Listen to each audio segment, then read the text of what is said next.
Oh, Hare Krishna. Hare Krishna. Krishna Krishna. Hare Hare. Hare Ram. Hare Krishna Prabhuji. Hare Krishna. Prabhuji. If you see the challenge I faced this morning, you won't believe it. My computer just fell on the floor and scattered. My computer fell and scattered. It was very hot. I'm in a hospital.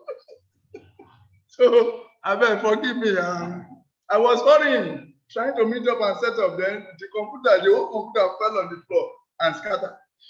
So please, thank you very much for understanding.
Hare Krishna, Krishna Krishna, Hare Hare, Hare Rama, Rama Rama, Hare Hare.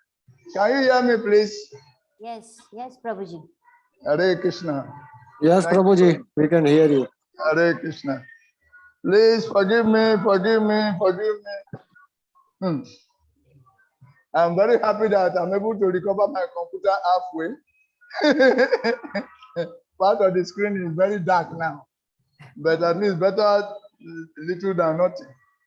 I would have been completely devastated. Okay, what can we do? Thank you very much. Thank you very much once again. Hare Krishna, Hare Krishna. Om Agyana Simrandasya, Gyana Salagaya, Chaksu Militayana Tasmai, Sri Guru Namaha, Sri Chaitanya Manobhistam, Sapitayana Bhutali, Swayam Rupam Kadam Niyam Dadati, Swapadantika. Mukam Karutu Vashalam, Pangum Langya Tegirim, Ya Kripata Daham Vande, Sri Jom Dinatari. Vanchakapatarivyacha, Kripasimidhyasavacha, Patitanam Pavanebho, Vaishnavibho.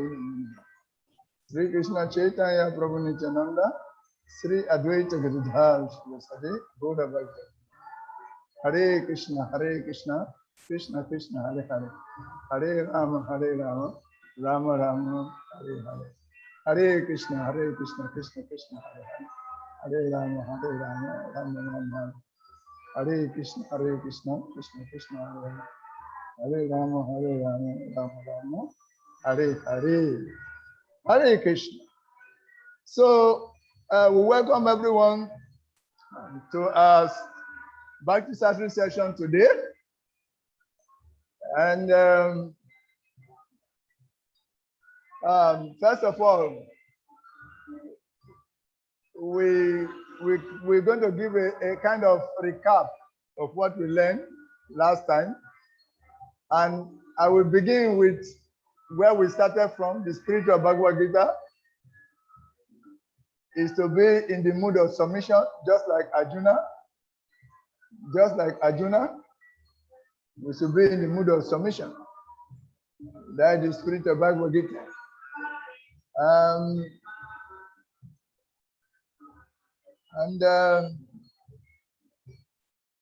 The purpose of the Bhagavad Gita is to deliver mankind from the necessities of material existence. And we went on to talk about the 5 truths of the Bhagavad Gita. Iswara, that means the supreme controller. Jiva, the living entity who is the controlled. Then Prakriti, which is material nature. Allah, which is time. And of course, we talked about activities, karma. Then we went further to talk about the Sanatana Dharma, which is the goal. First of all, we said that the 5 truths constitute what is called Sambandha Gyan, the science of relationship. Then the process of going to the kingdom of God, which is the Prayojana, was supposed to be discussed before we talk about the Prayojana. But Srila Prabhupada first of all discussed the goal, which is the Prayojana first, before he discussed the process of going there. And he said he did that because if people know the goal, if people know what they are going to attain, then they will take the process very seriously. See, on the basis of that, he did that. And finally, he said, so what is the process of going there? The process of going there is to constantly remember him. So in the 18th chapter, which is attaining the Supreme, a lot of verses, series of verses were quoted on how to go there. To constantly remember him. That is the priority, how to remember Krishna constantly. And all other rules and regulations are servants of this particular rule. Constant remembrance of Krishna. I'm sorry, there is a lot of noise at the background to start with. A lot of noise at the background, but it is transcendental sound, so it's not noise. It's transcendental sound, it's not noise. Sorry to call it noise.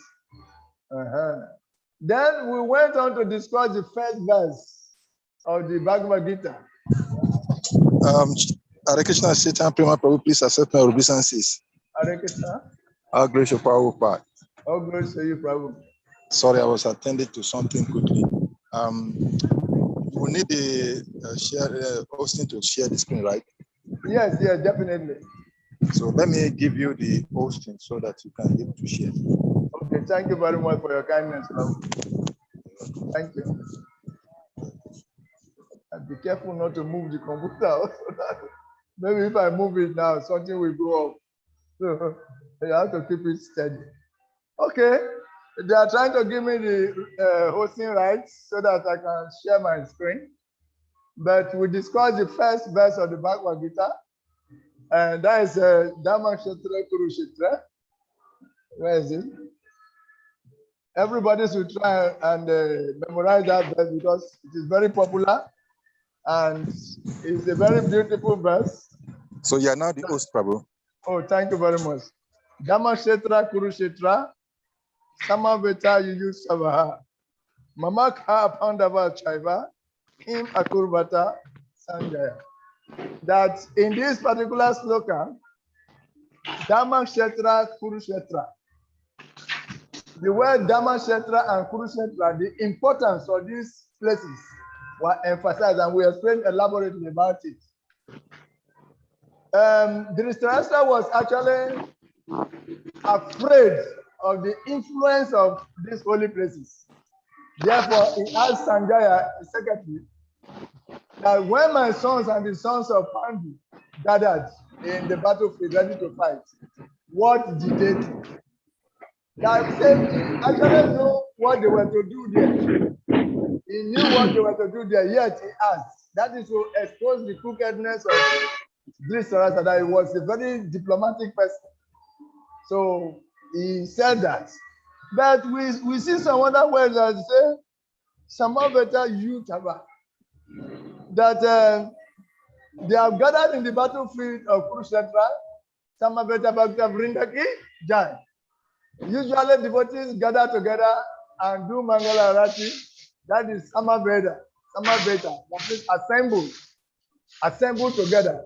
Devotees assemble together to do Mangala Arati, take Prashadam, do Sriman Bhagavatam. But here they have gathered together to fight. They have gathered together to fight. Then Dhritarashtra went beyond that and immediately did something. He said, Mama Kaha, Mama Kaha. He bifurcated. He divided the Pandavas, he separated the Pandavas from being his family members. Just because he wanted to satisfy his own son, he said, my sons and the sons of Pandu, Mama Kaha, I am mine. These are the two legs of false ego, Ahankara, which is Ahanta and Mamata. So he divided, he separated. So it's the beginning of duality. I am mine, up and down, day and night, you know. But in our philosophy, when you become a devotee, you have to transcend, you have to go beyond these dualities of I and mine. We are all spirit souls, and all spirit souls are eternally servants of Krishna. This is the basis of our philosophy. So Dhritarashtra was going against the basis of the philosophy on a materialistic, purely materialistic level, seeing differences between his own sons and the sons of his brother. They are from the same family, but he's dividing the family because of selfishness. So selfishness is very dangerous in our lives. If you want things to go together harmoniously, replace selfishness with selflessness. So having said this much about this, let us go on to the second verse. Because they have now gathered on the battlefield of Kurukshetra. They are ready to fight. And Duryodhana, after seeing the opposing armies, he did something. So let us see. What is the second verse? I want to share the screen, so give me a little.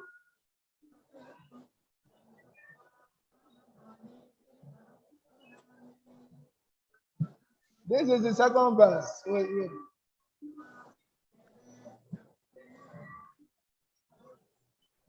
Wait. I'm not seeing clearly again.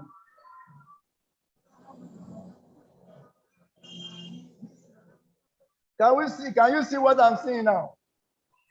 The second verse on the screen. Let's sing it together. Sanjaya Uvacha Driswatu Pandavanikam Vyudam Duryodhanastada Acharyam Upasangamya Raja Vashanam Abravit. Sanjaya Uvacha Driswatu Pandavanikam Vyudam Duryodhanastada Acharyam Upasagamyam Raja Vashanam Abravit. What does it mean? Um,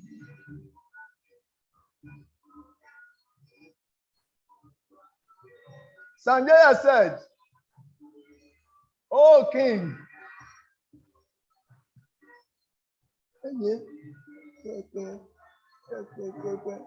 my God, I've lost the screen again." Okay, let me read from the book. Sanjaya said, "O king, after looking over the army arranged in military formation by the sons of Pandu, King Duryodhan went to his teacher and spoke the following verse."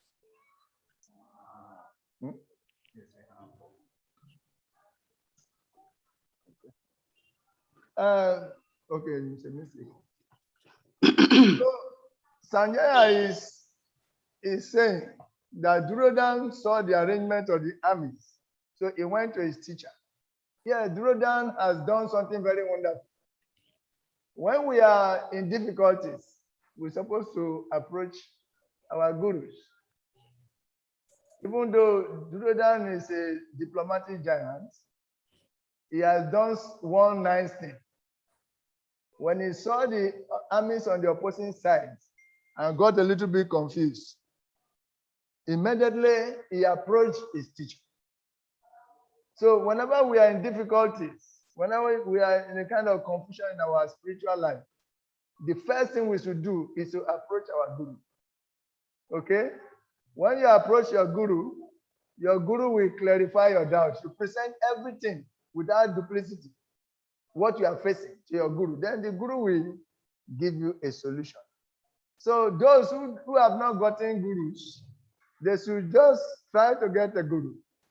And when you get a guru, the guru does a lot of things for you. He intervenes on your behalf. It's your personal guide in your spiritual life. Anywhere you have confusion, wherever you want to go, he already knows. And he knows how to expertly guide you.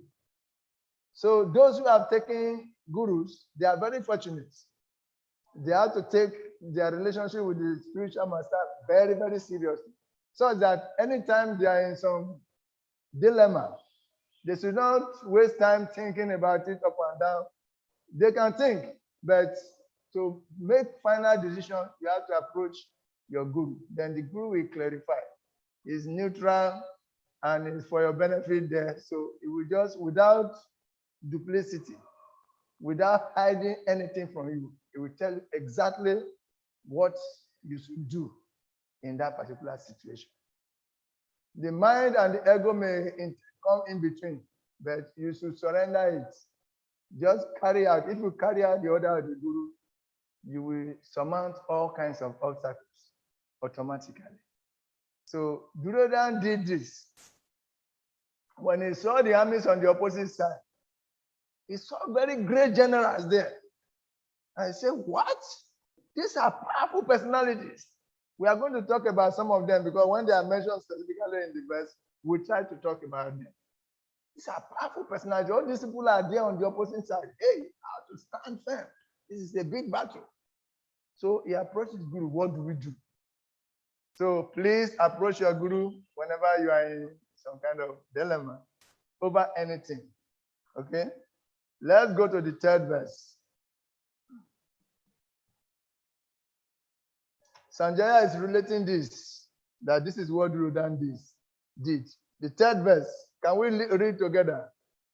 Pasyaitam Pandu Putranam Acharya Magatin Chanum Vyudam Drupada Putrena Tabasisyena Dimata. Can you hear me? Yes. Okay. Oh, my teacher, behold the great army of the sons of Pandu, so expertly arranged by your intelligent disciple, the son of Drupada. So let's read the purport a little bit. Purport by Srila Prabhupada. Duryodhan, a great diplomat, wanted to point out the defects of Dronacharya, the great Brahmana commander-in-chief. Dronacharya had some political quarrel with King Drupada, the father of Drupadi, who was Arjun's wife. As a result of this quarrel, Drupada performed a great sacrifice by which he received the benediction of having a son who will be able to kill Dronacharya. Dronacharya knew this perfectly well, and yet, as a liberal Brahmana, he did not hesitate to impart all his military secrets when the son of Drupada, Drustajumna, was entrusted to him for military education. Now, on the battlefield of Kurukshetra, Drustajumna took the side of the Pandavas. And it was he who arranged for their military phalanx after having learned the arts from Dronacharya.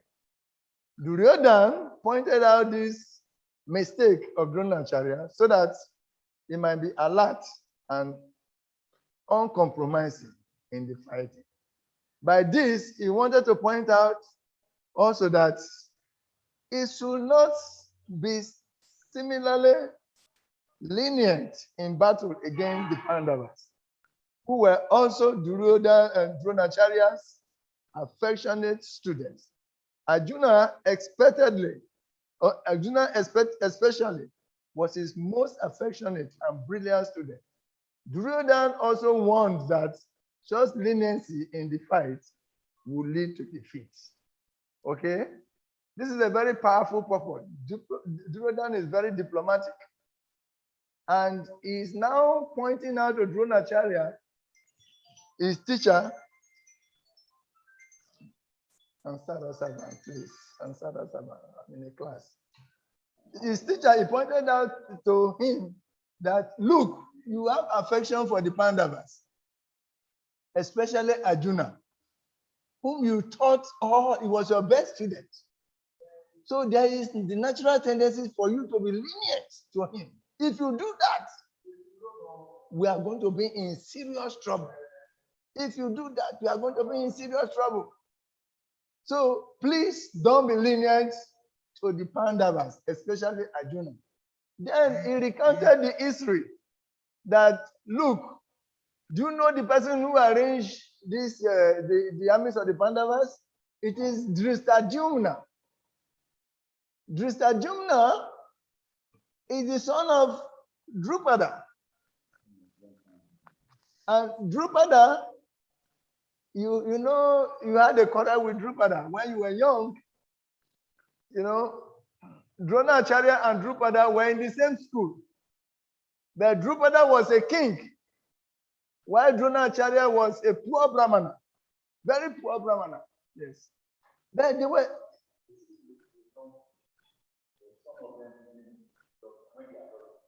They should log in properly, please. Tell them the link is the same. They should change they should make sure that it is capital letter. The password is capital letter. Please tell them. They should not distract us. So, you see, they were very close friends in school. But they were from differently opposite backgrounds. Drupada was a king, while Dronacharya was just a poor Brahmana. But their friendship was so close that at a point, Drupada the king promised, he was a prince, he promised his friend that whatever I get in the future, I will divide into two and I will give you half. When I become king, I will give you half of my kingdom. Yeah? Dronacharya took this very seriously to heart. So one day after school, they were living their normal life. One day, he overheard his son asking the wife or the mother for milk. In fact, Dronacharya was so poor that he did not even have a cow. You can imagine. Dronacharya did not even have a cow. So he could not get milk to give to his son. So when he overheard the son asking for milk, he said, what do I do? So he decided to, do something. So he left the house. He said, I will not come back until I get a cow. so that my son can also drink milk. This is natural thing for children. I'm so poor that I cannot even provide milk for my son. This is just, oh God, how could this be? So he left the house with strong determination. So then he remembered that, where do I get this milk? Let me go to my friend, my school friend, Jonah. Let me go to Drupal, my school friend who is king. If I go there, definitely I will get milk. So he went there and passed all the protocols. When he got to the king, said, "Oh, friend, my old friend, how are you?" Drupal said, "Friendship? Friendship is made among equals. You are not my equal. I'm a king. You are a poor wretched Brahmana. If you have come to beg me for something, tell me. Tell me what you have come to beg for. I will give you." But Dronacharya felt highly insulted. So he left the palace. He turned back and left the palace and went. He was going at the outskirts of Asinapura when he came across the children of the Kurus playing with the ball. And suddenly the ball fell inside the well. And they were looking at it, not knowing what to do. So he said, what do we do now? Then he appeared there. He said, children, what is happening? What is the problem? There seems to be a problem. They said, oh, this tall, strange, athletic, powerful man has come. He's asking, say, our ball has fallen into the well. And we are trying to bring it out. They said, oh, that's a simple thing. You don't know how to do that. He brought his arrow. He took some straw. He fired. Bam! It went to hit the ball. He fired another arrow. It went to hit the tip of the tail of the next arrow. On and on, he built a rope, with arrows stuck on the ball. Then he just pulled the rope and the ball was out. This was a miracle to this boy. Big miracle. How could he have done this? So immediately they ran to the palace to tell their grandfather, Bismarck, hey, Bismarck, something wonderful has happened. There was this tall man. He came and put a flame inside the well. And he shot arrow and brought it out. Out. Then Bismarck said, oh, this could only be somebody who's been taught by my spiritual master.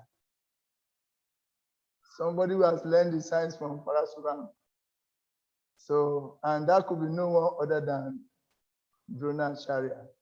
So bring him in. So they brought Dronacharya into the palace, and there, immediately, they approached him. They gave him appointments. They gave him appointment to become the military teacher of all the Kurus, all the Kuru young princes, including Duryodhana, the Pandavas, and the Kauravas. So by this, Dronacharya became the military teacher, the military guru of the Kauravas, of the Kurus, both the Pandavas and the Kauravas. So he taught them very nicely, but one outstanding student was Arjuna.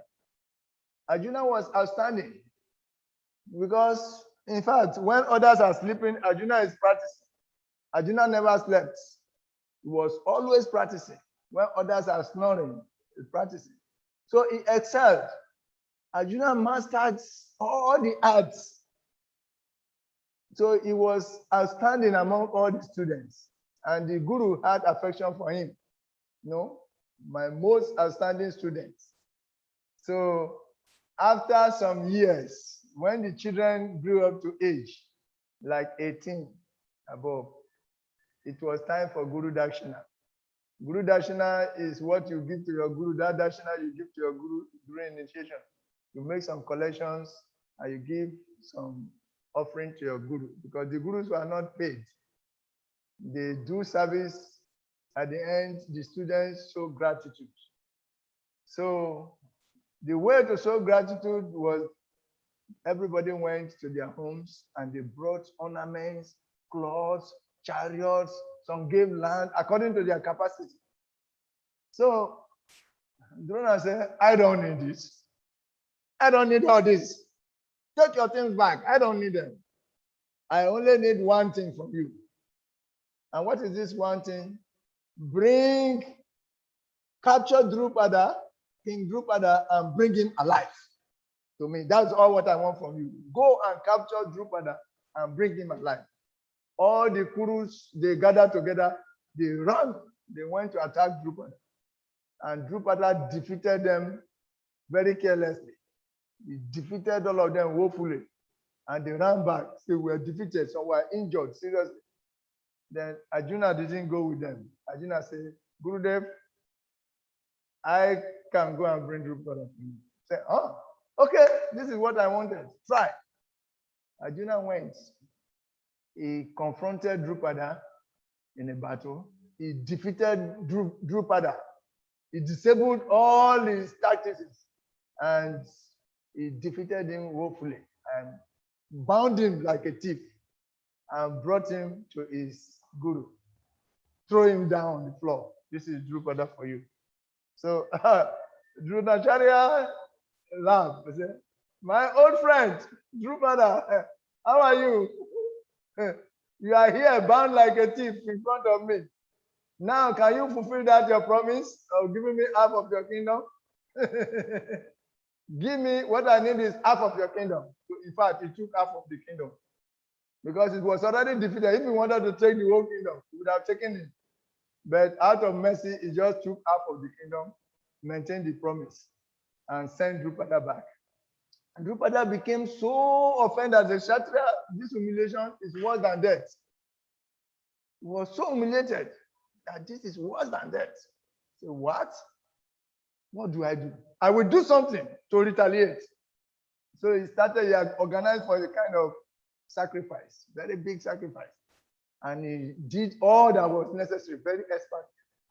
And in the end, the purpose was that he wanted to get his son that will kill Dronacharya. And he wanted to get a daughter that will marry Arjuna. Because Arjuna was so powerful, his demonstration of prowess was so admirable that he decided to get a wife for Arjuna. And he performed the sacrifice, got a daughter who became Drupadi. You are going to be hearing some of these names. If you have not been a devotee for long, if you have not read Mahabharata, all these names will be strange to you.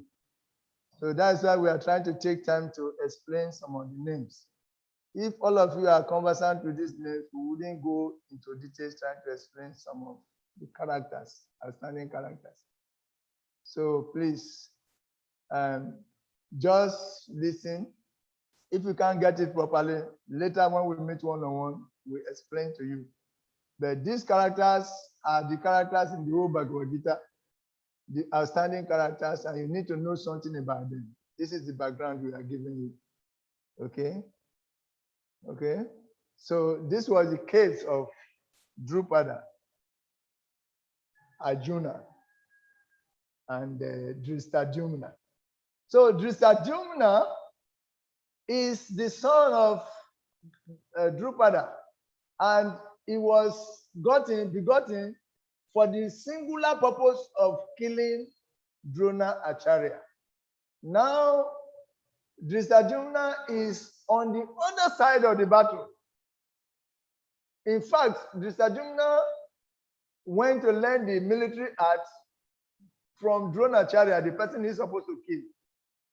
But the Brahmanas are so liberal that even though they know that you are their enemies, once you come to them for learning, they will teach you everything. So he taught everything to Drishtadyumna.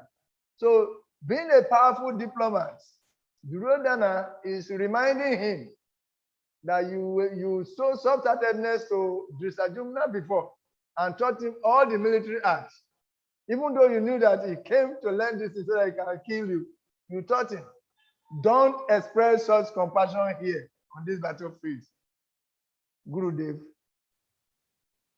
You were also so affectionate to Arjuna because he was your best disciple. So please, on this battlefield, if you show affection for Arjuna,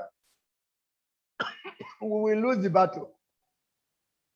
We don't want to lose the battle. That's why I'm telling you. He didn't call him Drisadumna.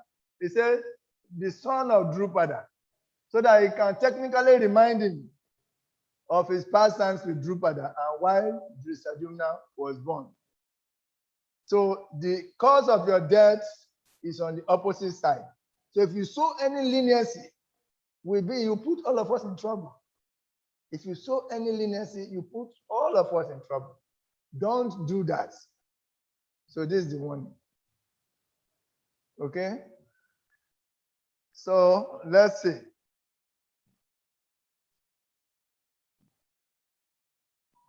A great diplomat.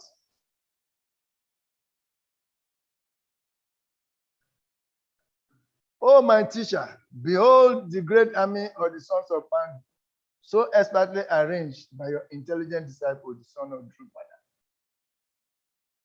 Here in this army are many heroic bowmen, equal in fighting to Bhima and Arjuna. Great fighters like Yudan, Virata, and Drupada.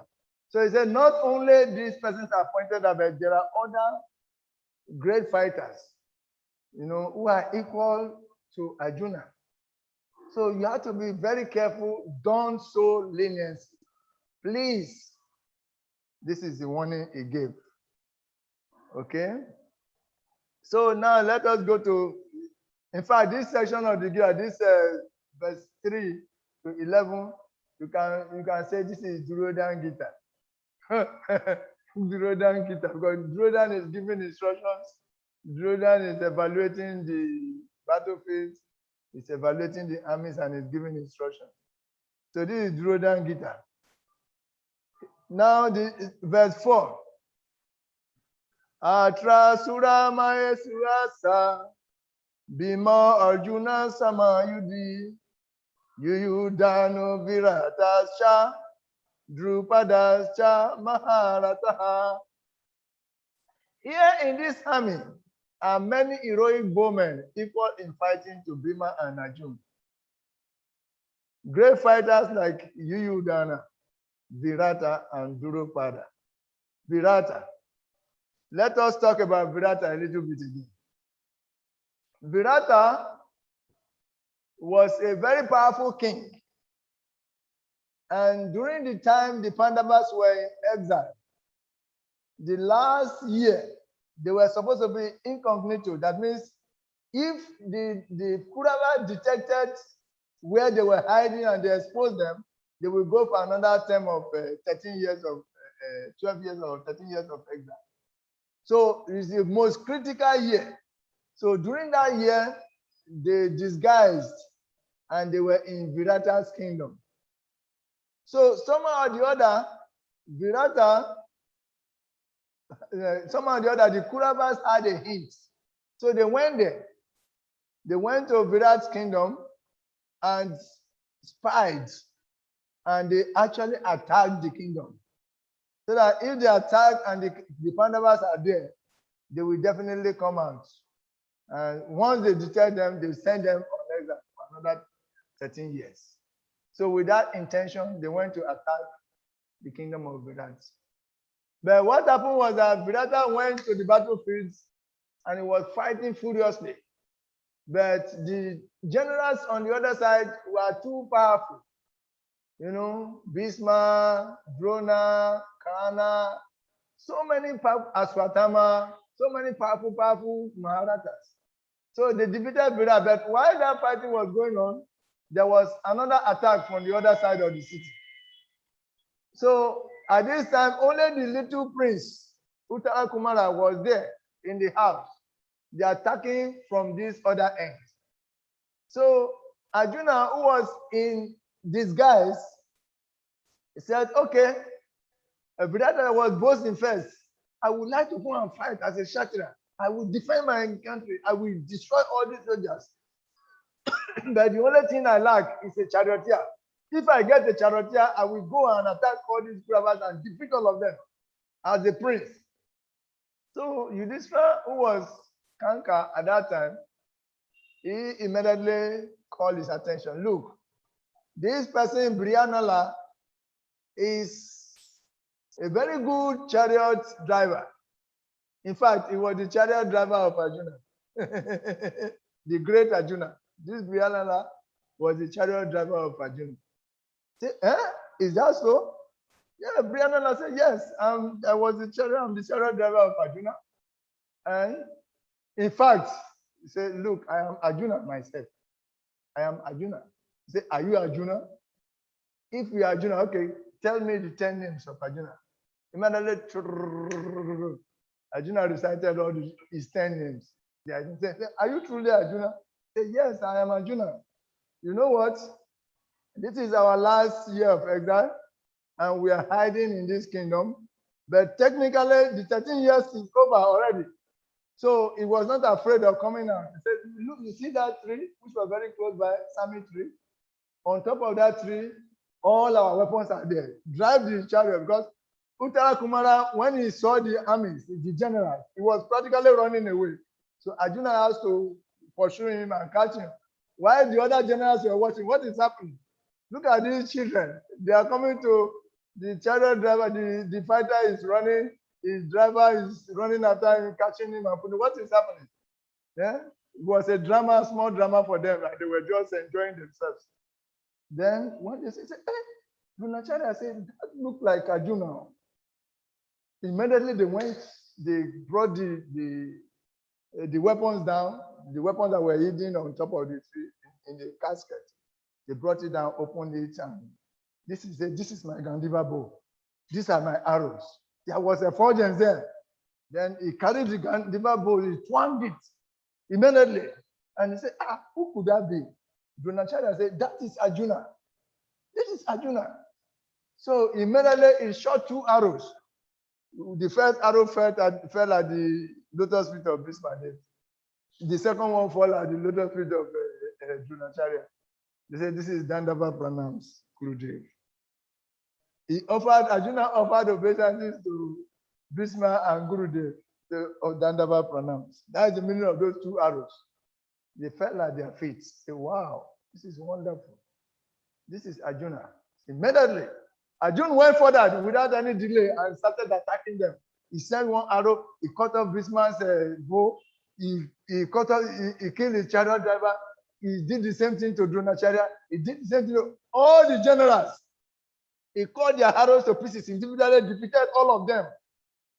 This Brianna, the chariot driver, suddenly became Arjuna, and he had defeated all the generals of the Kauravas. Immediately, he shot a weapon into the atmosphere, and there was a heavy cloud, and the thing fell down in form of some powerful mystical smoke that everybody went to sleep. All the generals went to sleep. Bhishma was on the floor, lying down, sleeping, snoring. Drona was snoring, Aswatthama, all the Kana, all the generals. They fell down. So Arjuna went, he collected all their upper garments, all their chadas, gathered all together, because he promised that to the Uttara, who later became his wife. And he brought all this before suddenly those people woke up. So Arjuna defeated all of them. If he wanted to kill them, he would have killed them. But he just, to disgrace them, he collected all their garments, all their jewelries, and went and gave it to Uttara. So this is the type of Arjuna you are seeing. Dronacharya is telling Dronacharya that this is the Arjuna. He is so powerful that if you show any sign of leniency, Arjuna is going to defeat us, and the battle will be lost. Do you want that to happen? If you don't want that, please don't be lenient. Arjuna is there, Dhristadyumna is there, Bhima is there. You know Bhima? Bhima was so enraged during the gambling match that only him he vowed to destroy to kill all the sons of Dhritarashtra, all the 100 sons. So don't joke with it. Later we are going to come to that, the vows of Bhima. But we are forming this background so that you can prepare your mind. In fact, the first 27 chapters, 27 texts, 1, 2, 3 to 27 texts of this chapter 1, they're like introduction, forming the background. who is involved, what is going on. Then from the 27 upward, then the real thing will begin. And you will see, setting the scene. These tests are setting the scene to tell you who is involved in the battlefield so that you can know what to expect. It's going to be a fierce battle. All the greatest generals, fighters on the land, on earth, were there to exhibit their prowess. So these are some of them. In fact, let me tell you, Arjuna was so powerful that he fought with Lord Shiva. And Lord Shiva was so satisfied with him that he gave him a weapon called Pashupata. Arjuna went to the heavenly planets to help Indra to fight. And he defeated all the Nilakavachas, those powerful personalities who disturbed the heavenly planets. He defeated all of them. And he got weapons from Indra, different types of weapons from his father, including the Shakti. So many weapons were at his disposal. He's so powerful and potent to defeat anybody who stands on his way. So Duryodhana, as a diplomat, was inciting this kind of no leniency in the heart of his Guru Drona Acharya. So this is what was happening at this part of the Bhagavad Gita, setting the scene. Duryodhana's Gita. Duryodhana is instructing Drona, instructing Bhishma, inciting anger in them so that they can come out furiously and fight and defeat the enemies without mercy. So then we go to test 5. Jistaketus Chekinata Kasi Rajascha Viravan Purujit Kunti Bhujascha Sabyascha Narapu Ungava. There are also great, heroic, powerful fighters like Dristaketu, Chekitana, Kasiraj, Purujit, Kuntiboja, and Saibia. Verse 6. Yudaman you shall be Granta. Utaman just Chabiriaban. Subhadru Drupadeyasha Sarva Eva Maharata. He was mentioning more heroes who are on the battlefield. There are the mighty Yudamanyu, the very powerful Utamanjas, the son of Subhadra, and the son of Drupadi, the son of Subhadra is Abhimanyu. All these warriors are great chariot fighters. So Duryodhana has been speaking his Gita, recognizing the strength of the opposing party. But he's so diplomatic that he realized that if he overemphasizes on the strength of the armies, it's like he's afraid. And it will discourage his own generals. Therefore, he wants to say something to pacify them and to let them feel that they are equal and even better. So the next few verses, you will see that he turned to his side and is glorifying his own fighters now. So you can see. Verse 7. I'm not seeing clearly, that's why even with glass. That's why I'm struggling to. I wanted to share the screen, but I don't just, because it's going to be bolder. If it's on the screen, then I can see it more clearly and chant the verses more expanded. So let me see what to do. Hare Krishna Prabhu, if you can allow me to, I can share the screen. I have in the screen direct in the text. Okay, then you should share the Bhagavad Gita screen.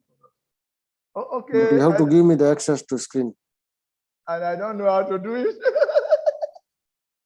I don't know how to do it, so no problem. Let me manage it. Later, we'll work it out. Mhm. This is test 7. Okay. We've read test 7, I think.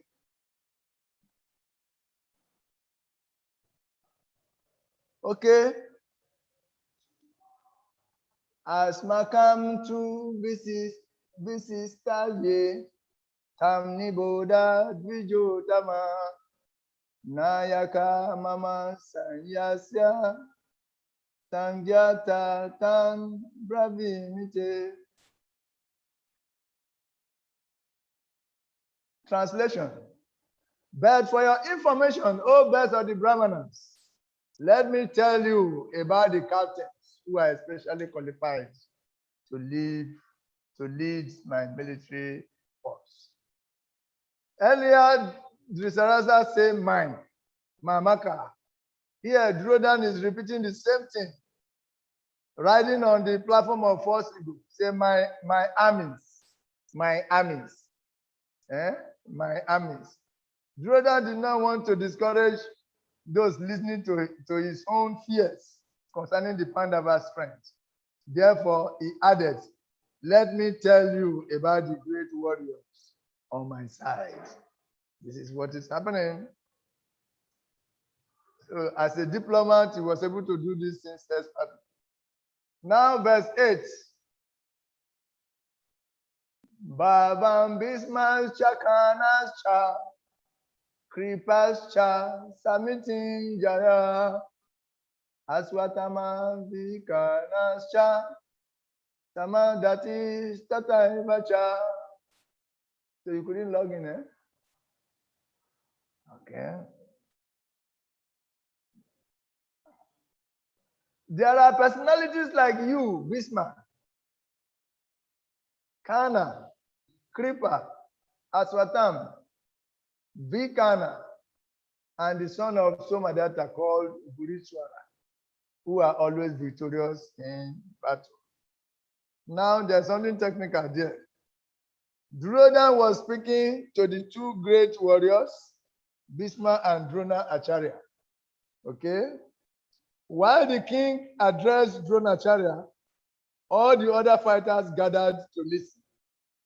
Therefore, Duryodhana, as an expert diplomat, began to describe the Kurava strength with the words Bhavan Bismas Chakana Cha. Yet, before he spoke, he was caught in another different situation. Facing him were two great warriors, Bhishma, who was the commander-in-chief of the army, and Drona was his military guru, whom then should be mentioned first. Because there should be some order. It should be order of seniority. So who should he mention first? Because if he mention Bhishma first, Drona will feel Dronacharya will feel that is inferior to Bhishma. But if he mentions Dronacharya first, also Bhishma will also feel the same. But as a diplomat, he considered that the Brahmanas are more respected than the Kshatriyas. And if he mentions the Brahmana first, Bhishma will not take offense. Yes, because by the culture, Brahmanas are more respected than the Kshatriyas. So for that diplomatic reason, he addressed Drona first. He mentioned Dronacharya first. Okay. Duryodhana was clever. He knew that Bhishma was a Kshatriya and Drona a Brahmana. If he mentioned Bhishma first, Drona would be insulted. As a Kshatriya, however, Bhishma will honor the etiquette of offering the Brahmanas more respect. Thus, Duryodhana said, Bhavan Bhishmas, there are personalities like you, Drona Acharya and Bhishma. That was why I mentioned Bhishma first, and Dronacharya first. Okay? Mentioned Dronacharya first. He next mentioned Kana. He mentioned Dronacharya, he mentioned Bhishma, then he mentioned Kana. Kana was also very great. Yes. Bhisma and the Kurus and Kana were enemies. Bhisma and Kana were enemies, actually, somehow. Because Kana thought, what is the use? If I fight and kill all these people, I can do that. But Bhisma is going to take the glory. So why should I kill for Bhisma to take the glory? So as long as Bhisma is the commander of the army, I will not fight. I will fight only when Bhisma is killed or defeated. So he tried to maintain that. So they didn't, Kana did not enter the battle until Bhisma fell. Bhisma fell on the 10th day of the battle. It was only then, after then, that Kana came on board and became the commander-in-chief. So he next mentioned Kripacharya, yes, a relative of Drona, and Aswatthama, Drona's son. In these ways, he hoped to inspire Drona. Then, surprisingly, Duryodhana mentioned Vikana, because Vikana is not a powerful hero like them. But because Vikana was the only person who stood against him, who told him that Duryodhana, this thing you are doing, trying to insult Drupadi, who is the daughter of the Kurus, this is wrong. When they were trying to insult Drupadi, it was only Vikana who had the courage to tell him that what they were doing is wrong. Even Bhisma was silent. Drona was silent. But only Vikana gathered the courage to tell him that Duryodhana, what you are doing is wrong. This is the daughter of the Kurus. If you are not careful, you are going to bring serious trouble here. So, as a diplomat, if he doesn't mention Vikana's name, Vikana might decamp and go to join the Pandavas, because before a battle begins, it is always announced. If you are not satisfied with our team, you may join the other team. And that announcement was made. You are still allowed to join if you want to come to our side. So to make sure that to give hope to Vikana and to make him stay on his side, he mentioned Vikana's name, even though Vikana was not qualified to mention it. He was not a great fighter in the category of Bhisma, but yet he mentioned his name as one of the great generals. So, diplomatic Duryodhana, verse 9. Anyecha Bhava Sura Mad Arte Tyakta Jivita Nana Sasra Prabharava Salve Yuda Visarada. There are many other heroes who are prepared to lay down their lives for my sake. All of them are well equipped with different kinds of weapons, and all are experienced in military science. So Duryodhana Gita continues. Here, he said, Apariyaptam tad asmakam balam bisma virakisitam Hariyaptam tu idam etisam balam bim abiraksitam. That is verse 9. Abiraksitam.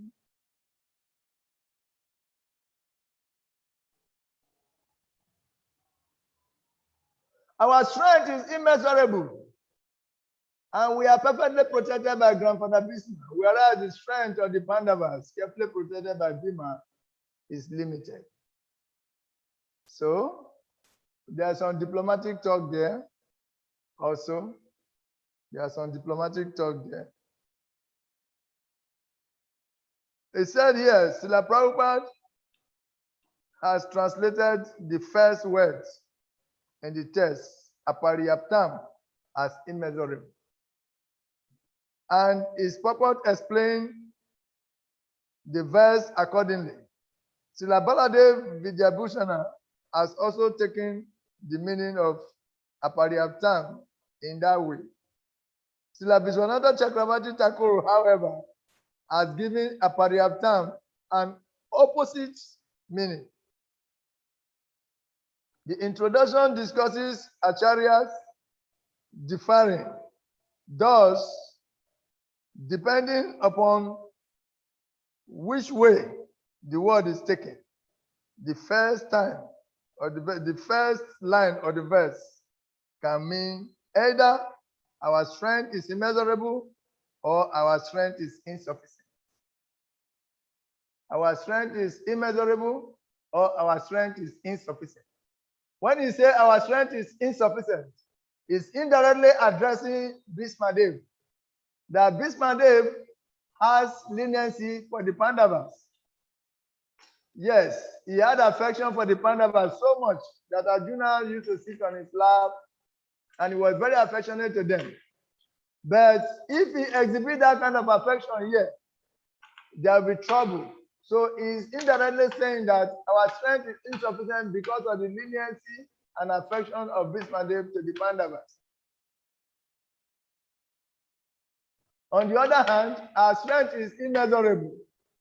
He said, if you take it like that, that means, yes, they are greater fighter than Bhima Arjuna, because Bhishma is grandfather. He has more experience.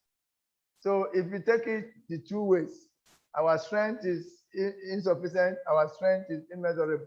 It is still true. It's a diplomacy that was played by Duryodhana. Okay. The second meaning, however, was intended to encourage Dronacharya. Our strength is insufficient because we are protected by Bhishma.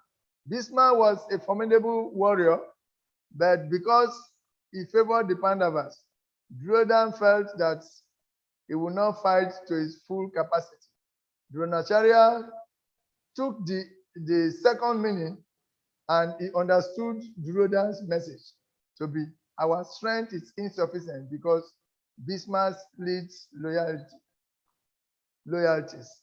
Therefore, Drona, you must fight even harder to make up for Bhishma's weaknesses. Thus, the expert diplomat Duryodhana encouraged both Bhishma and Drona simultaneously. So these things, sometimes you may say, why all these histories, they are unnecessary, but they are necessary because these are the major characters and Krishna is in the center. Anything related to Krishna is necessary. Yes, in the battlefield, Krishna is there. So you cannot say anything is unnecessary. Everything is necessary and to enable you to get the mood of what is going on. Now, verse number 11.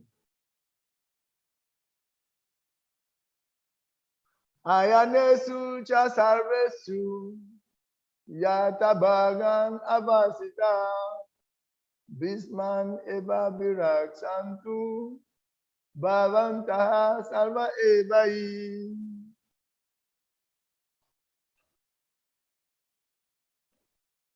All of you must now give full support to Grandfather Bhishma as you stand at your respective strategic points of entrance into the phalanx of the army. Okay, here is indicating that, yes, Bhishma might be very formidable. He is now the commander, but he might give so much attention to one side that his enemies might attack from behind. So he positioned different Maharajas, at different locations so that they can protect Grandfather Bhishma. On the other hand, he was also saying that if Grandfather Bhishma becomes somehow other lenient, they should support him so that he will not be killed and he will not let his leniency to allow the Pandavas to kill them. So that is it. Verse 12. Okay, this is like the end of Duryodhana's data.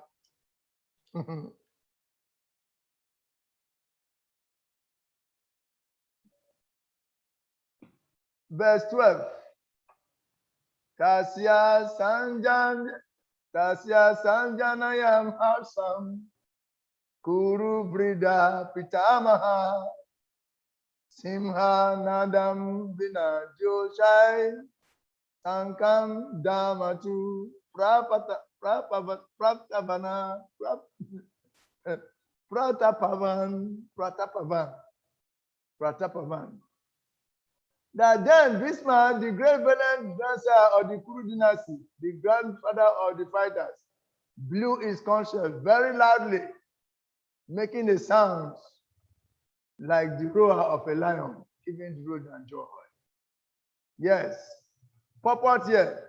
The grandson of the Kuru dynasty who understand the inner meaning of the heart of his grandson Duryodhana, and out of his natural compassion for him, he tried to share him by blowing his conch shell very loudly, befitting his position as a lion. Indirectly, by the symbolism of the conch shell, he informed his depressed grandson Duryodhana that he had no chance of victory in the battle because the Supreme Lord Krishna was on the other side. But still, it was his duty to conduct the fight, and no pains will be spared in that connection. So, first of all, we have to look at something.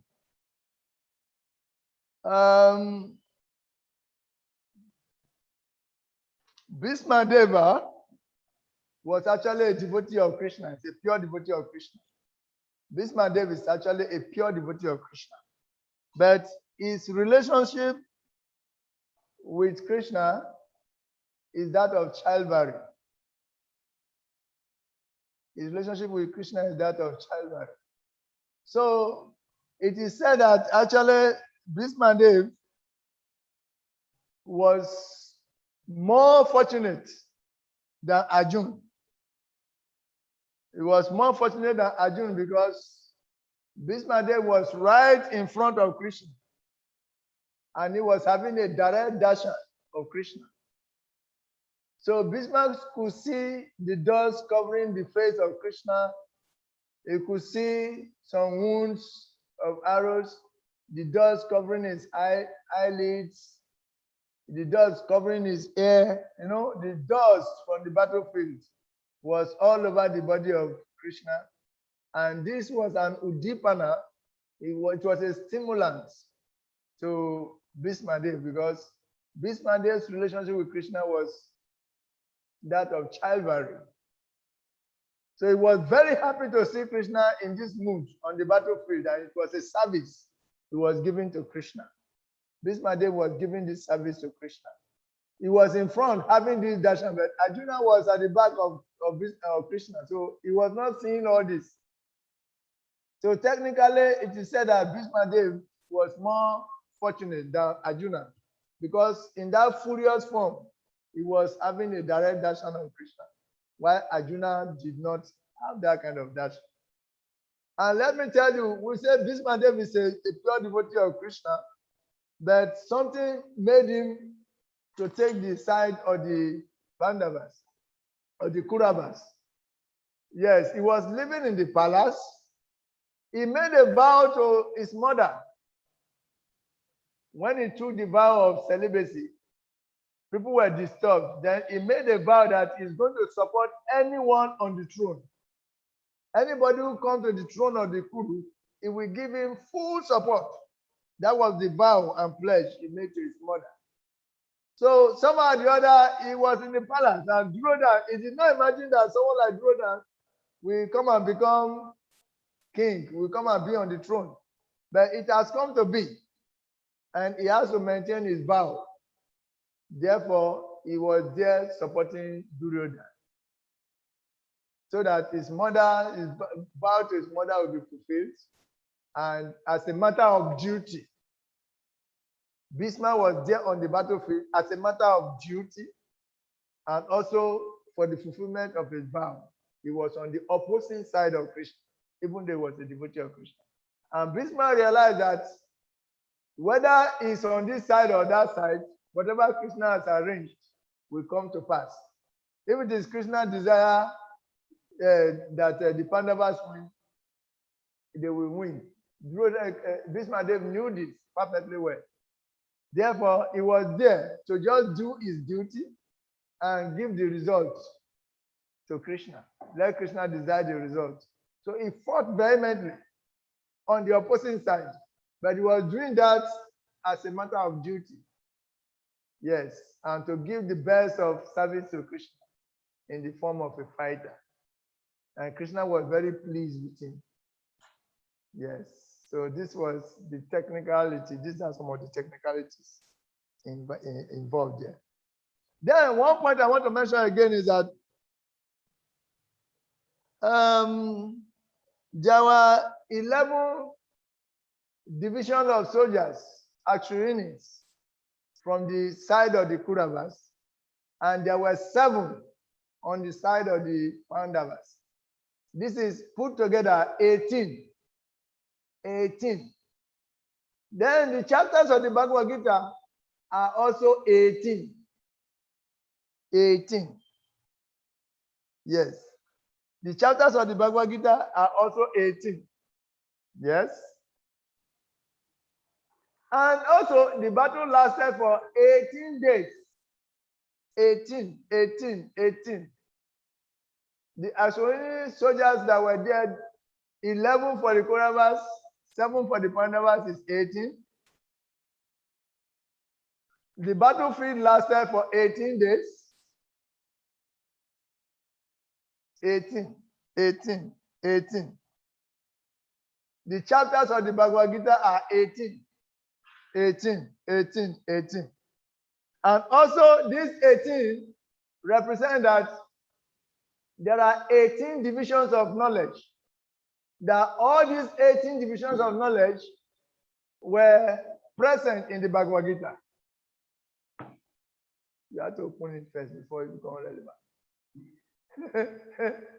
All the 18, open it first before it becomes relevant. Hare Krishna. The 18 divisions of the Bhagavad Gita, or the 18 divisions of knowledge, were all present within the Bhagavad Gita. That we have 4 Vedas. 4 Vedas. Then we have 6 Vedangas. 4 Vedas, 6 Vedangas. Then we have the Ayurveda. We have the Dhanu Veda. We have the Gandhava Veda. And there is the Artha Sastra. And there is the Dharma Sastra. Apart from that, we have the Nyaya, the Puranas, and the Mimamsas. So these are the 18 divisions of knowledge in the Vedic cosmology. 18 divisions of knowledge. 4 Vedas, the 6 Vedangas, the Ayurveda, Dharma Veda, Gandhava Veda, the Artha Sastra, the Dharma Sastra, the Nyaya, the Puranas, and the Mimamsas.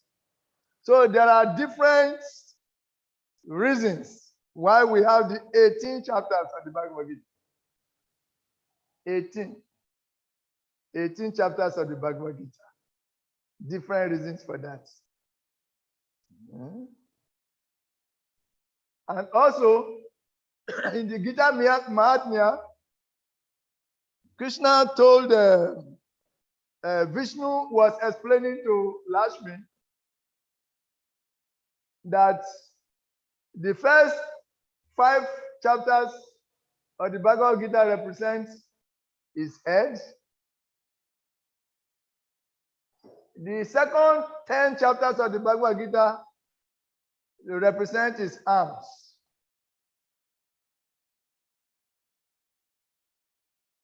Then the next chapter of Bhagavad Gita, chapter 16, represents his abdomen.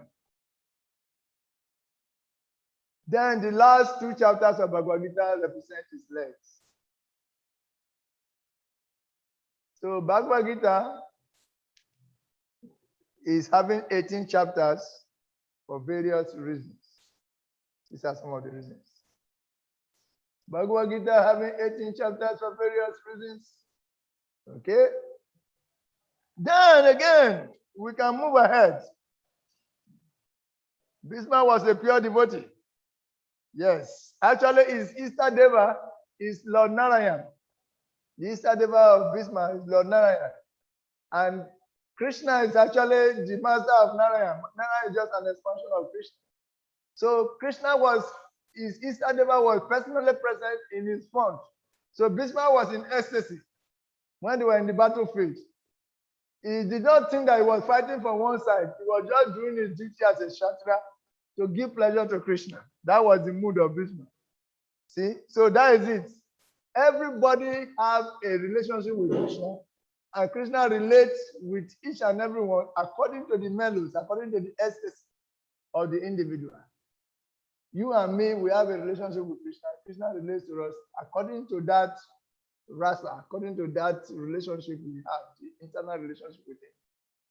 And that was what we were explaining last time, that when Krishna and Balaram entered the arena, Kamsa's arena, different people saw him differently. That the wrestlers saw him as a thunderbolt. They saw him as thunderbolt. The wrestlers, Chanura and Mustika, they saw Krishna as thunderbolt. But the men of Mathura saw Krishna as the best of males. So handsome and beautiful and loving. Then the ladies of Mathura saw him as Cupid personified. Very most attractive person, that the irresistible Krishna. Why the current men saw him as his relatives? His parents saw him as their child.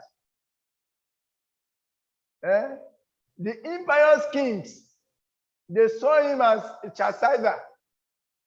The impious kings, they saw him as chastiser. Number one chastiser has come. That was what they were seeing.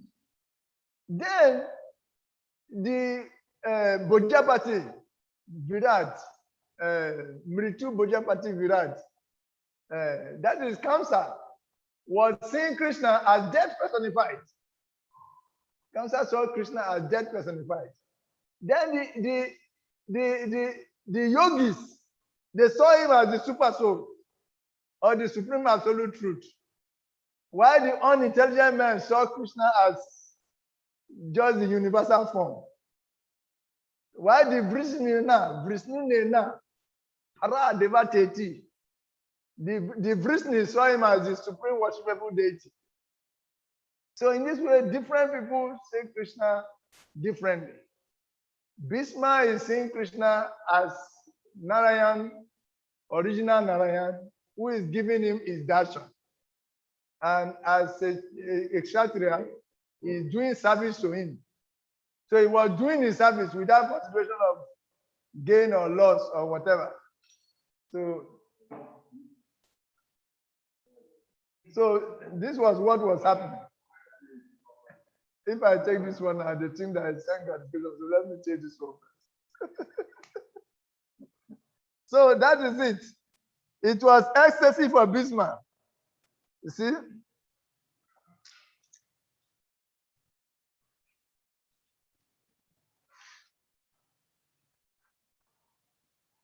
Yes, because Arjuna was behind Krishna.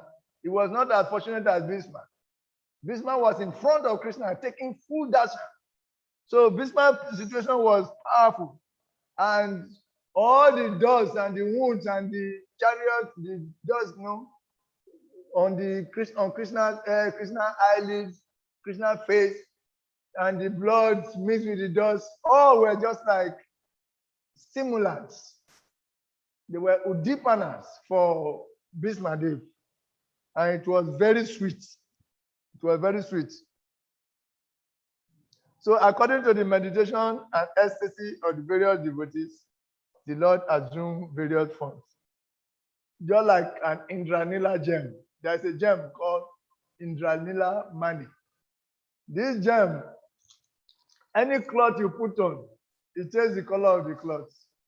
If you put red, the Indranila Mani will take the color of red and beautify the cloth. If you wear green, it takes the color of green. It's a gem that is so sensitive that, like chameleon, it transforms. It transforms to the color that it is put on. So Krishna is like that. He takes the particular form. He responds to the particular mellow or the particular devotee at a particular time. You see? So somebody can see him as death personified, whereas another one sees him as the best of friends. So depending on the relationship you have with him and how you are serving him in that relationship. Okay. Okay, let's move ahead. Verse 13. Because here we had that Bismarck blew his conscience. Bismarck did not want to talk, but he just blew his conscience to invigorate Durodan. To invigorate Durodan, that yes, Durodan, don't be angry. Don't be afraid. I'm with you here. You know I'm like a lion. Have you heard the sound of my conscience showing that I'm ready to do anything for you? Don't think otherwise. I'm not going to be lenient. I am doing my duty and I will do it. I had a vow to my mother that I will support whoever is on the throne. Even though I didn't know that mischievous person like you will come on the throne. But since you have come to the throne of the Kurus, I will support you with all my strength. So don't be afraid. After all, beyond all the duality of my party or your party is service to Krishna. So when I'm doing service to Krishna, I do my best. Then I leave victory to Krishna. He knew that Krishna would be victorious. Arjuna will be victorious, but he has to do his part on the battlefield of Kurukshetra. So, verse 13.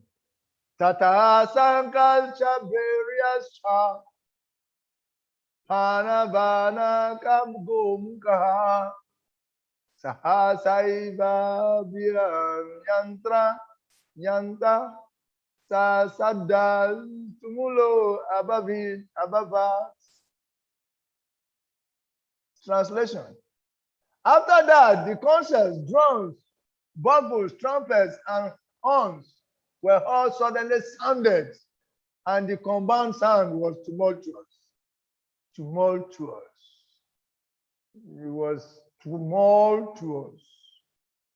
On the other side, both Lord Krishna and Arjuna, stationed on the great chariots, drawn by white horses, sounded their transcendental conscience. That is verse 14. They sounded their transcendental conscience.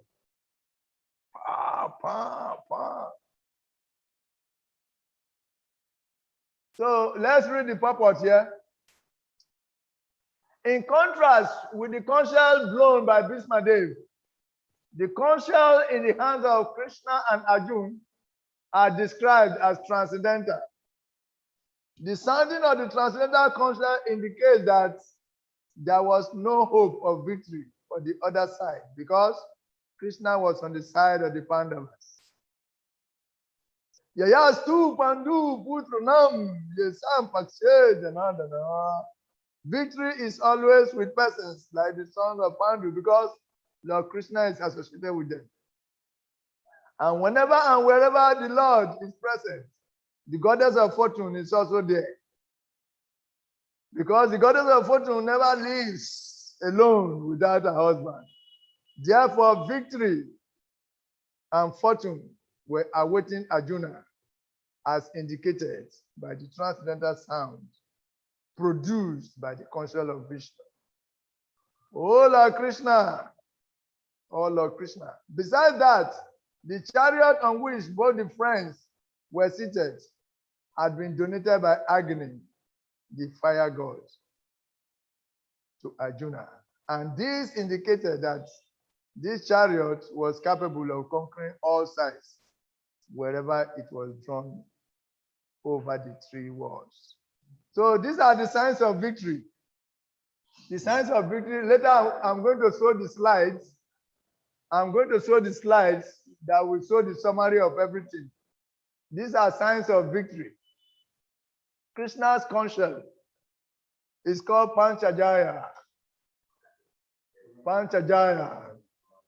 What is the name of Arjuna's counsel? What is the name of Arjuna's counsel?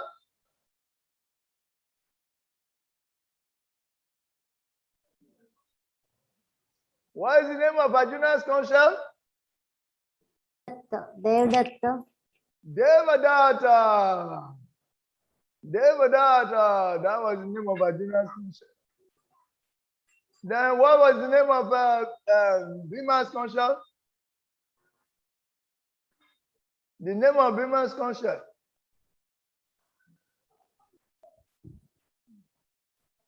The name of Bhima's counsel. Sorry, my Mundra.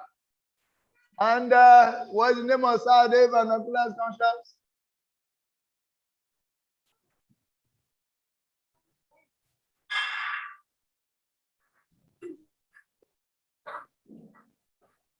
These are all transcendental conscious. Transcendental. Huh?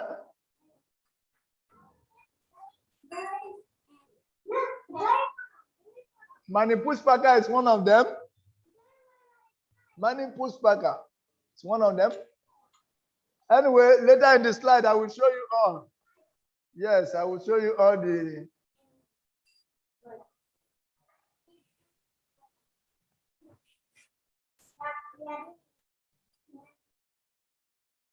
Okay, now you can have a view of this. Preparation from war, verse 1 to 13. Verses 14 to 20. These are the signs of victory. This is where we are. Verses 14 to 20 talk about the signs of victory. And these transcendental conscience are part of the signs of victory. What is another sign of victory? When we come to that, you will see it very soon. The chariots donated by Agni, they were also part of the signs of victory.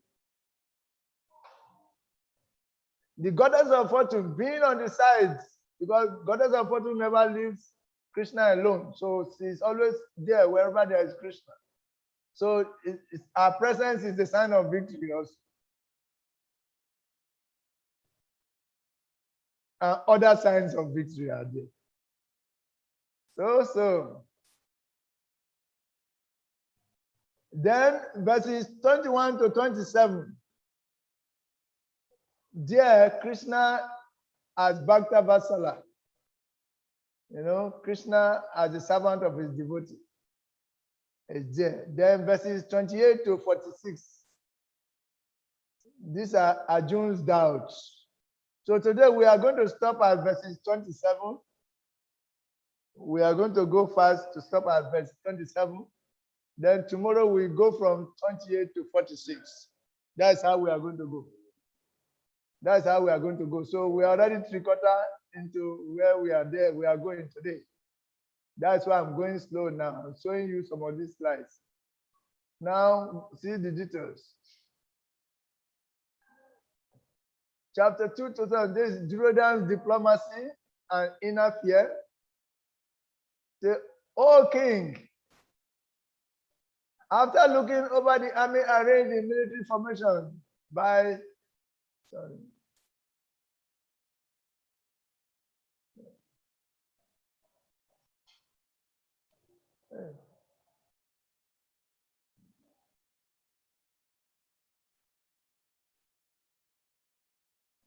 I was thinking that this thing can go away from me. It's covering some of my name. Okay. O king, after looking over the army arranged in military formation by the son of Pandu, King Duryodhana went to his teacher and spoke the following words.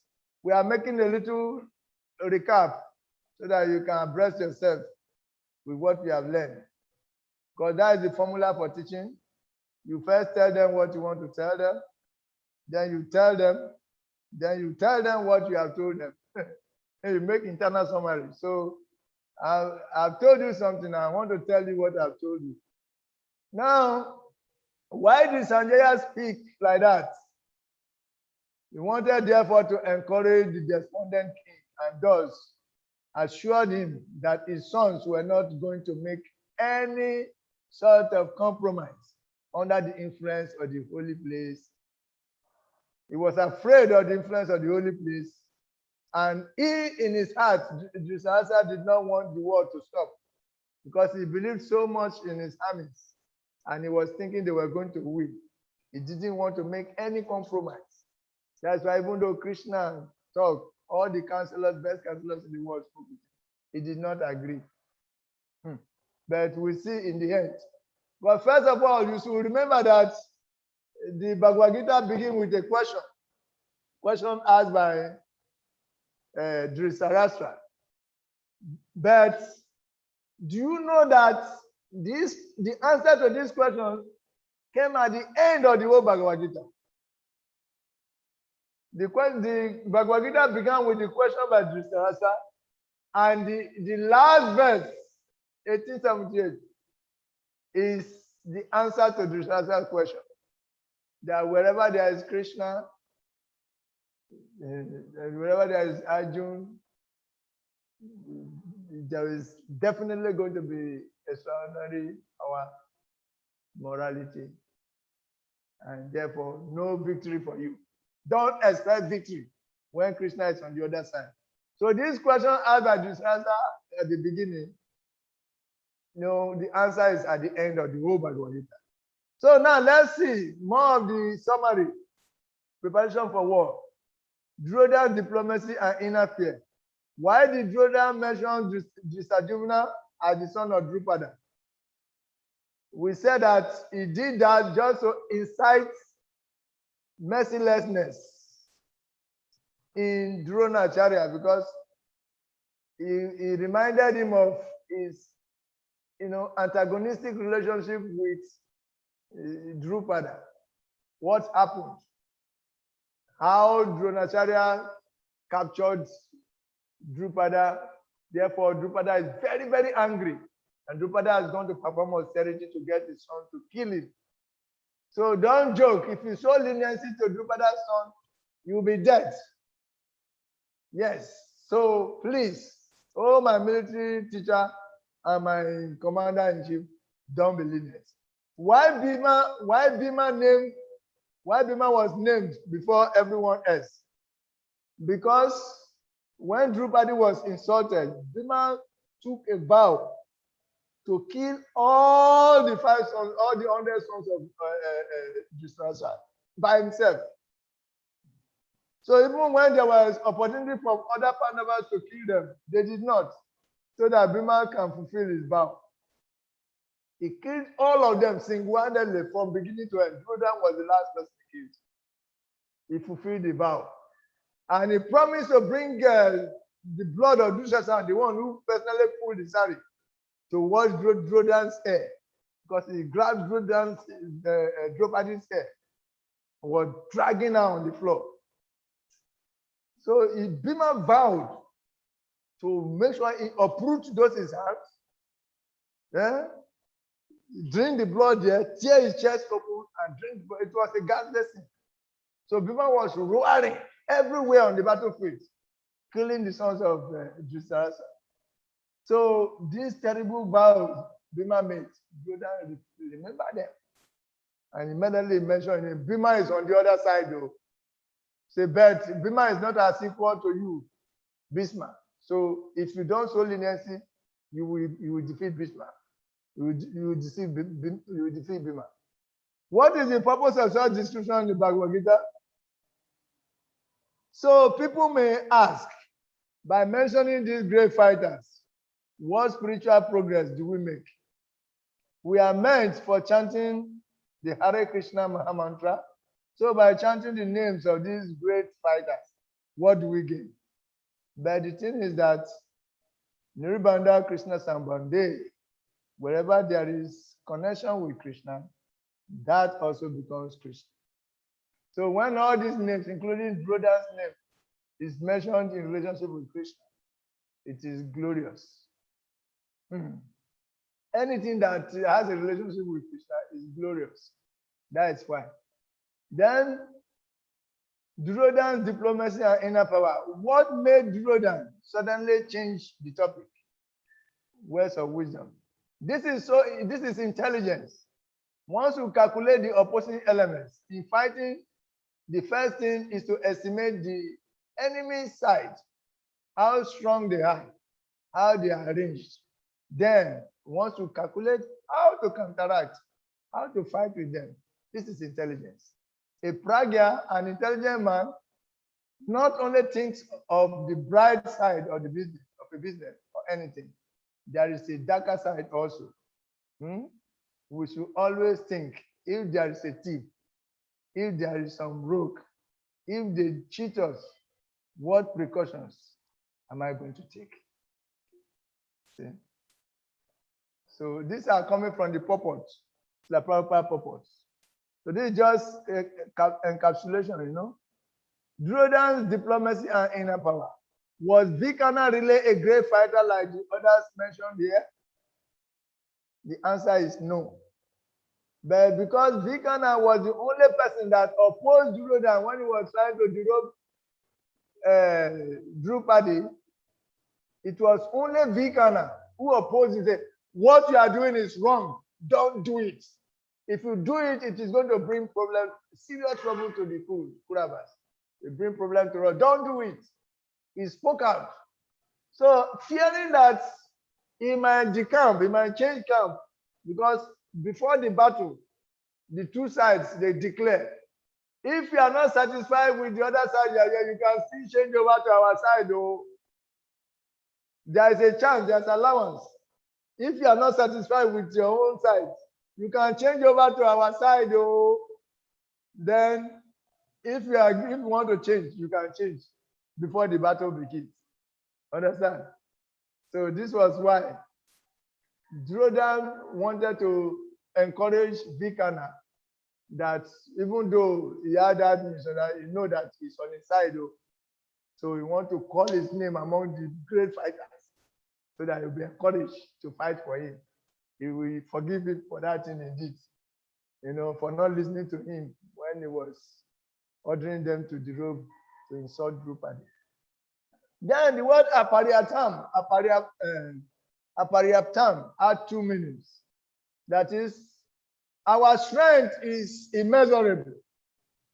That is to encourage Bismarck. To encourage Bismarck. Then our strength is insufficient. That is to encourage Dronacharya.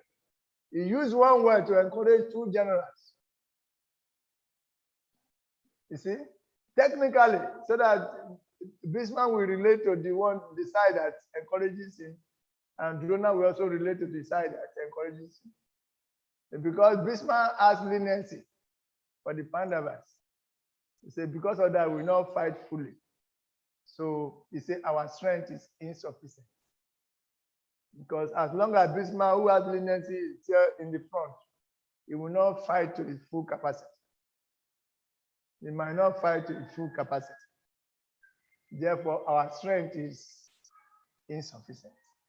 But say our strength is immeasurable because people like Drona, they are there. We take advantage of that. So, what is the diplomatic tone here? Drodan, after praising the prowess of Bismarck, further consider that others might think that they had been considered less important. So, in his usual diplomatic way, he made this statement. Now, text 12. Why did Bismarck not reply in words? Indirectly, by the symbolism of the concept, he informed his depressed grandson Durodan that he had no chance of victory in the battle because the Supreme Lord Krishna was on the other side. But still, it was his duty to conduct the fight, and no pains would be spared in that connection. So we come to the signs of victory here, 2020. And you see, the word Madhava. Madhava. Why this name? The husband of the goddess of fortune. Because the Lord is the husband of the goddess of fortune. Wherever he is present, there is always victory. Divya transcendental. The concepts were transcendental. Mahati Siyandani. In the chariot that we are using, Arjun's chariot was given by Agni Devi. It was invisible. It's one of the signs of success. And now we come to verse 15, where we are. Verse 15. I will read it from here, from my Bhagavad Gita. Verse 15. Panchajayam hirisikeso devadatam dhananjaya pundram dhamaumaha sankam bhima kana vikodaraha brikodaraha. Lord Krishna blew his conch shell called Panchajaya. Arjuna blew his conch shell, the Devadatta, and Bhima, the voracious eater and performer of Herculean tasks, blew his terrific conch shell called Pundra. Then verse 16 to 18. That's small. Ananta Vijayam Raja Kunti Putro Yudhisvara Nakula Saradeva Cha Sugosa Manipuspaka Kasya Cha Parameswasa Sikandi Cha Maharata Drista Jumno Virata Cha Satyaki Chaparajita Drupado Drupadeyacha Sarvasa Pritivipate Subhadracha Mahabahu Sakam Dadmu Pritak. King Yudhishthira, the son of Kunti, blew his conch shell, the Ananta Vijay. And Nakula and Sade blew the Sugosha and Manipuspaka. The great archer of the king of Kasi, the great fighter Sikandi, Drisadumna, Virata, the unconquerable Satyaki, Drupada, the sons of Drupadi, and the heroes, O king, such as the mighty armed son of Subhadra, all blew their respective conch shells. So these are all transcendental concepts blown on the side of the Pandavas. And when these concepts were blown, they sent terror and fear into the hearts. They penetrated into the hearts of all the opposing armies. Yes, but Jordan and their own concept did not send us a wave. But Krishna and his people, the Pandavas, their concept sent waves of fear into the hearts. They shattered the heart of. Okay, these are the conscience. Krishna's conscience is called Panchajaya. You know, Panchajaya was the demon they killed. Krishna killed that demon in the depth of the ocean when they went to look for his son's, his guru's dead son. They captured the demon, killed him, thinking that the son is in his stomach, but he wasn't there. So they took the shell as a conscience. Then we have Arjuna. Arjuna's conscience is called Devadatta. Devadatta. Bhima's conscience is called Pundra. Pundra. Yudhishthira's conscience is called Ananta Vijay. Nakula's conscience is called Sugosa. And Sade's conscience is called Mani Puspaka. In Dravani Vyadharayat, it shattered the hearts. It shattered the hearts of the enemies when you blow this conscience. Ooh, their hearts shattered. The waves that entered were not ordinary waves. So, but the conscience of the other people did not have such effect. Now, Sanjaya's tactfulness. Sanjaya was also very tactful, being a disciple of Vyasadeva. So, more signs of victory. Vaishnava Kapidwaja, Vaishnava to follow his previous Mahajan authority. That is Vaishnavism. We don't manufacture ideas. We don't commit such rascaldom. We simply accept the behavior of the activities of previous acharyas. There is no difficulty, therefore, he, Arjuna, has depicted his flag with Hanuman. That's Hanumanji, Bajrangali, kindly help me. This is Vaishnavism. I have come here to fight for Lord Krishna. You fought also for Lord Ram. Kindly help me. We also know the story of how Drupadi wanted a flower, special flower, and how Bhima was deputed to go and bring more of that flower in the forest. And he went in and he came across a huge monkey there, old monkey. And this monkey spread his tail to cover the road.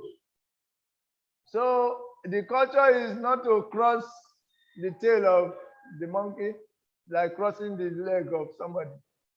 So Bhima told the monkey, old monkey, please, will you remove your tail so that I can pass? Hi, Bhima. Old monkey said, look, I'm too old. I'm weak. I cannot raise my tail. Please. I said, remove this tail. I'm respecting you. I'm telling you because I have respect for you. Remove this your tail so that let me pass. I'm so old, I cannot even move my tail anymore. Please, can you remove it and pass? Then I will remove it. I will move it and pass. So it was depending on his strength. With the two hands, he grabbed the tail of Hanuman, tried to move it out of his way. But he could not even lift it an inch above the ground. Say, what? With all my strength, I'm the strongest man on earth. What has happened that I cannot even lift the tail of a monkey here? That means he's stronger than me. Who are you? Oh, old monkey, who are you? He said, oh, I am Hanuman. He said, are you Hanuman? He said, I am Hanuman, the son of Bayu. Bayu Putra. I am Bayu Putra Hanuman, Bajrangali Hanuman. He said, you are Hanuman? I'm also Bayu Putra. I'm also son of Bayu. My name is Bhima. Oh, then we are brothers. Wow. Then they embraced. Bhima, Hanuman knew everything, but he was just trying to reveal himself to Bhima. That you think you are strong, you are my junior brother. You don't recognize me. So they embraced. Then he promised that during the battlefield, he will enter the flag of Arjuna. Hanuman said he will enter the flag of Arjuna to support them in the battle. Since he supported Lord Ramachandra and Lord Ramachandra was victorious, they needed his support so that their victory can be more solidified. So he agreed.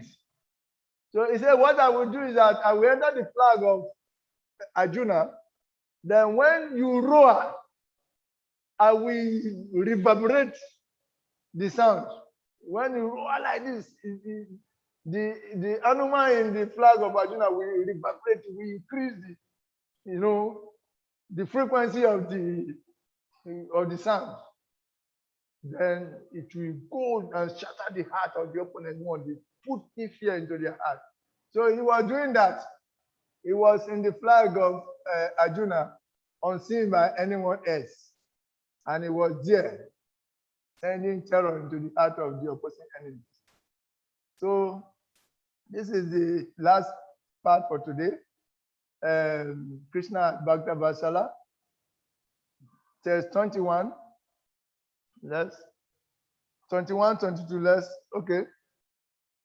Wait. Test 19. The blowing of these different conches became uproarious, vibrating both in the sky and on the earth. It shattered the hearts of the sons of Dhritarashtra. Then, at that time, Arjuna, the son of Pandu, that is verse 20, seated in the chariot, bearing the flag marked with Hanuman, took up his bow and prepared to shoot its arrow. O king, after looking at the sons of Dhritarashtra drawn in military array, Arjuna then spoke to the Lord Krishna, these words. Arjuna said, that is 20 to 21 to 22. Arjuna said, "Oh, infallible one, please draw my chariot between the two armies so that I may see those present here who desire to fight and with whom I must contend in this great trial of arms." Naturally, it is like that. You have to evaluate the strength of your enemies. That's the way of good fighters. So he never fails. Krishna never fails in his affection for his devotees. So even though is Krishna the supreme controller, here is being controlled by Arjuna. Arjuna's words. Arjuna is ordering Krishna to take his chariots to the center so that he can see those he want to fight with. So even though Krishna is the supreme controller, Krishna allows his devotees to control him. This is his extraordinary feature of Krishna. This is his most attractive feature. He allows his devotee to control him. Imagine, Mother Yasoda buying Krishna. How can Krishna, who is Adoksaja, who is a tutor, became bound by Mother Yasoda? He bound him with love and affection. Krishna is bound by his devotees' love. The Supreme Personality of Godhead, he performs inconceivable activities. He allows his devotees to control him. He was practically crying when Mother Yasoda was trying to bind him. He saw the cane in his hand. He was crying, fear. Somebody who is feared by fear personified. He is afraid of his mother. What a bundle of contradiction. Eh? Somebody who is feared by fear personified is now afraid of his mother. Then somebody who is the goddess, husband of the goddess of fortune, is now stealing butter. Like a common hungry man. You see, it is the love of the devotees control Krishna. Krishna allows himself to be controlled by the love of his devotees. So here, Arjuna is ordering Krishna around. Take my chariot, because the charioteer is the fighter is superior to the charioteer. So he's ordering Krishna as a subordinate now. Take me to the middle of this so that I can see. In fact, it is said that Krishna's arrangement, whatever will happen next, we are going to see. Is Krishna's arrangement. He wanted to let Arjuna feel his ego. He wanted to deflate his ego. So he took him. He did not take him to any other place, but he took him to where Bhishma and Drona, his teacher, his grandfather, so that he can see, to awaken the compassion, the sentimental compassion in his heart, so that he can enter into some mood and he will speak Bhagavad Gita. So we see. He never fails in his affection for his devotees. That's one of the qualities of Krishna. That's why it's called Bhakti Vasala. As charioteer, he had to carry out the orders of Arjuna, and he did not hesitate to do so. And although he had accepted the position of a charioteer for his devotees, his supreme position was not changed or challenged. We are going to see. Even as the charioteer, he ended up speaking Bhagavad Gita. The chariot master became confused, and the charioteer spoke Bhagavad Gita to enlighten him. And the chariot master was offering obeisance from all directions, begging for forgiveness. Okay, Gudakesh, chapter 24, text 24. The word Gudakesh, Gudaka means sleep or ignorance. Isa means controller. Because of his friendship with Krishna as a great devotee, of Krishna, he could not forget Krishna even for a moment. That means he conquered sleep. Arjuna is therefore called one who conquered sleep. Sleep means forgetting Krishna. Arjuna did not forget Krishna even for a moment. So he's good Akesh. Let me see those who have come here to fight, wishing to please the evil-minded son of Dhritarashtra. Then Sanjaya said, Sanjaya Uvacha, verse 24. Ebam ukto irisi keso, guda kesa barata, tenayo ubayo madye, stapai chatwa rato tamam. Sanjaya said, O descendant of Bharata, having thus been addressed by Arjuna, Lord Krishna drew up the fine chariots in the midst of the armies of both parties. Now, let me read the purport to this.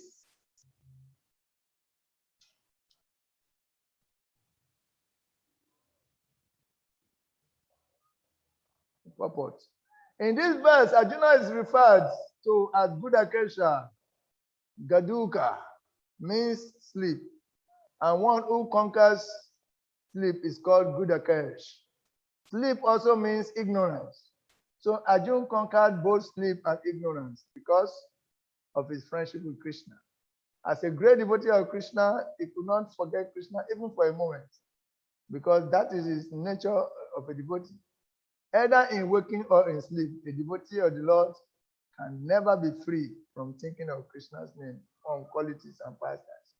Thus, a devotee of Krishna can conquer both sleep and ignorance simply by thinking of Krishna constantly. This is called Krishna consciousness or samadhi. As a Rishikesa or the director of the senses and mind of every living entity, Krishna could understand Arjuna's purpose in placing the chariot in the midst of the army. Thus, he did so and spoke as follows. So you get it. The mental culture of Krishna consciousness is to always think of Krishna. This is the mental culture of Krishna consciousness, to always think of Krishna. This is the mental culture of Krishna consciousness, to always think of Krishna. Okay, as opposed to the mental culture of the demons. It's always think of material things and have sense gratification. The mental culture of a devotee is to always think of Krishna. And when you are doing that, everything else will fall in place. Yes. Krishna is the master of the senses in this case. He's the master of Arjuna's senses also. So he knew exactly what was in Arjuna's mind when he was telling him, take me to the middle of the army. He knew everything. Nope. Nobody can hide anything from Krishna. So Arjuna could not.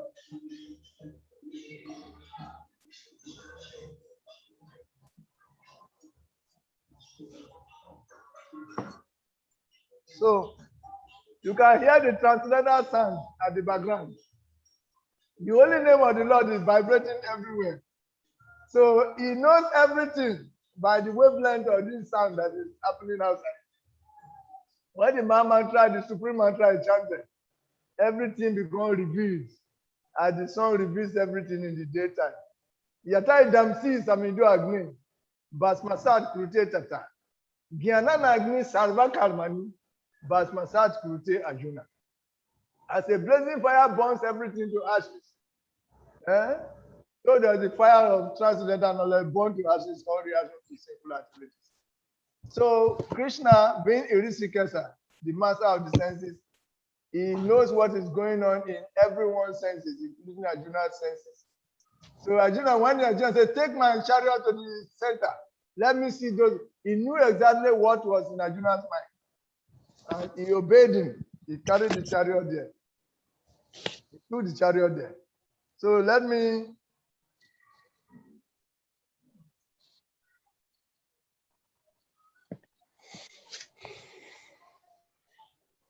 okay. He took the chariot there. In the presence of Bhisma, Drona, and all the other chiefs. Yes, he took the chariot there. But he did not take it to any other place, but he took it to where his grandfather, his own grandfather was, because the grandfather was there to come and fight against him.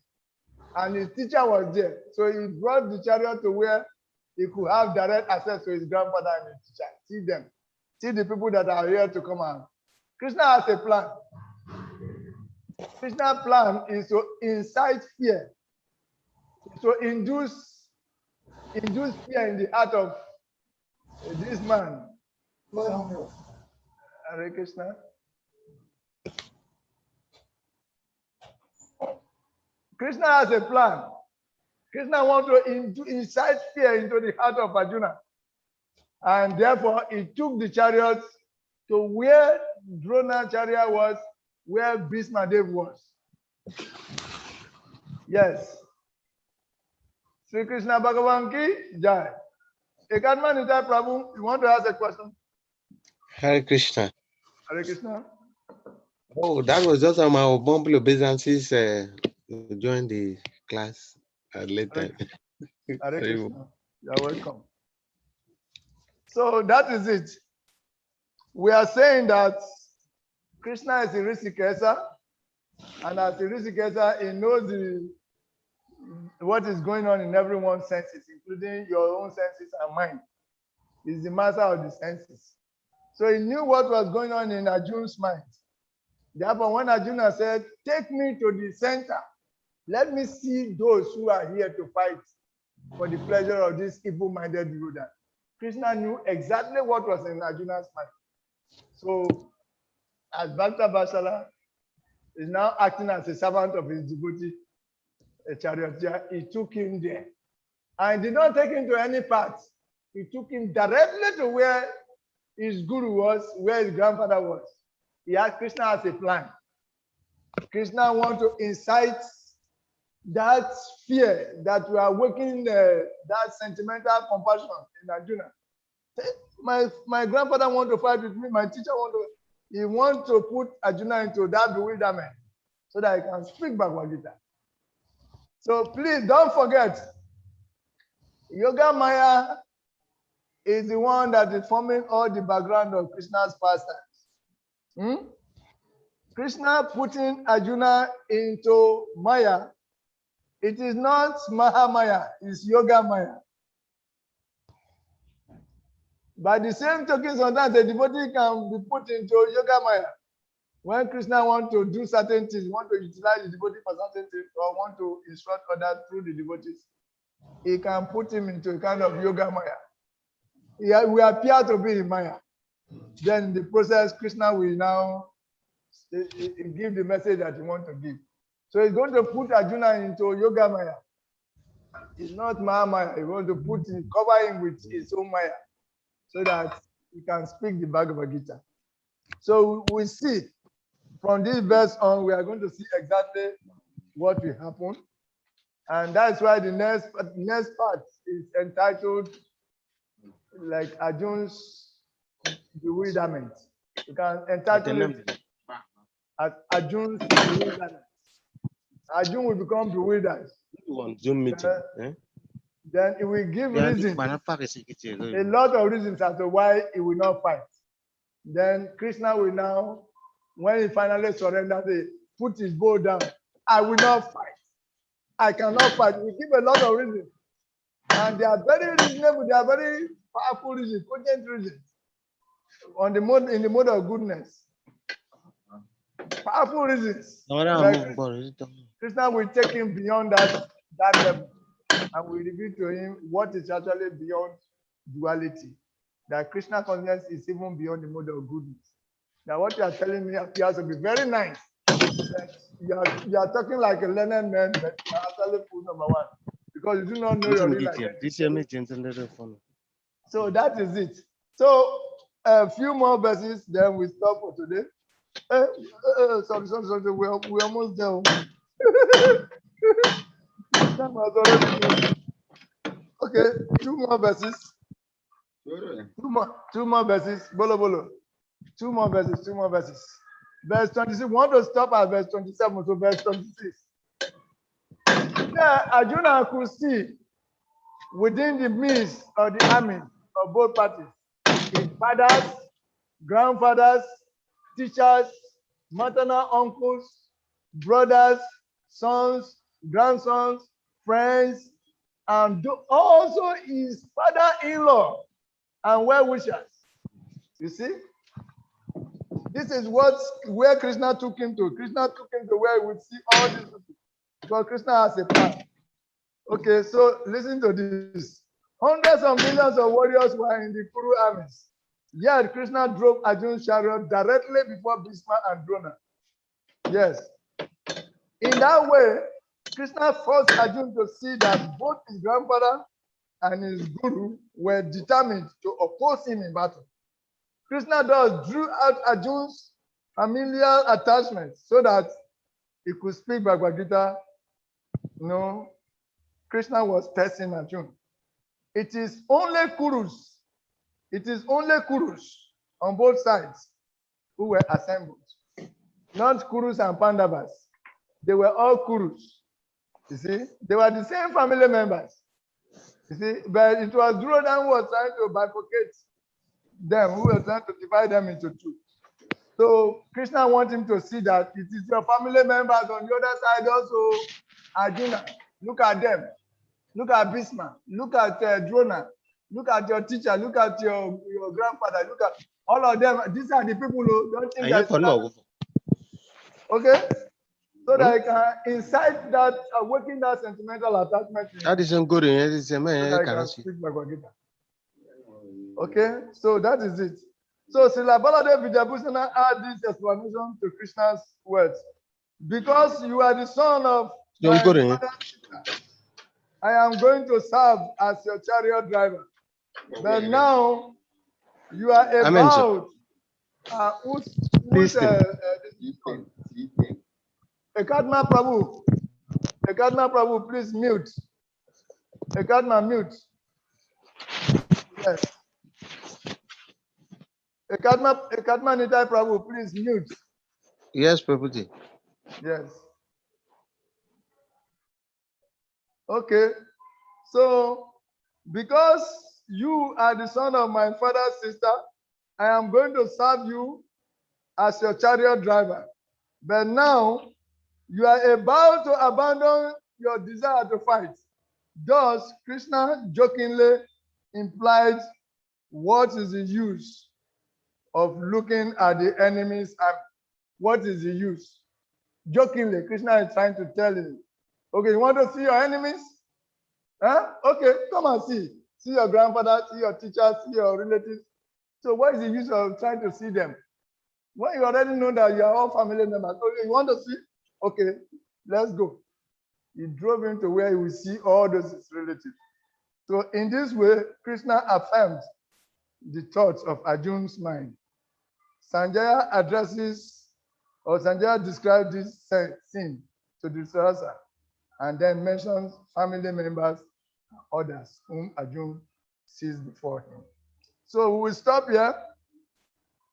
We will stop here so that we can meditate on what is going to be. The reading is about to take place. As I said before, these first 26 verses or 27 verses were like introduction to the main subject matter.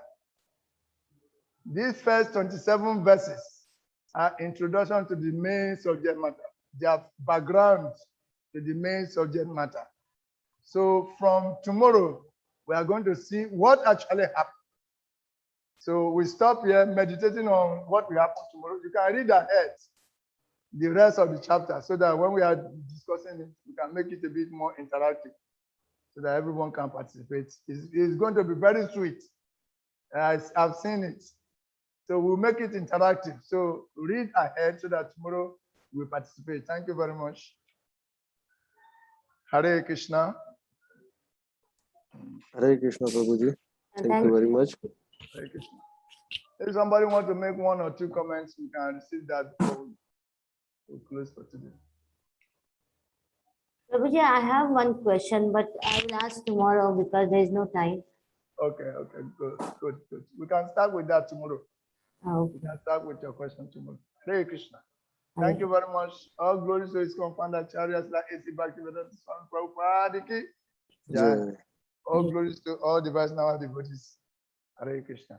The number is so few. The number is so few, but it's like few people couldn't log in, so they are here physically also.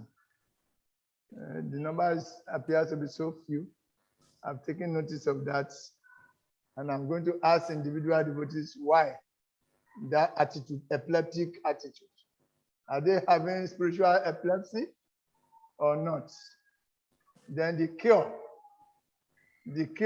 is this message. That means they have epilepsy, but they don't want to take the medicine to cure it. I will find out from them individually why it is so.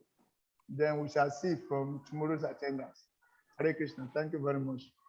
Thank you very much for being here. Thank you very much, Prabhuji. Hare Krishna. Thank you very much, Madhu Sneha Prabhu. Thank you very much, Saba Mayi Gupi Mataji. Thank you very much, Bhakti Amiga. Thank you very much, Ekatma Nitai Prabhu. And thank you very much, all the other devotees. His confounder, Charasla AC Bhakti Vedanta Swami Prabhupada ki Jai. Jai. You may go as you like.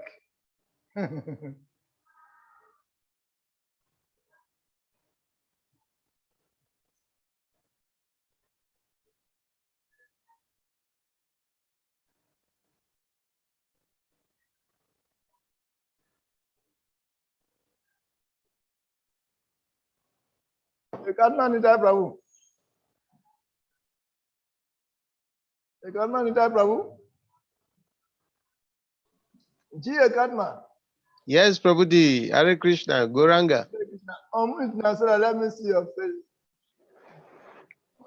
on your video.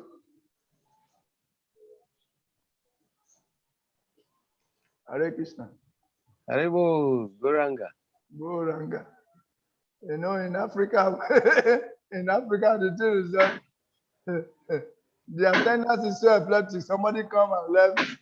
Somebody is not coming today. Tomorrow you give a flimsy excuse. This is how your people are giving me trouble. You know. They make The situation why I came a little bit late. The it's not network. you. It's not you I'm talking to. Okay. I'm talking to the students. I'm talking about the students. As a teacher, you can come in anytime you like and leave anytime you like. Understand? I'm talking Yeah. about the students. Students are supposed to Yeah. be consistent. But I was just trying to offer something in relative state. The network coordination in Nigeria have been really, really slow in the past 2 weeks. Certain networks are like Airtel having a lot of challenges in providing a useful network for the subscribers. For me, I tried this morning, I could not get with Airtel. I have to subscribe through MTN.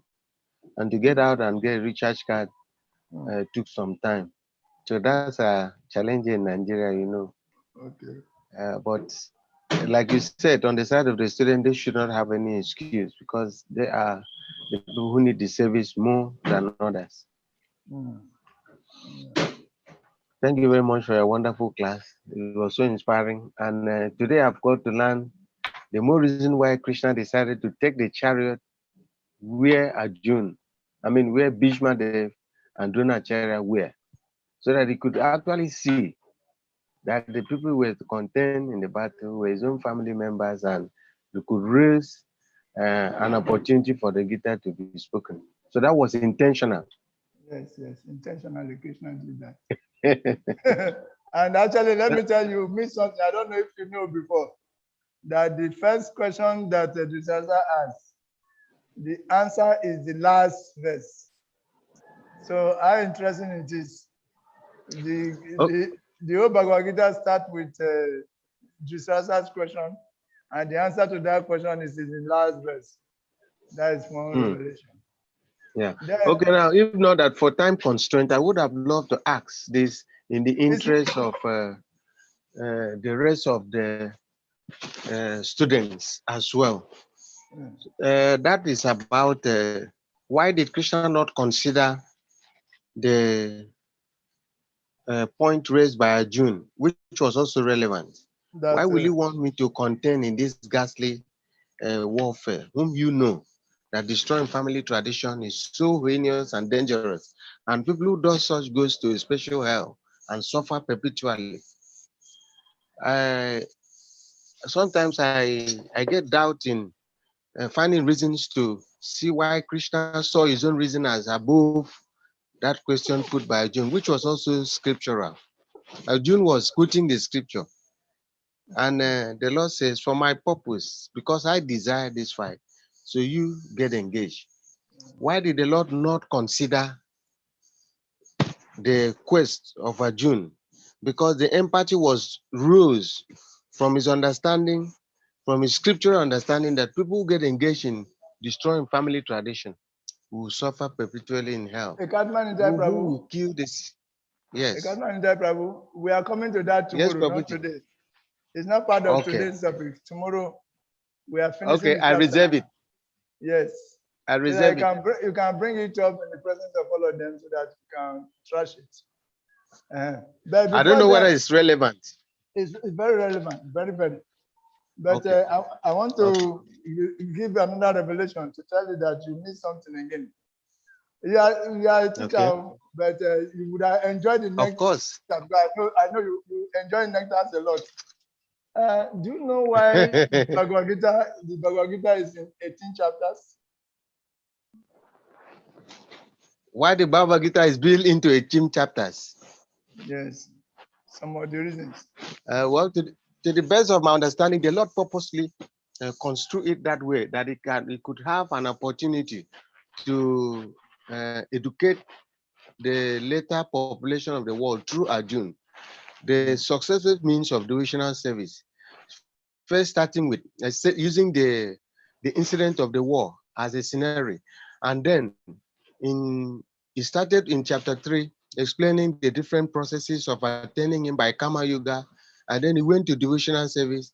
He went to confidential service, confidential knowledge, and he went to even most confidential and deductively to where he decided to reveal his universal form, such that June could be able to understand him in the right sense. And then, in a nutshell, I would say the Lord personally construed that way to deductively take June to devotional service as a lesson for us to learn. So you Thank give you me the very much. best. Thank you very much. Now listen to me. All right. Ricardo, now listen to me. Yes, I'm It's listening. me and you. The first, Of course. there are 11 axioms, 11 division of soldiers. Me, we made the wrong time. Look at conference. God. Ah. Yes, I'm hearing, please. There are 11 axioms from the Kauravas, and there are 7 from the Pandavas. So 7 plus 11 is how many? 7 That is plus 11 16. is how many? 7 plus 11 7 plus 11 is 18. is 18. Okay, that is very good. 18 is first. Secondly, there are 18 departments of knowledge. Okay. We have the 4 Vedas. Who is distracting you like this? I'm sorry. You need not feel half. My money could not feel the balance. You need not feel maybe 3. Sorry. I did it there. Sorry, I'm very sorry, please. We have only 1 minute and the person is distracting you. Tell the person to go. Yeah. Sorry. I'll give it. Okay, sorry. I'm very sorry. Our time is over. The next class is about to begin. So the person is distracting you from getting what you are saying. Hare Krishna. Okay, thank you very much. His co-founder Charasla AC Bhakti Prabhupada Jai. And we please welcome His Grace River Banachari to come on board for the Bhakti Bible class. Hare Krishna, Banachari, welcome. Hare Krishna, Hare Krishna. Jai.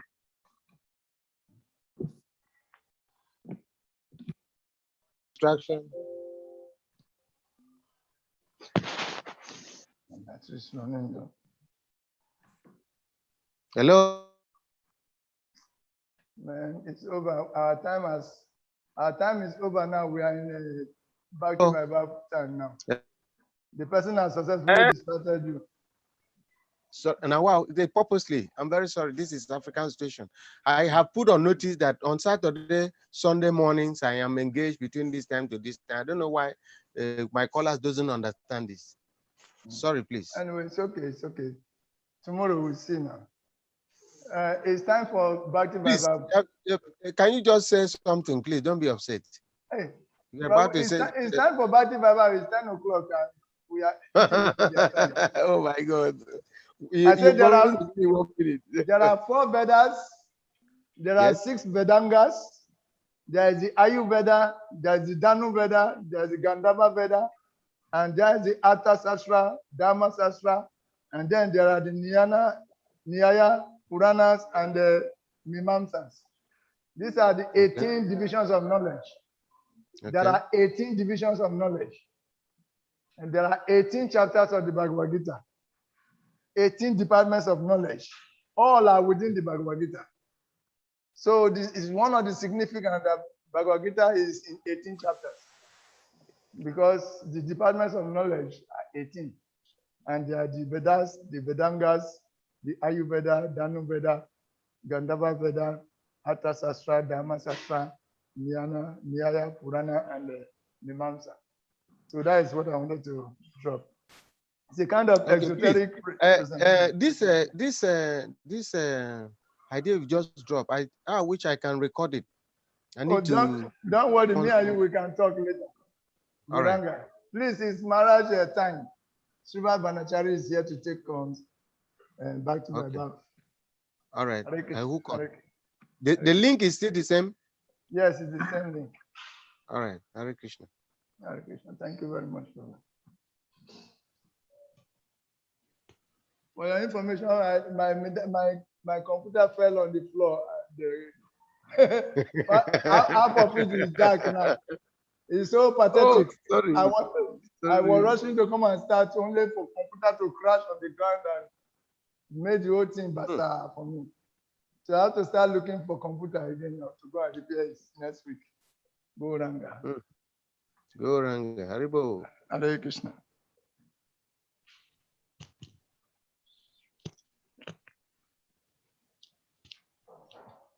Over to you.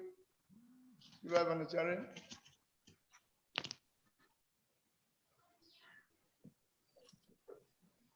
Hare Krishna. Hare Krishna. Hare Krishna. Hare Krishna, Maharaj. Hare Krishna Maharaj. Hare Krishna. Our obeisances to everybody. Vanchakalpatarubhyascha, Kripasinubhyaya Vacha Paitanam. Pavebhyo Vaishnavyo Namo Namaha. So, Hare Krishna Maharaj. Hare Krishna, Sarikam Prabhu. My obeisance. Please accept my obeisances. Okay.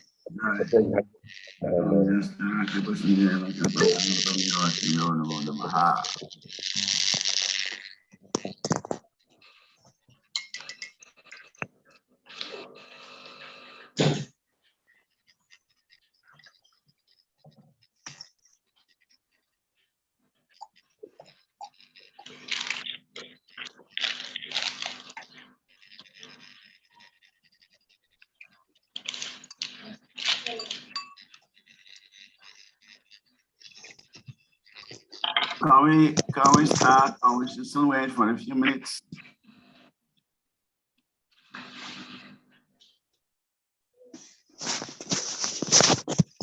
Yeah, Sitan Prema is having the host, and Sitan Prema Prabhu.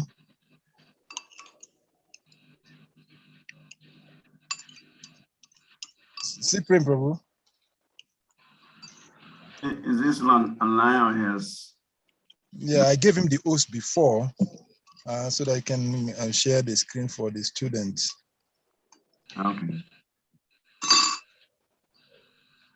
Okay. It's online.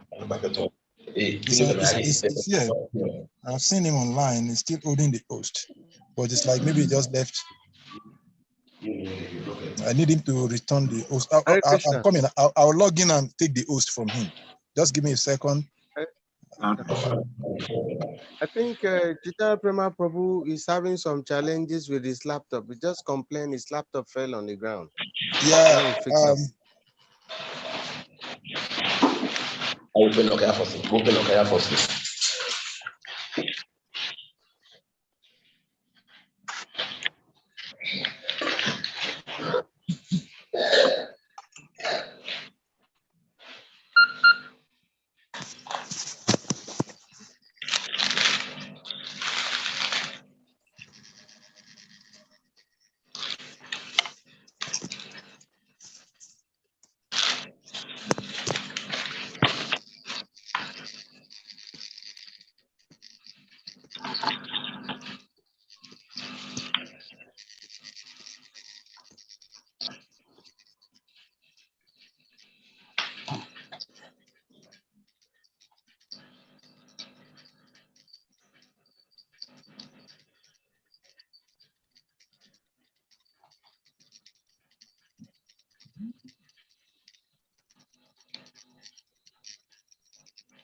Yeah.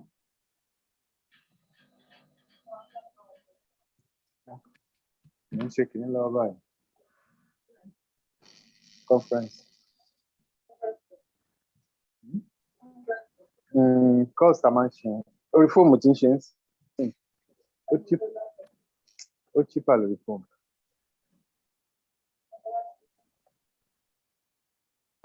Não tô rotinho.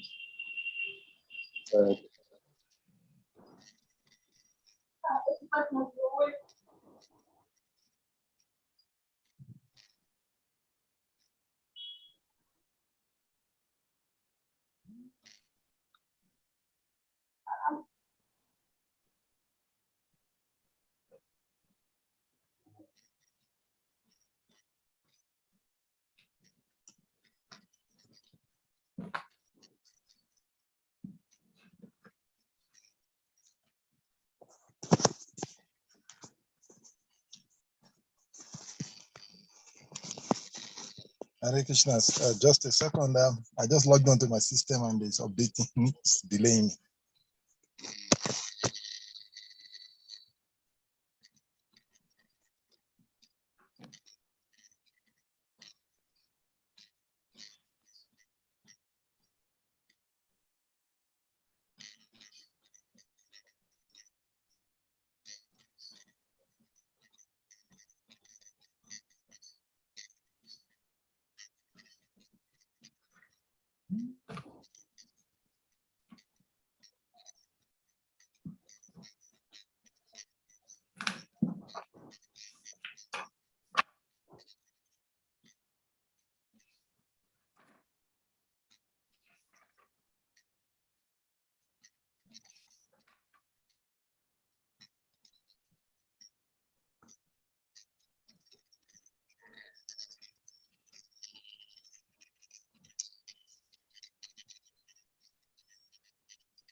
Okay.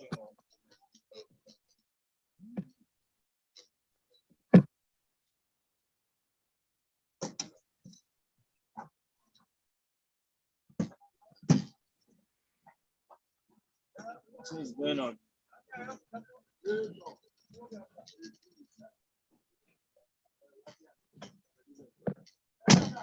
I think Utpala Prabhu is trying to, no, sorry, Sonika Prabhu is trying to share the screen where we can have the prayers of Sanatana Goswami. Glorifying Srimad Bhagavatam. And that is taking some time. I'm sorry. I supposed to have logged in on earlier. I lost count of the time. And I'm sorry. I came in a little bit late, but I'm logging. I just want to take back the.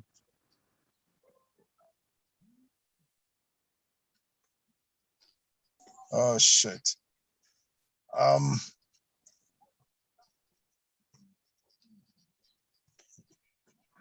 we can skip that if it is taking time. And tomorrow. Okay, I'm coming. Just a little. I don't want to end the class because if I log in fresh, it will request me to log you out. Then you log in back. So. And that is necessary.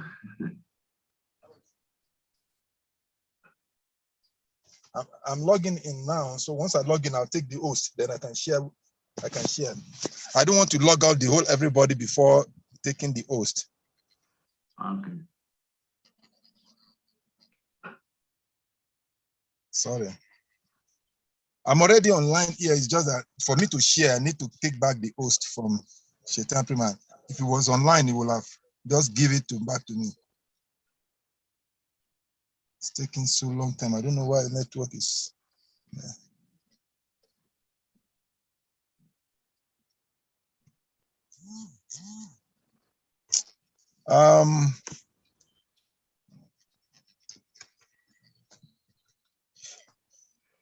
Maybe we can skip it if it is taking a lot of time. You can skip that and then just. He wanted me to log everybody out. That's what I'm trying to avoid.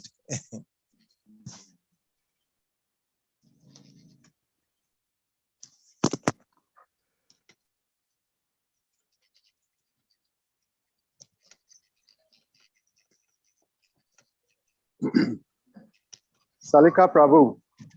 Yes, Prabhuji. If it's necessary, we all log out. Doesn't mean anything. We log in again. Yeah, so now we can save time like that. Yeah.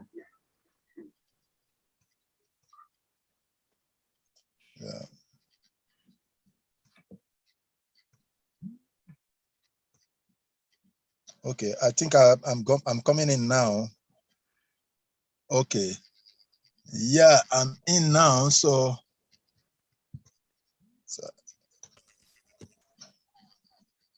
let me take. Yeah, I'm let me log out one.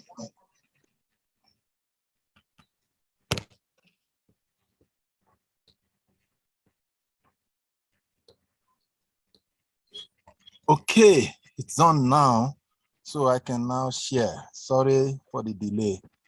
It was my mistake.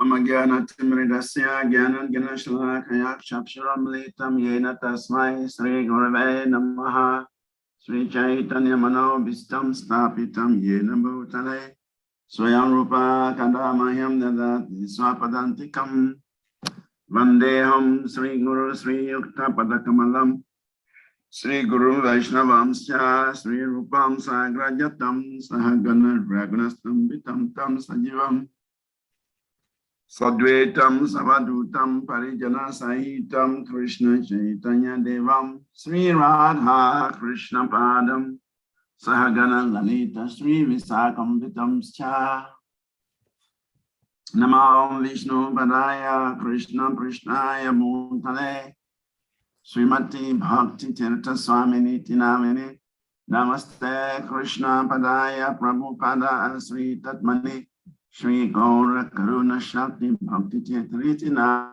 Namini Nama Om Vishnu Padaya Krishna Prishnaya Bhutale Srimati Bhakti Vedanta Swamini Tinamini Namaste Saraswati Devi Gauravani Pracharini Nirvase Sasumyavani Pasachade Satarini Vanchakalpatarmyascha Kripa Sindhumya Ivacha Patitanam Pavinebhyo Vaishnavibhyo Namo Namaha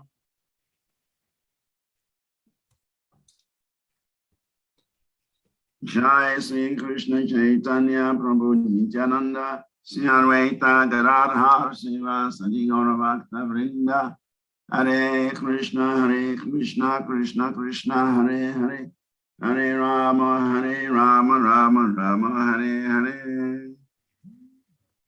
Narayana Namaskritya Narachaiva Narottamam Devim Saraswatim Vyasam Tato Jayamudiraye Nashtapraya Subhadresu Nityam Bhagavatam Sevaya Bhagavati Uttamasloke Bhakti Bhavati Naistiki Om Namo Bhagavate Vasudevaya Om Namo Bhagavate Vasudevaya Om Namo Bhagavate Vasudevaya. So we have Sanatana Goswami's glorification of Srimad Bhagavatam on the screen, so we can chant them together. 1. Sarva Shastravi Priyosha Sarva Vedaika Sanpalaha Sarva Siddhanta Radnogya Sarva Lokaika Dat Pradaha. O nectar from the ocean of all scriptures, singular fruit of all Vedas, rich mine of all conclusive truths. You are the only giver of light to all the worlds. 2. Sarva Bhagavata Prana, Srimad Bhagavata Prabhu, Kali Dvanta Ditadya, Sri Krishna Parvartitaha. On life of all, on life air of all the Supreme Lord's devotees, all Masters Srimad Bhagavatam. You are the supreme light that clears the darkness of Kali Yuga. You are the exact image of Sri Krishna. 3. Paramananda Prabhaya Prema Varni Akarshayate Sarvatra Sarvasevaya Sri Krishnaya Namostute. I bow down to you who are supremely blissful to read, Your every syllable pours down a flow of nectar, Prem. You can always be served by everybody. You are Sri Krishna himself. 4 says, Mad Eka Bandhu Mad Sangim, Mad Guru Mad Mahadanaha, Mad Nishtaraka Mad Bhagya, Mad Ananda Namostute. My only friend, my constant companion, my spiritual master, my great wealth, my savior. Something never fortune, my source of ecstasy. I bow down to you. And the last one, 5. Asadu sadu tadayim, ati no chachata karaha, anamucha kadachimam, premna premahat kano bhayo suparha. Oh, bestower of saintliness to the unsaintly, oh, exalter of the most fallen, please never leave me. Kindly appear in my heart and my voice with pure love. So these are the glorifications of the Srimad Bhagavatam by Srila Sanatana Goswami. And actually we are supposed to learn them off head. Before reciting Srimad Bhagavatam, we shall recite these prayers, which are a glorification of this wonderful scripture, Srimad Bhagavatam. Sanatana Goswami captures the essence of Srimad Bhagavatam in these verses. And so by reading them daily, memorizing them, reciting them,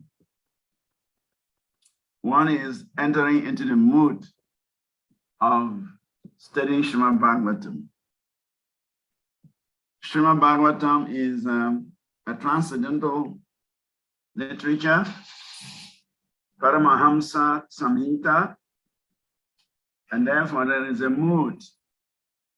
There is a mood under which we can study Srimad Bhagavatam. And so by reading through this prayer, it sets the mood for studying Srimad Bhagavatam. So that we have to learn. So today we are treating lesson 3. And lesson 3 is, so lesson 2. No, lesson 3. Lesson 3 is second chapter. We did 2 lessons last week. We did 1 and 2 last week. So today we are doing lesson 3, tomorrow lesson 4. And then the following week, we finish lesson 5 for the first unit. So lesson 3 is from the first canto, second chapter, verses 1 to 13. That is what we shall be discussing today. Gam karoti vajalam pangam lagayate grim yadkaripata mahadvande Shri Guru Dina Karanam Paramanam Bharavam Sri Chaitanya Ishwaram.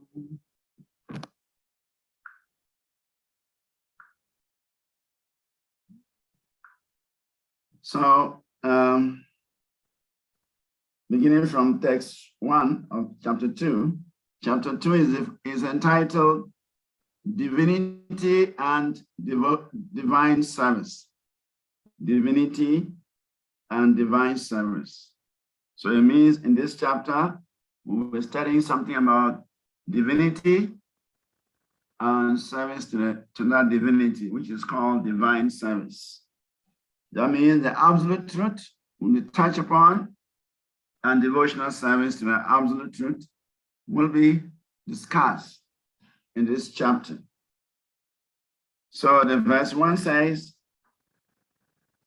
Vyasa ovacha iti samprasna samhiristo vipranyam romaharsani prati punya vachastesham pravaktum upachakrame. Translation: Ograshava Sutta Goswami, the son of Ramahassan, being fully satisfied by the perfect questions of the Brahmanas, thanked them and thus attempted to reply. In the purport, Prabhupada writes, brief purport, the sages of Naima Serenya asked Sutta Goswami 6 questions, and so he is answering them one by one. The first chapter of Srimad Bhagavatam, first chapter is entitled Questions by the Sages. So even though the summary of Srimad Bhagavatam,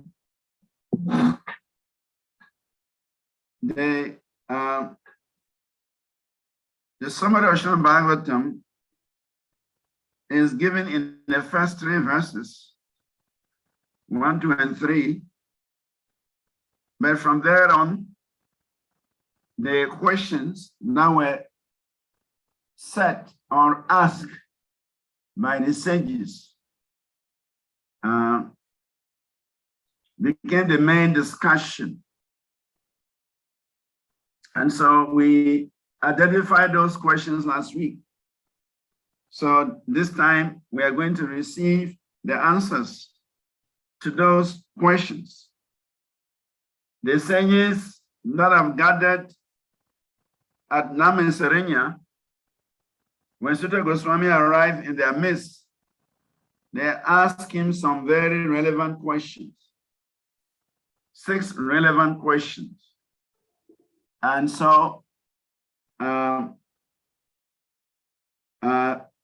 Goswami is getting ready to answer those questions. So maybe it is good we recap those 6 questions just to remind ourselves. What are those 6 questions? So that when we come across the answers, we can understand. So last week we enumerated the 6 questions asked by the sages of Naima Serenya to Sutta Goswami. Can we recap the questions? Yes, please. Let's remember the questions one by one. Anyone mention one of them?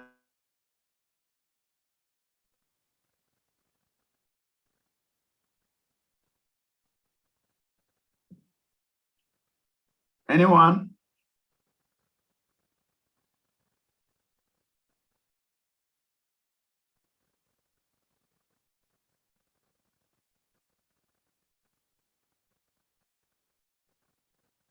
Anyone can unmute and mention a question. There are 6 questions that were asked by the sages of Naima Serenya. We are going to be answering them today in this chapter. So we need to remind ourselves of those 6 questions.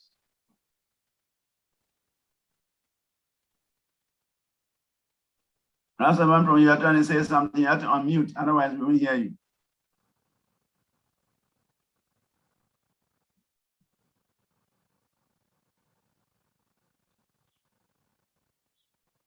Six questions.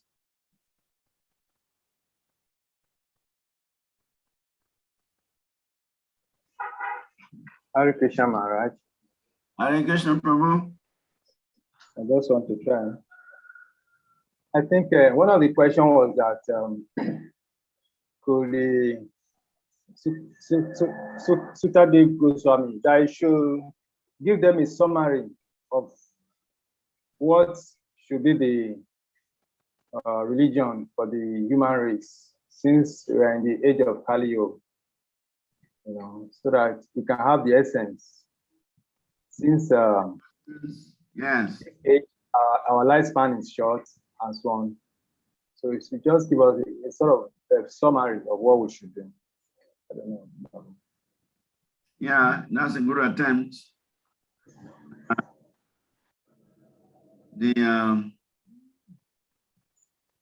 in Hare Krishna Maharaj. Hare Krishna. Maybe I should just give one or two of the questions. Yeah, please do. Okay. I think the one Madhavan Prabhu gave was question 1, which is what is the absolute and ultimate good or Shreya for people in general? And the second question is what is the essence of all scriptures, which is captured in the text number 11 of the first canto? Yes, yes. Then another one is for what reason did the Lord take his birth from Devaki? And that is That's in the right. text number 12. So I'll leave the remaining for others to share. Okay, thank you very much. You're welcome. Question 1 is in text 9. What is the ultimate good for the people in general? Question 2 is in text 11, the essence of all scriptures. Question 3 is in text 12. Why did the Lord appear from the womb of Devaki as the son of Vasudeva? So question 4, question 5, and question 6. Any attempt?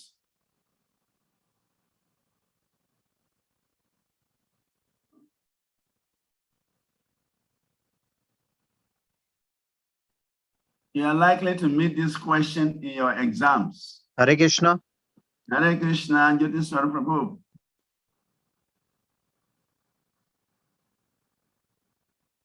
Yes. Question 4, question 5, question 6.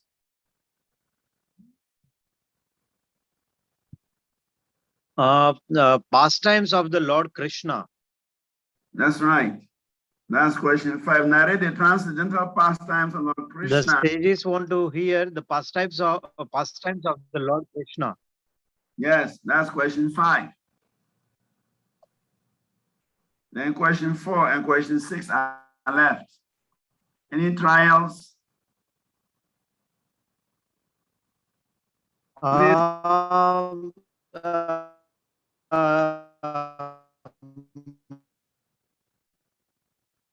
Note these questions. Note them in your exam.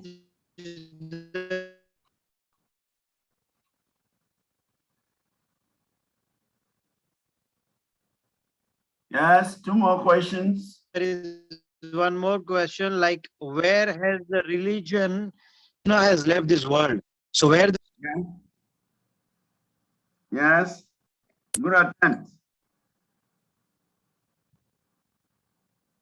Krishna has left the world. In whom does religious principle take shelter of? That's question 6. Question 4 is still pending.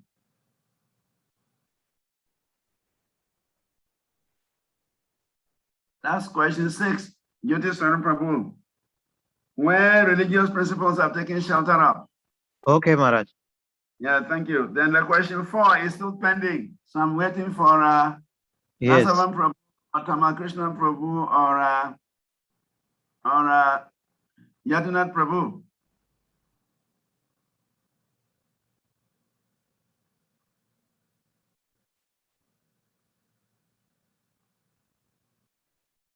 Question 4, you can find it in text 17 of chapter 1. Text 17 of chapter 1. Just a hint.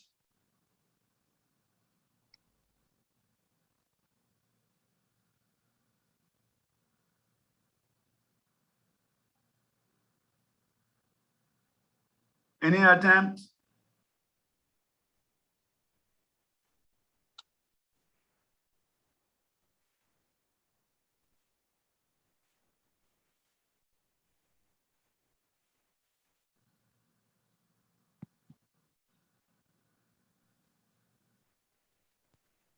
Yes, Yadunath Prabhu.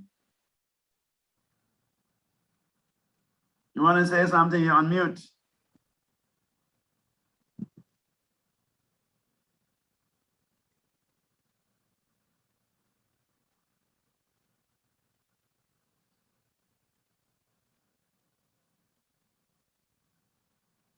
Your voice is not coming. I can see your lips moving, but you're not audible to us. I don't know whether it's coming from your computer or your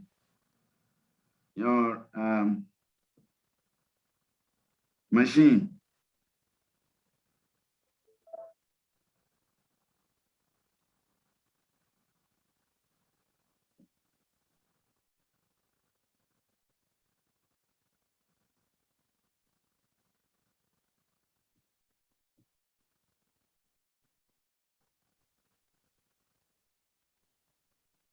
Well, I think it's taking time. I'll just give it and we'll go. But it's important that every one of you should know. Hare Krishna, Jagannath Prabhu. Jai Maharaj, Hare Krishna Maharaj. Hare The Krishna. sages are asking for the different incarnations and the pastimes. Exactly. The incarnations describe the Lord's adventures in his various incarnations. Please take note of these questions. You can't avoid you nowhere. So enumerate them, know where to find them, and memorize them, because you may be asked to list them in your closed book exams. And besides that, actually the whole Bhagavatam is answering these questions. The whole Bhagavatam is spoken to answer these 6 questions. So if you remember these 6 questions very well, then at any stage, you can always reflect on these questions. The whole Bhagavatam is spoken to answer these questions. So they're very relevant for a student of Srimad Bhagavatam. Anyway, let's move on to text 2 of chapter 2. Text 2 of chapter 2.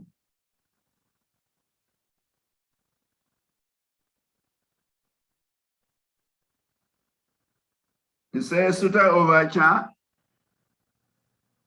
Yam pravrajatam anupetam apetya krityam dvai payano viraha karatara ajuvaha putreti tam maya yataya tarovo binedus tam sarva bhuta hridayam munim anatosmi. Translation. Srila Sutta Goswami said, let me offer my respectful obeisances unto that great sage, Shukadeva Goswami, who can enter the hearts of all. When he went away to take up the renounced order of life, sannyas, leaving home without undergoing reformation by the sacred thread or the ceremonies observed by the higher caste, his father, Vyasadeva, fearing separation from him, cried out, "O my son, indeed only the trees which were absorbed in the same feelings of separation echoed in response to the bereaved father." In the purpose of Prabhupada writes, the institution of Varna and Ashrama prescribes many regulative duties to be observed by its followers.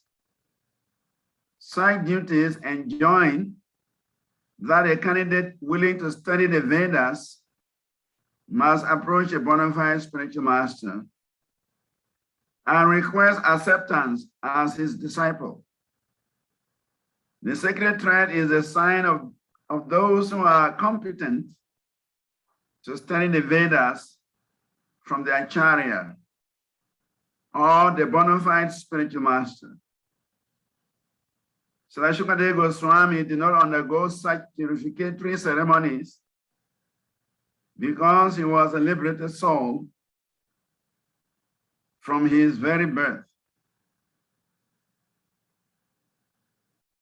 In the next paragraph, Srila Prabhupada writes, generally a man is born as an ordinary being, and by the purificatory process is born for the second time. When he sees a new light and seeks direction for spiritual progress, he approaches a spiritual master for instruction in the Vedas. The spiritual master accepts only the sincere inquirer as a disciple and gives him the sacred thread. In this way, a man becomes twice born, or a dvija.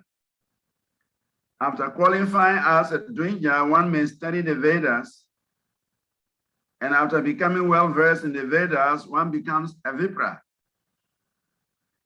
A vipra, or a qualified brahmana, thus realizes the absolute and makes further progress in spiritual life until he reaches the Vaishnava stage. The Vaishnava stage is the postgraduate status of a brahmana. A progressive brahmana must necessarily become a Vaishnava, for a Vaishnava is a self-realized, learned brahmana. So first of all, Shukadeva Goswami, as soon as he appeared from his mother's womb, he did not wait for the purificatory ceremonies to be performed. As soon as he came out of his mother's womb, he took sannyas. He renounced home and he left for the forest. But this was a great anxiety for his exalted father, saintly father, Srila Vyasadeva, because Srila Vyasadeva has written so much about these Vedic rituals in the Vedas. Now it was time for him to demonstrate these Vedic rituals in his own life. But unfortunately, his son, Sukadeva, did not give him the chance to perform those Vedic rituals.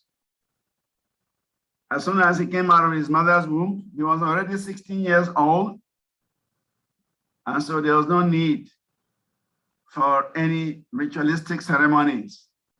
So immediately, he left home. Of course, many reasons are given that because Shukadeva was a self-realized soul, even though he was in the womb of his mother, he was on the transcendental plane. It was not just like an ordinary child. He was already enlightened.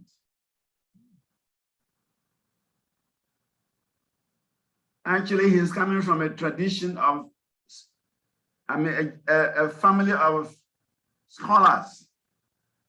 The father of Vyasadeva is Parasaramuni.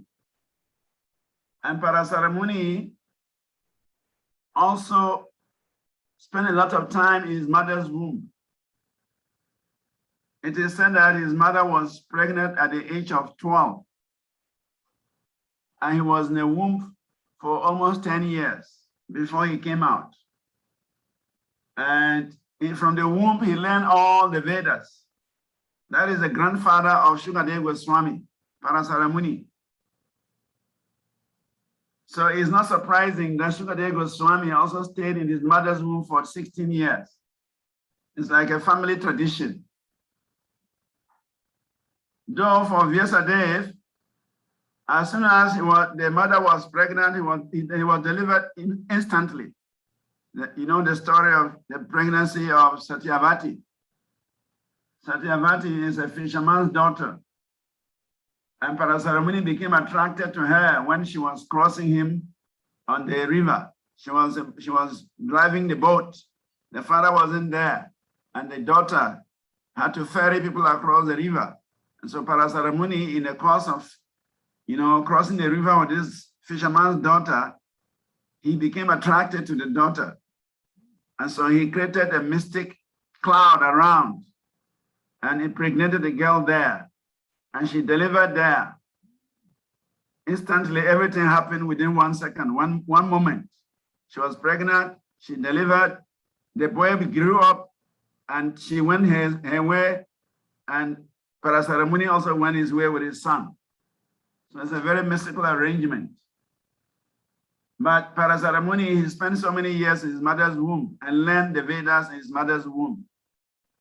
And similarly, Shukadeva Goswami also spent so many years in his mother's womb, and he was hearing Srimad Bhagavatam from his father while he was in the womb.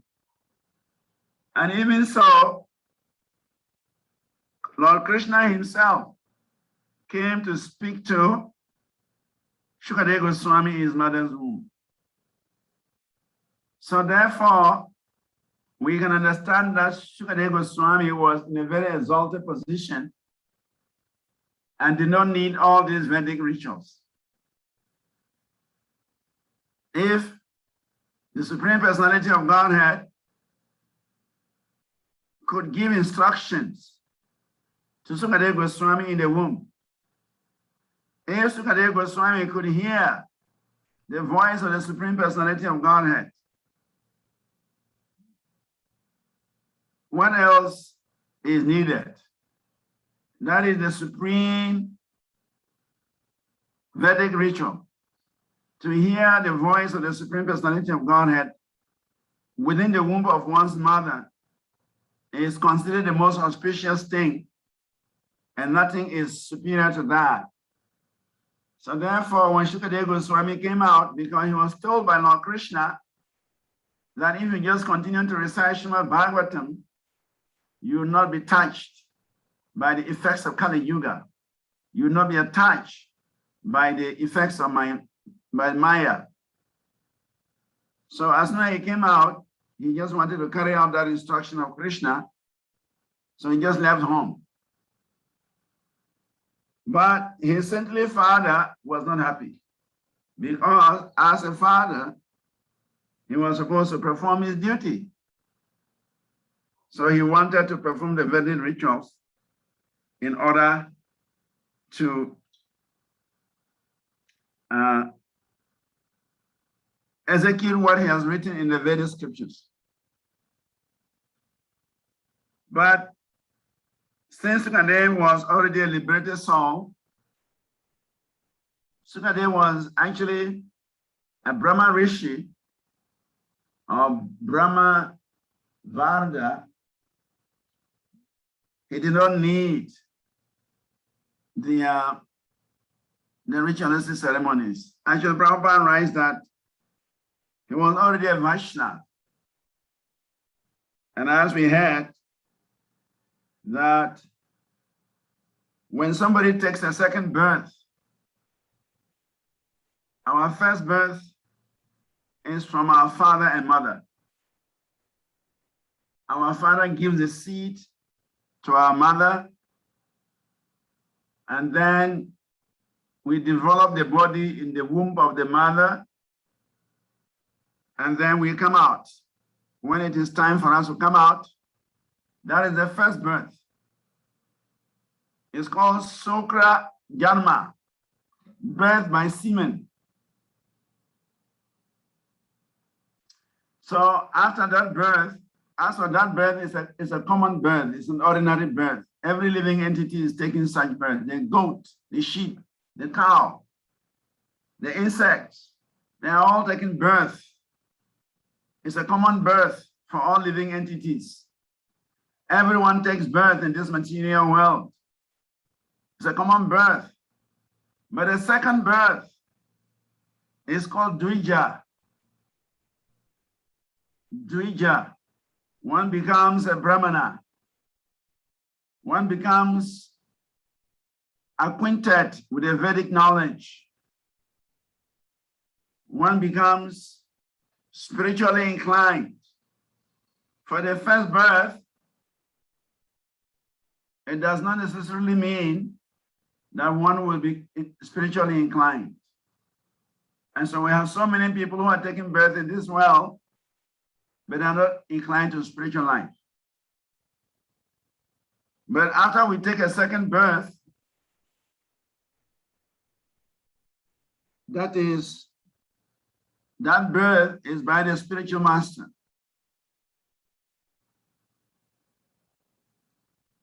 The spiritual master becomes the father and the scriptures become the mother. So the spiritual master instructs the disciple to study the Vedas. And as a result, he becomes a Vipra. One who studies the Vedas, become a master in the Vedas, understand the essence of the Vedas, is called a Vipra. A Vipra is a qualified Brahmana. And a Vipra, he is on the path of self-realization. And so he comes to the platform of a Vaishnava. He said a progressive Brahmana must necessarily become a Vaishnava. So by becoming a Vipra, then one can become a Vaishnava. Sukadeva Goswami was already a Vaishnava from the beginning of his birth. So therefore, he does not need to undergo the rituals or the ceremonies of birth, because he was already on the Uttama Adhikari platform. He is already in knowledge. He is already self-realized. So what is the need of all these ceremonies?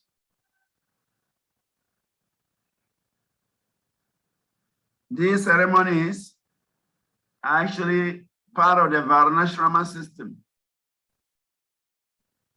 The Varnashrama system is meant to convert an ordinary man to the level of pure devotional service. So that is the purpose of Varna Ashram Dham. Varna Ashram Dham is meant to elevate people who have taken ordinary birth to the platform of Vaishnavas, to the platform of devotees, pure devotees. Srila Prabhupada writes, to turn a crude man into a pure devotee of the Lord, this is the purpose of Varnashram Dham. An example is Srila Haridas Thakur. Srila Haridas Thakur was a Mohammedan by birth. But Sri Chaitanya Mahaprabhu made him the Nama Acharya, the teacher of the holy name. So that is what a Varnashrama does. It converts unqualified people to qualified personalities. It takes people from the lower stages of birth to the transcendental plane. Just as Sanatana Goswami says in the Hari Bhakti Vilas, that by the process of initiation, an ordinary man can be made into a pure devotee. And he gives the analogy, the example of converting ordinary metal into gold by the alchemical process of using mercury. There is a Vedic process by which certain metals can be converted into gold through the process of alchemistry. So in the same way, an ordinary man can be converted into a pure soul. He can be converted into a Vaishnava, an Uttama Adhikari. And that is what the Varnashrama Dharma is supposed to be doing. So Shukadeva Goswami, he was already on the transcendental plane. Even while he was in the womb, he received instructions from Lord Sri Krishna. So if one can hear the Lord, the Supreme Lord from the womb, or one can hear the spiritual master from the womb, then we must understand how exalted that personality is. Like the case of Prahlad Maharaj also. Prahlad Maharaj received knowledge from Narada Muni while he was still in the womb of his mother. So the same way, Shukadeva Goswami received knowledge from Krishna while he was in the womb of his mother. So such people, they do not need any Vedic ritualistic ceremonies because they are already on the transcendental plane. So Shukadeva Goswami, as soon as he came out of the womb, he left home. He took the sannyas. He did not even look back to see who his father is, who his mother is, who are his brothers. He just left. And yesterday he was running after his son, crying out, "Oh my son, oh my son." But there was only one response. And what is the response? The echo of his voice from the trees. So it is said the trees were in the same mood. They were also feeling separation from Shukadeva Goswami's association.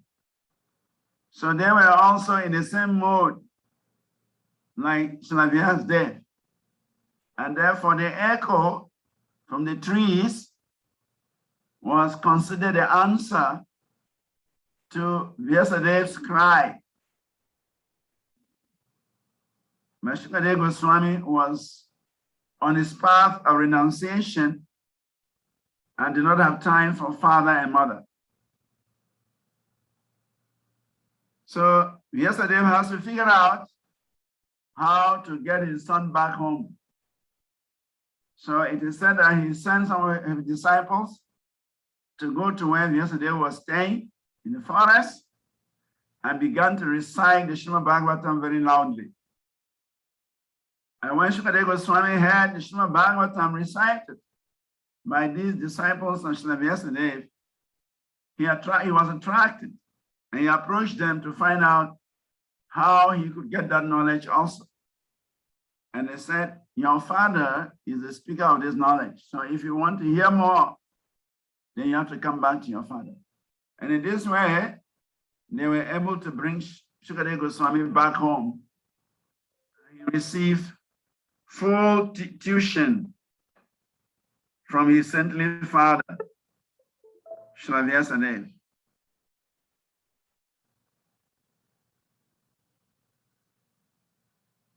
So Shukadeva Goswami was the spiritual master of Sutta Goswami, and therefore Sutta Goswami offers him obeisances. So let me offer my respectful obeisances unto that great sage, Shukadeva Goswami, who can enter the hearts of all. So it's interesting that even though the Lord is situated in everyone's heart, and from him knowledge is coming, from him remembrance is coming, from him forgetfulness is coming, the exalted saintly people, they can also enter the heart of the living entity. And Shukadeva Goswami was expert in entering the hearts of living entities. By entering the heart of the living entity, the saintly person like Sukadeva Goswami can understand what the entity requires, what will please the living entity, what will save him from material existence. And so he is capable of entering everyone's heart, and therefore he understands the situation in everyone's heart, and he can speak the knowledge that can liberate everyone. So that is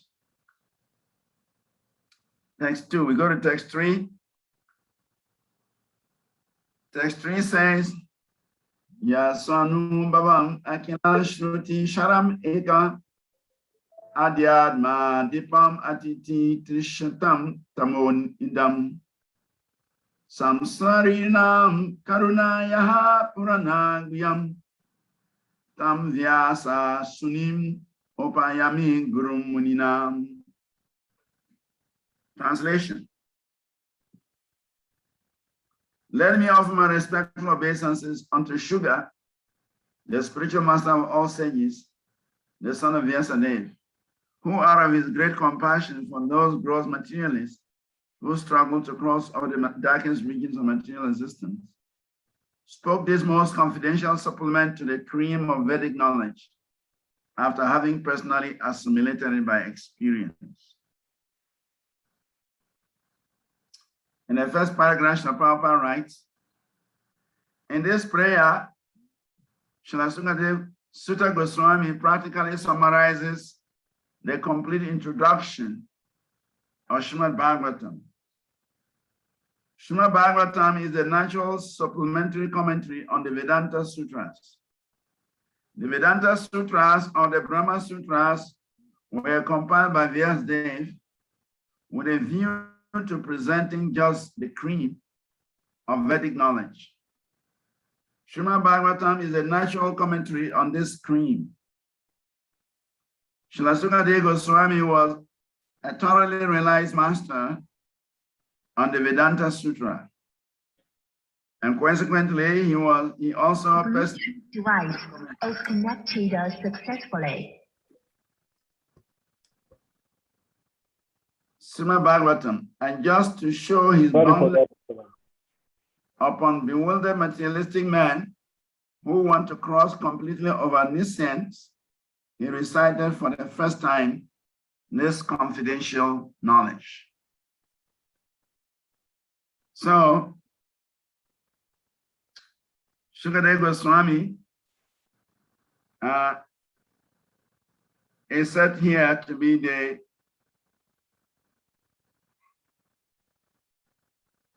to have been the first person to recite this knowledge in a great assembly where Parikshit Maharaj was to leave his body, where Parikshit Maharaj fasted for 7 days in order to give up his life.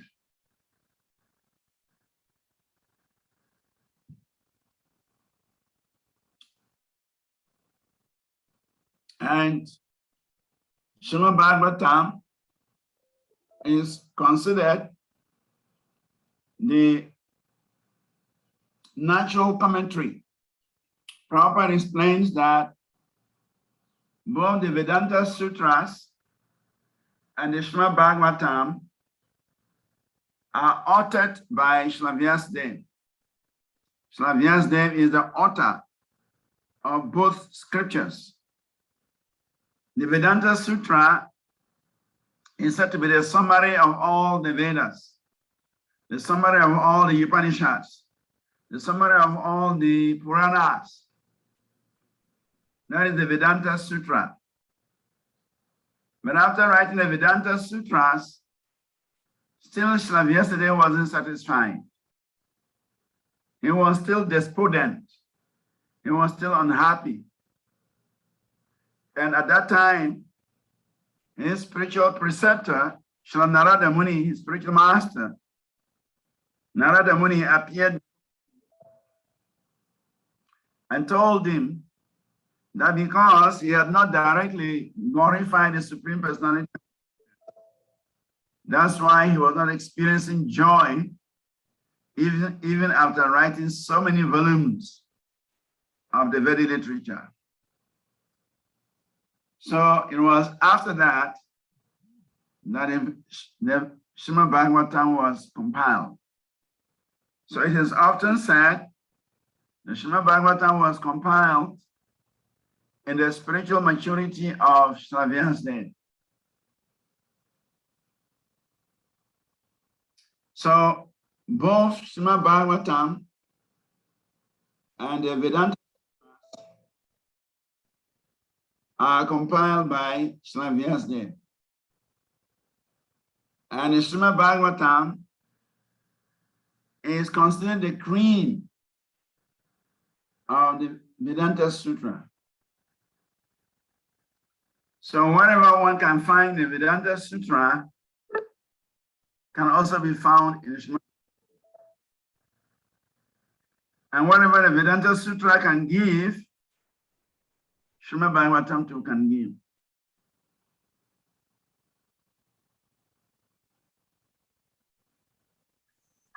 So,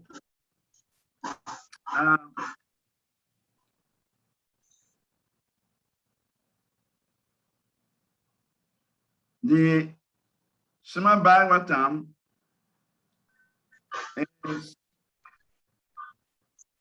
is a natural commentary of the Vedanta Sutra that directly describes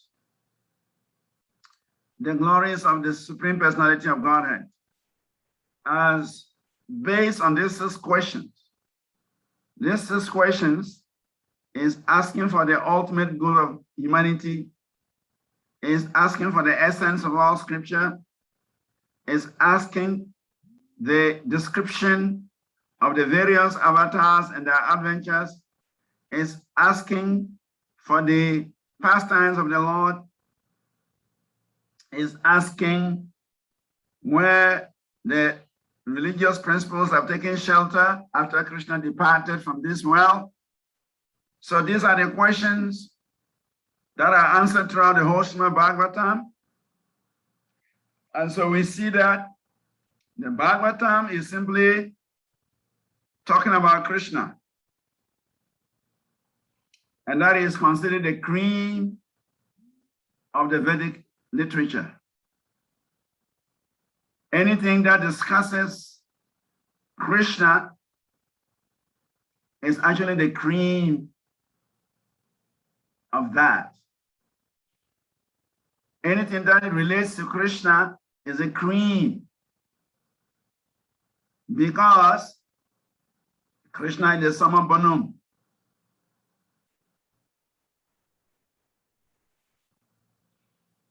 There is nothing outside of Krishna.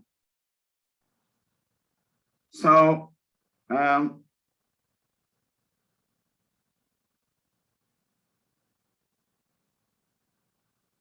furthermore, Srila Prabhupada mentions that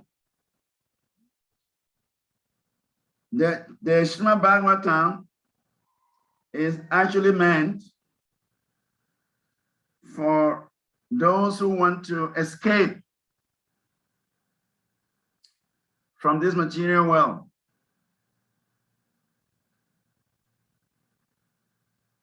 He said that the karmis, those who are trying to extract happiness from the material world, who are working laboriously to gain some happiness from the material world, they are called karmis. And then he said, these karmis, they are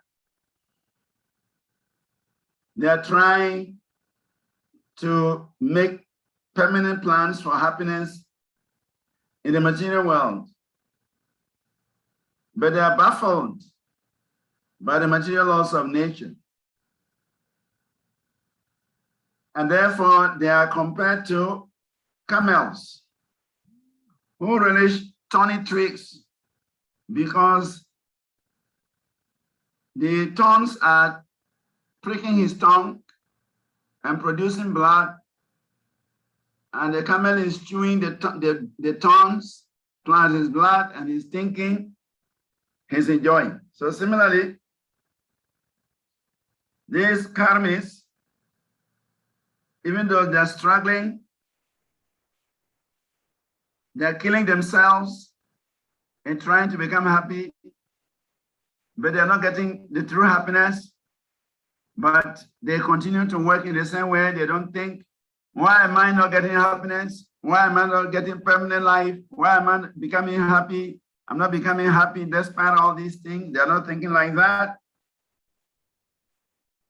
Then Prabhupada says, out of thousands, hundreds and thousands of such karmis,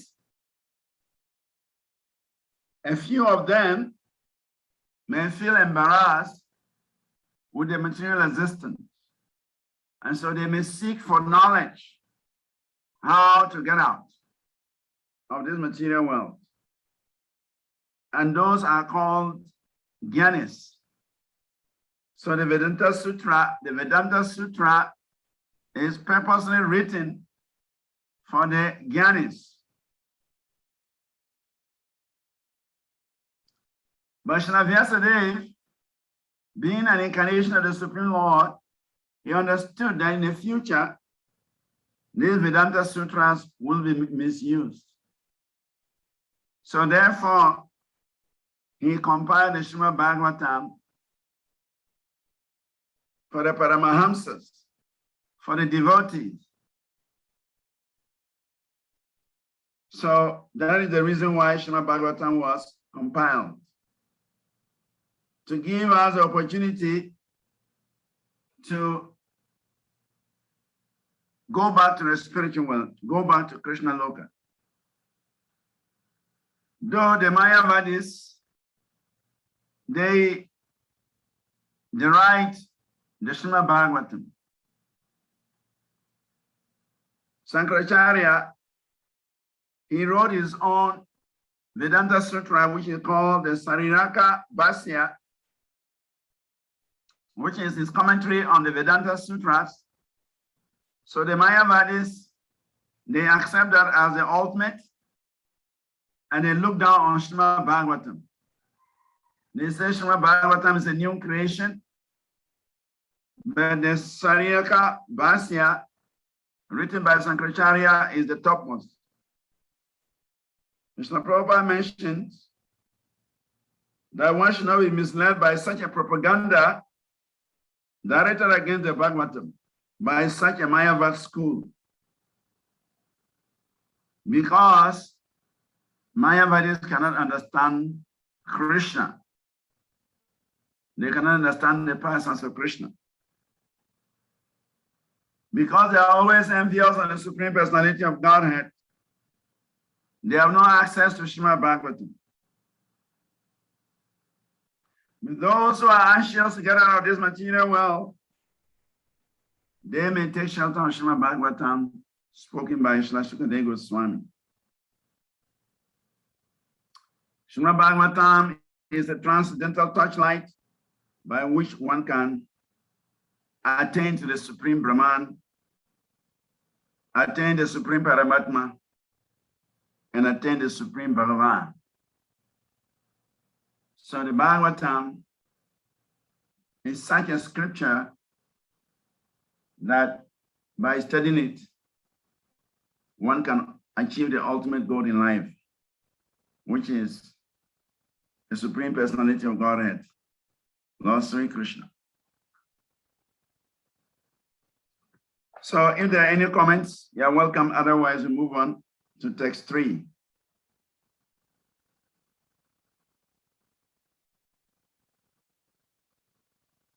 Any comment, any question?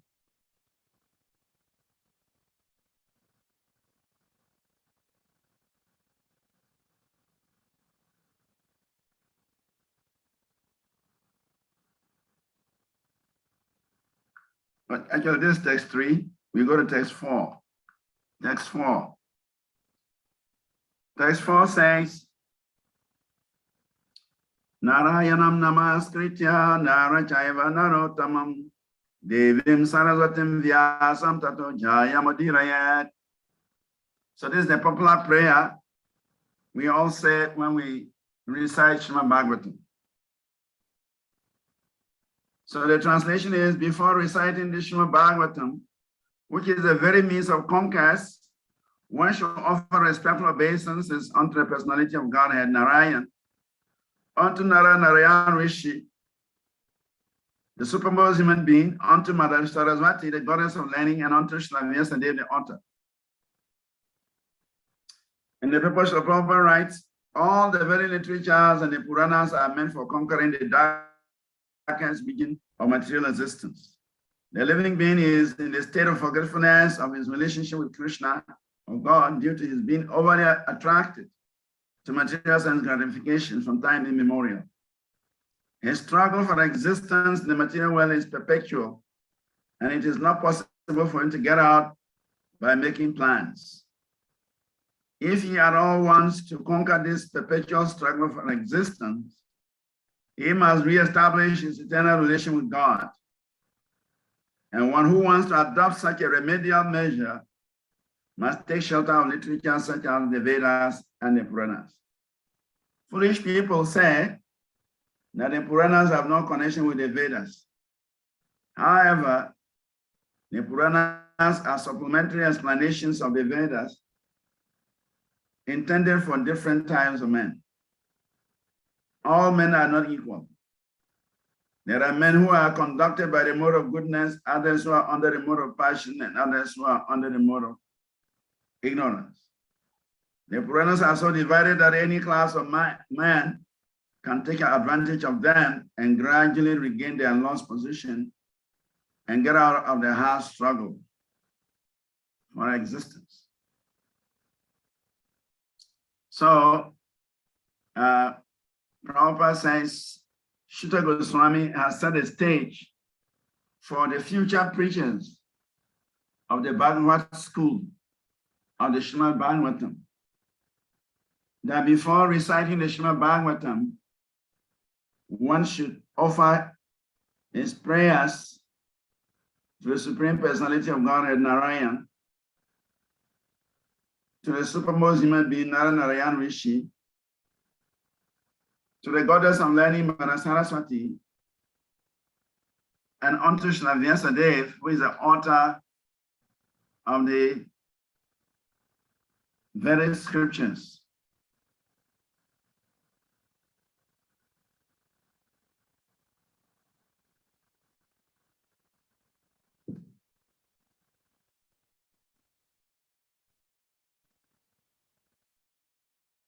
So this is the standard that Sutta Goswami has set for us.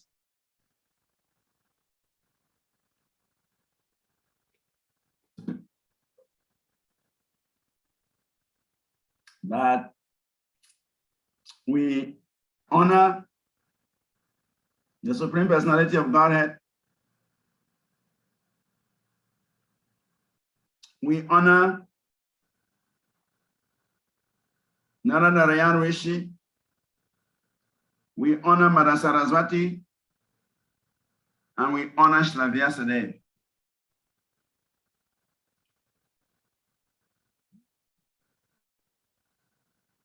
Because Srimad Bhagavatam is speaking about the Supreme Personality of Godhead. So before we read the sacred scripture, we must honor the Supreme Personality of Godhead. Because the Bhagavatam is simply describing Krishna. So we must offer some prayers to the Supreme Lord before we begin to read Srimad Bhagavatam. Narayan Rishi is an incarnation of the Supreme Personality of Godhead who lives in this material world. He lives on this planet Earth. Besides Krishna, living in our hearts as a super soul, Krishna also lives in the universe as Kshirodakashayi Vishnu. He has his own planet, Shwetadvip, and that is where, when there is problem in the material world, the demigods headed by Brahma, they go to make their complaint and receive the solutions to their problems. But besides that, the Lord is also living in the Himalayas as Naranarayan Rishi. And there the Lord is engaged in performing tapasya, austerities, for the benefit of the entire world. So Krishna is present in the universe as Kshirodakashayi Vishnu. He is present as a super soul, and he's also present on this earth as Naranarayan Rishi. And one can have a darshan of Naranarayan Rishi in the Himalayas. If one has cultivated the proper mood and he goes to the Himalayas, Badrinath, one can see Lord Naranarayan Rishi.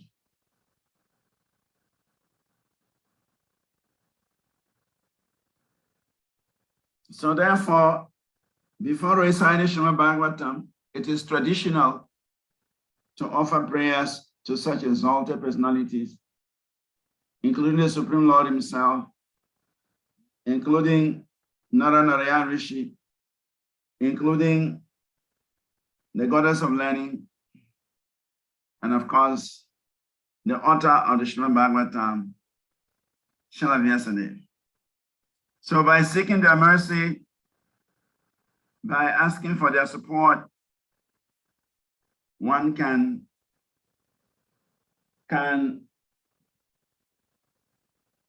gain the understanding, one can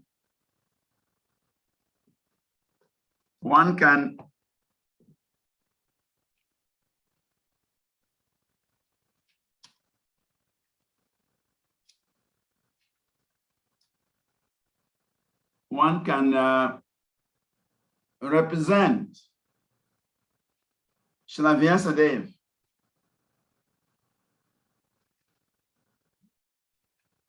In this regard, we see the prayer of Krishnadas Kaviraj. Krishnadas Kaviraj is praying in the Chaitanya Charitamrita, Drugame Patime Indasya, Sakalat Padya, Gate Muhur, Swa Kripa Yasti Danena, Santa Santo Avalambalam. My path is very difficult. I am blind.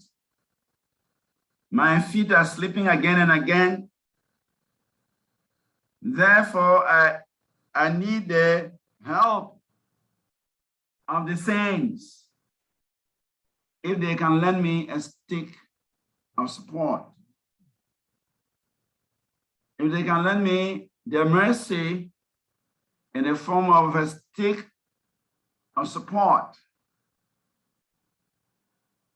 So Srila Krishnadas Kaviraj Goswami is praying to the saintly people that he needs their mercy, he needs their support in order to write Chaitanya Charitamrita.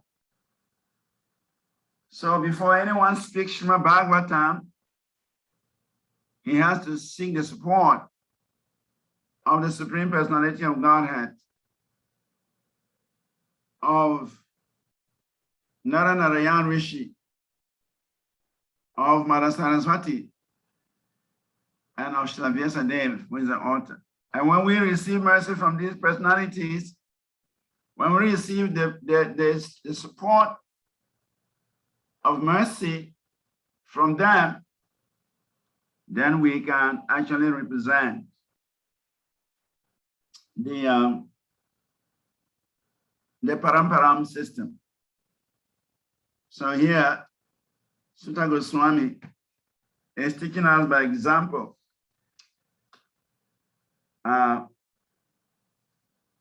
what we are supposed to be doing. In text 5,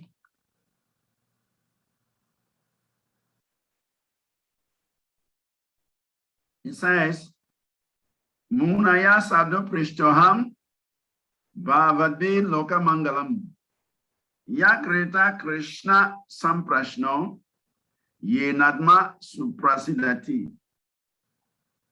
Translation: O sages, I have been justly questioned by you. Your questions are worthy because they relate to Lord Krishna and so are relevant to the world's welfare.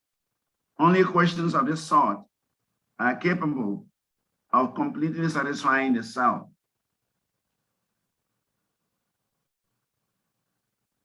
In the purpose, the Prabhupada writes, since it has been stated herein before that in the Bhagavatam, the absolute truth is to be known, the questions of the sages of Naima and Serenya are proper and just because they pertain to Krishna, who is the Supreme Personality of God and the absolute truth.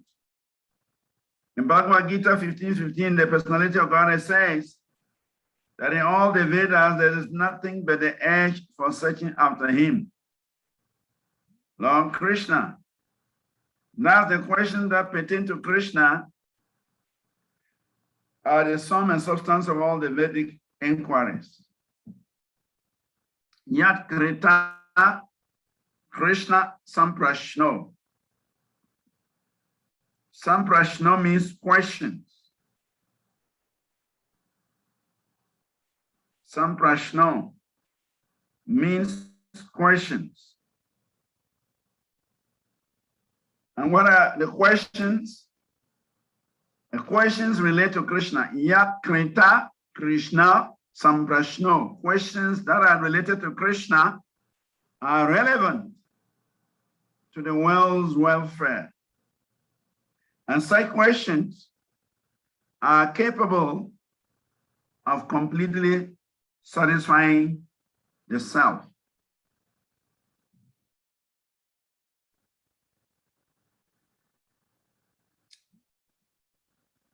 So Prabhupada further writes in the paper that the whole world is full of questions and answers.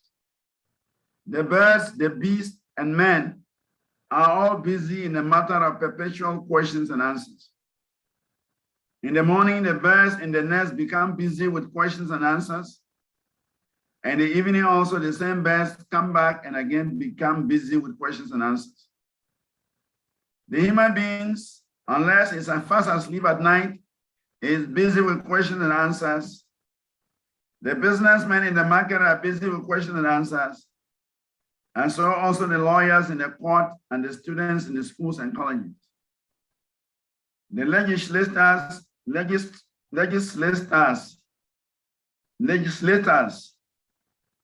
in the parliament are also busy with questions and answers.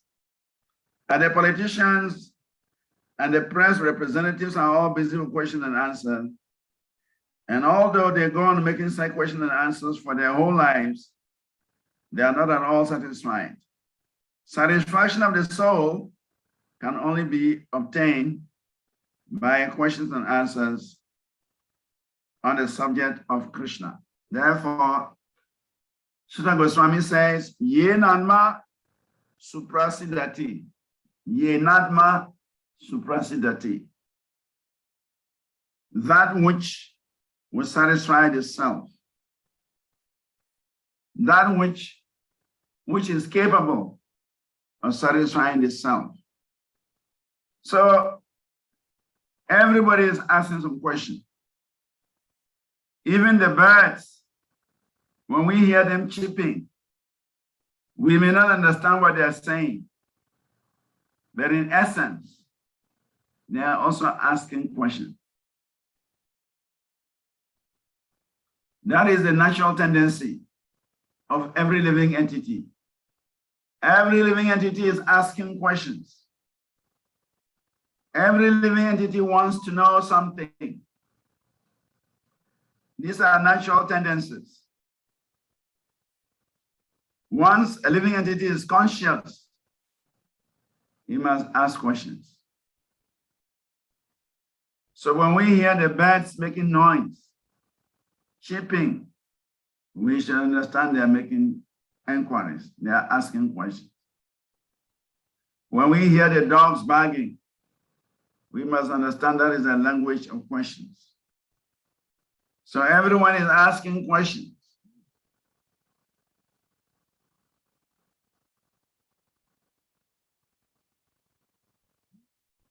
So that is the natural tendency in this world. Everybody is asking questions. So, but there are relevant questions and there are also irrelevant questions. Questions that do not pertain to the soul. Questions that do not pertain to the supreme. Questions that do not relate to devotional service. Such questions are considered irrelevant. But relevant questions are those questions that try to find out who is the Supreme Lord, how can we serve him, how can we know him, how can we go back to him.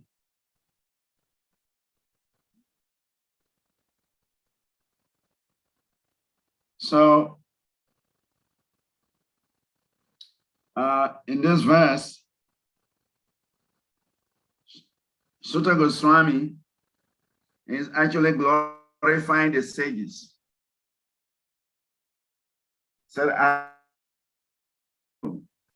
only questions that relate to the Lord Krishna are capable of benefiting all and are capable of completely satisfying itself.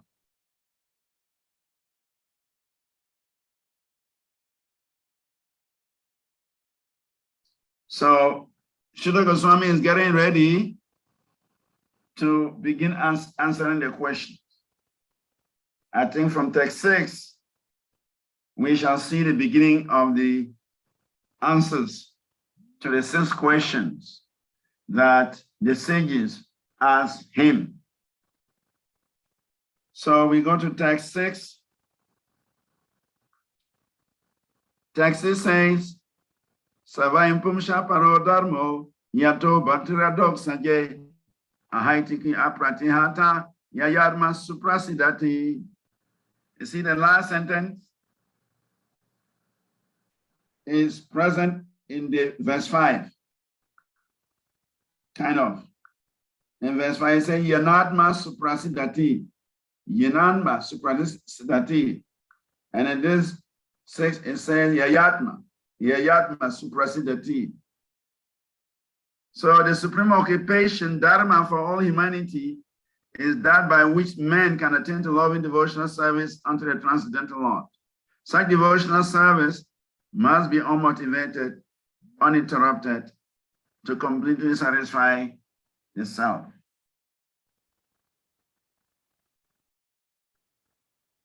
In the purpose of proper right, in this statement, Sri Sutta Goswami answers the first question of the sages of Naiman Saranya. The sages ask him to summarize the whole range of revealed scriptures and present the most essential part so that fallen people or the people in general might easily take it up. The Vedas prescribe 2 different types of occupation for the human being. One is called Pravriti Marg, or the path of sense gratification, sense enjoyment, and the other is called Nirviti Marg, or the path of renunciation. The path of enjoyment is inferior and the path of sacrifice for the supreme cause is superior. The material existence of a living being is a diseased condition of actual life. Actual life is spiritual existence or Brahma Bhuta existence, where life is eternal, blissful, and full of knowledge. Material existence is temporary, illusory, and full of miseries. There is no happiness at all. There is just a futile attempt to get rid of the miseries. And temporary sensation of misery is falsely called happiness.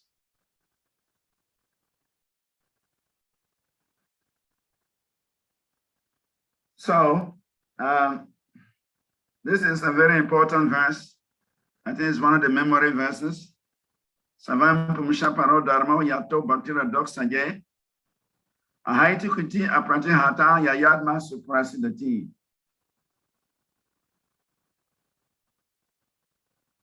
When one renders unmotivated, uninterrupted, loving, devotional service unto the Supreme Lord, then one becomes completely satisfied.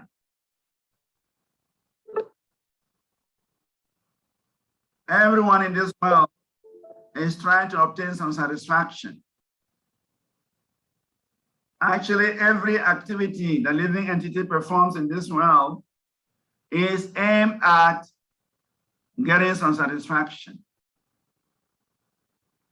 But because this satisfaction is temporary, even when we receive the result, we are not satisfied. We have to make another effort to get some more satisfaction.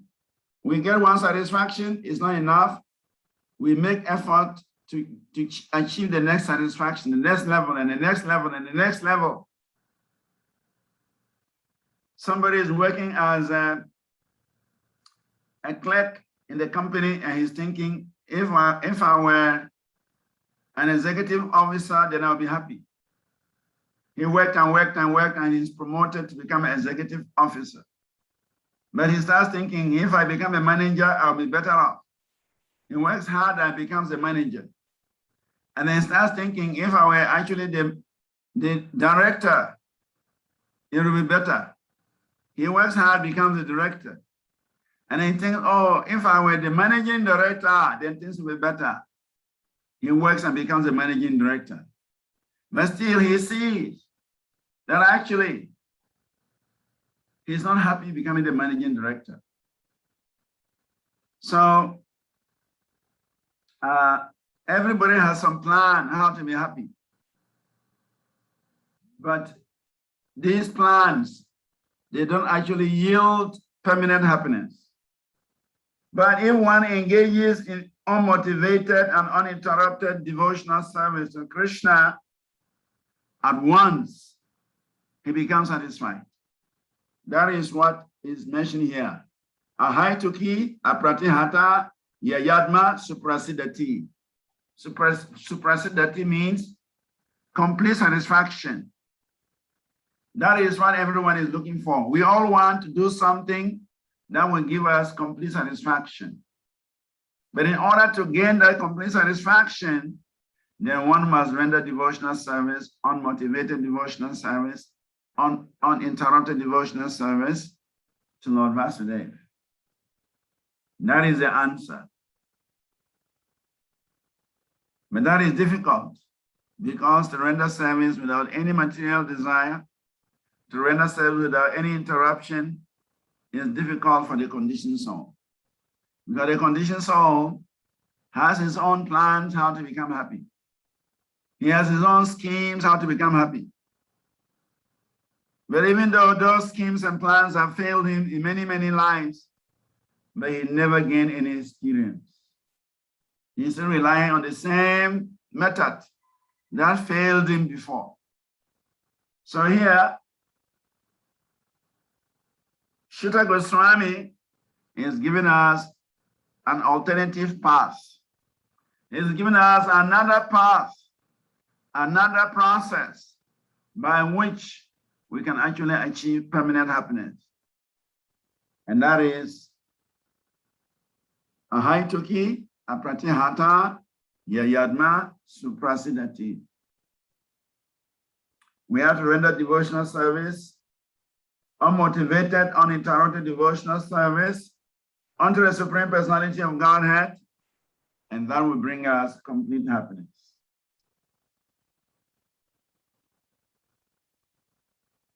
So if we really want happiness, permanent happiness, complete happiness, then pure devotional service is required.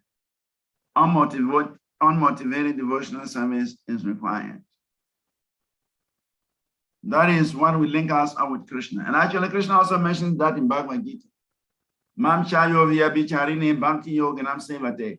Sagunayin samatityatam brahma bhuyaya kalpate. One who engages in undivided devotional service, abhyacharini bhakti. Abhyacharini bhakti means undivided devotional service, uninterrupted devotional service. When we're able to engage in uninterrupted devotional service, undivided devotional service, we shall attain to pure devotional service. And Krishna becomes available. Krishna only becomes available when a devotee somehow or the other performs devotional service without any material gain, without any material aspiration. So that is what that's what Sutta Goswami is recommending here. Devotional service that is not affected by environment, affected by circumstances, affected by our situation. That is what will bring us the greatest joy, the greatest happiness. Text 7.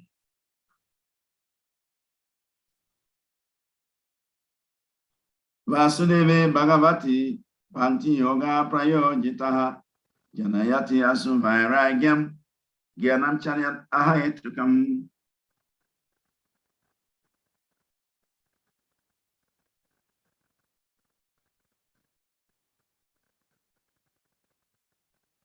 Say by rendering devotional service unto the personality of God as Sri Krishna, one immediately acquires causeless knowledge and detachment from the world.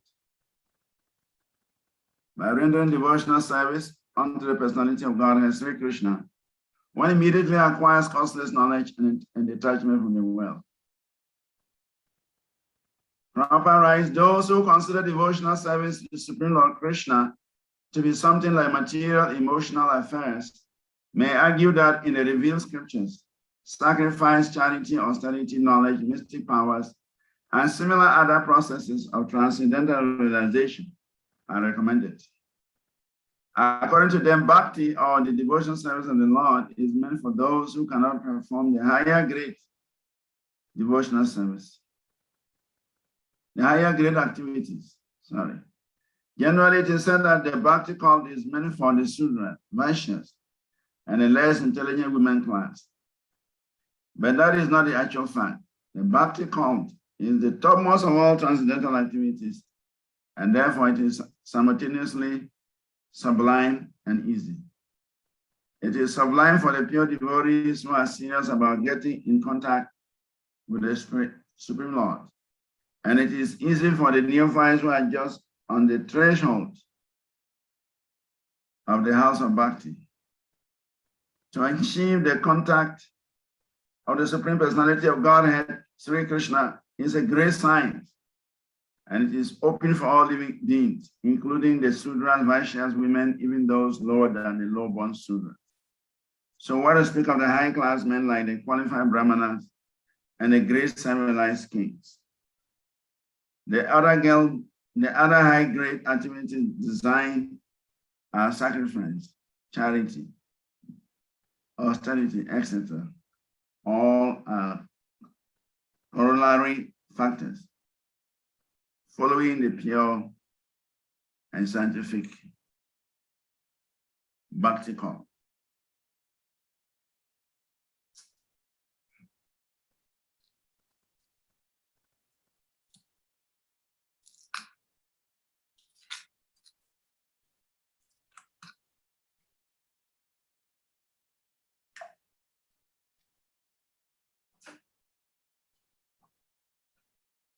So the question 2 is answered in verse 7. Question 1 is answered in verse 6, and question 2 is answered in verse 7.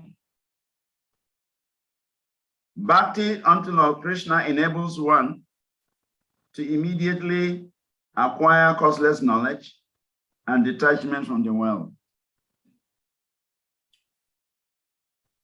So as Prabhupada mentions here, that those who consider devotional service to the Supreme Lord Krishna to be something like a material, emotional affairs may argue that in the revealed scriptures, sacrifice, charity, austerity, knowledge, mystic power, and similar other processes of transcendental realization are recommended.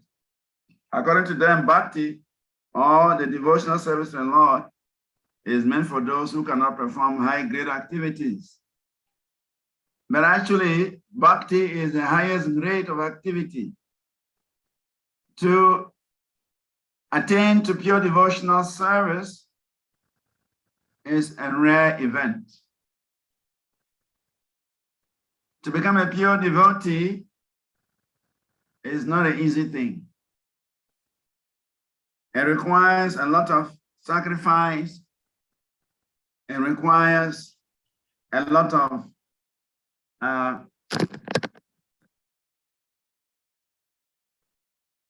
devotion. So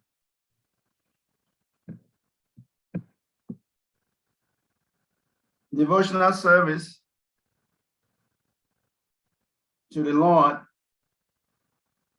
pure devotional service, is considered the topmost of all activity, as Krishna mentions in the 6th chapter of Bhagavad Gita. Yoginam api sarvesham. They're all yogis, those who abide in me, surrendering everything unto me, always meditating upon me.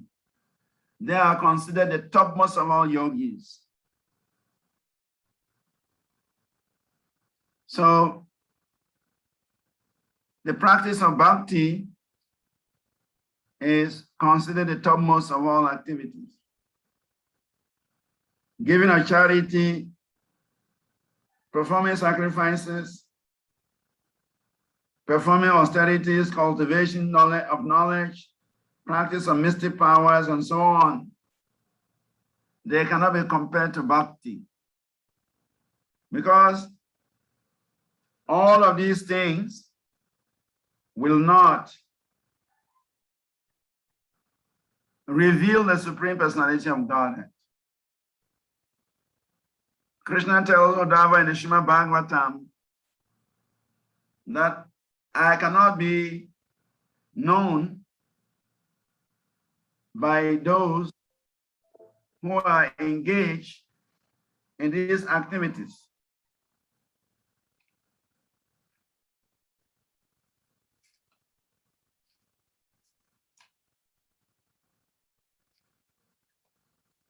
Krishna clearly tells that those who engage in mystical activities, those who engage in austerities, those who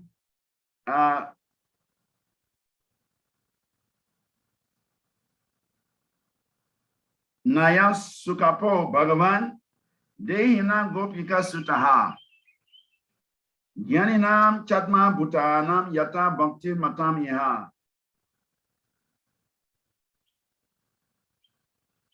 The Supreme Personality of Godhead, the son of Mother Yashoda, is not accessible to those who are engaged in mental speculation, those who are striving for self-realization by severe austerities and penances, those who are engaged in giving volumes of charity. The son of Yashoda is only accessible to those devotees engaged in spontaneous devotional service. Spontaneous devotional service. Raganuga Bhakti.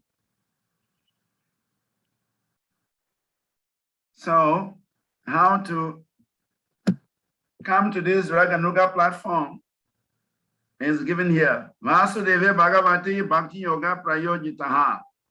That by rendering devotional service unto the personality of God as Sri Krishna, one immediately acquires causeless knowledge and detachment from the world. So devotional service itself is very powerful. By just rendering service unto the Supreme Personality of Godhead, one acquires causeless knowledge and detachment from this material world.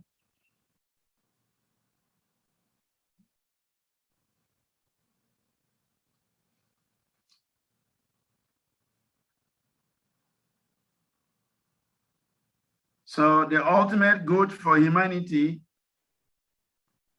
and the essence of all scriptures is mentioned in these two verses, which addresses the first two questions of the sages. That by rendering service unto the Supreme Personality of Godhead, one acquires causeless knowledge and detachment, and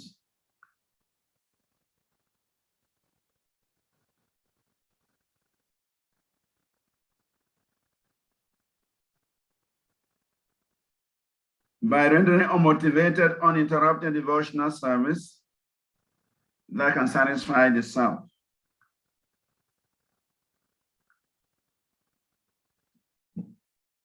In text 8, it says, Dharma swanustita pumsham vishakshena katasuya notpadayat yadiratim shrama ivat hi kelevaram. The occupational activities a man performs according to his own position are only so much useless labor if they do not provoke attraction for the message of the personality of Godhead. So in this verse, Sutta Goswami is addressing occupational duties, Varnashram Dharma. So let's see what Srila Prabhupada writes in his purport. There are different occupational activities in terms of man's different conceptions of life. To the gross materialist who cannot see anything beyond the gross material body, there is nothing beyond the senses. Therefore, his occupational activities are limited to concentrated and extended selfishness. Concentrated selfishness centers around the personal body. This is generally seen among the lower animals. Extended selfishness is manifested in human society and centers around the family, society, community, nation, and world with a view to the gross bodily comfort. Above these gross materialists are the mental speculators who hover aloof in the mental spheres. And their occupational duties involve making poetry and philosophy or propagating some ism with the same aim of selfishness limited to the body and the mind. But above the body and mind is the dormant spirit soul whose absence from the body makes the whole range of bodily and mental selfishness completely null and void. But less intelligent people have no information of the needs of the spirit soul. Because foolish people have no information of the soul and how it is beyond the purview of the body and mind, they are not satisfied in the performance of their occupational duties. The question of satisfaction of the self is raised herein. The self is beyond the gross body and the subtle mind. He is the potent active principle of the body and mind. Without knowing the need of the dormant soul, one cannot be happy simply with emoluments of the body and mind. The body and the mind are but superfluous outer coverings of the soul. The spirit soul's needs must be fulfilled. Simply by cleansing the cage of the bird, one does not satisfy the bird. One must actually know the needs of the bird himself. So in this verse, Shuta Goswami is addressing occupational duties. Varna Ashrama Dharma. Varna Ashrama Dharma is meant for a civilized human society. In uncivilized human society, there is no categorization of Varnashrama Dharma. Everybody is engaged in the same activity.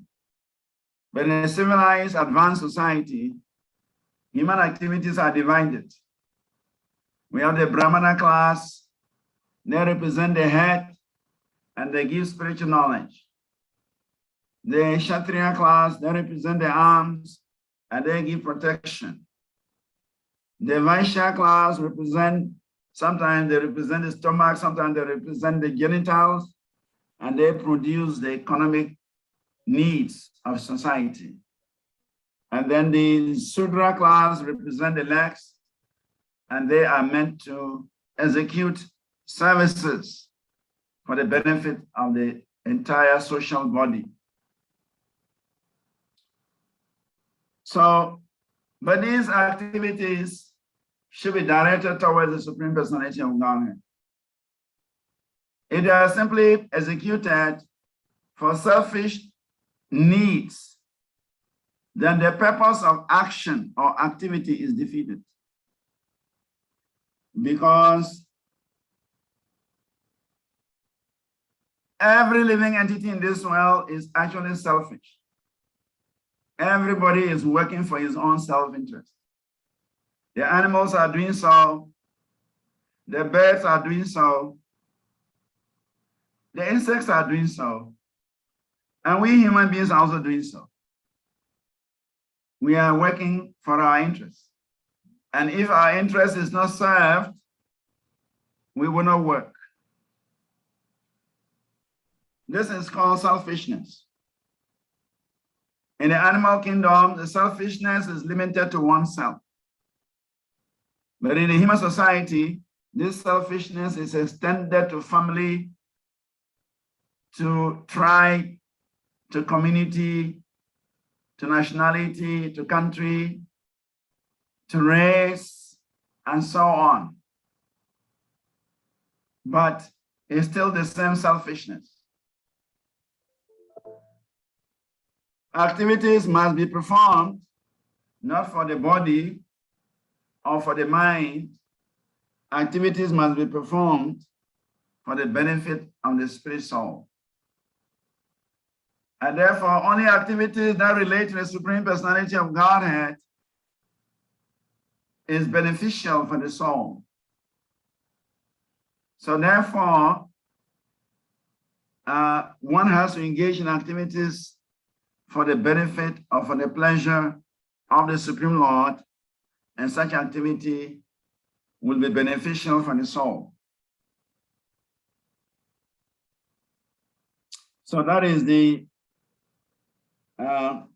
indications the Prabhupada is giving here, that the mind and the body, they are just external dresses of the soul. They will be left behind.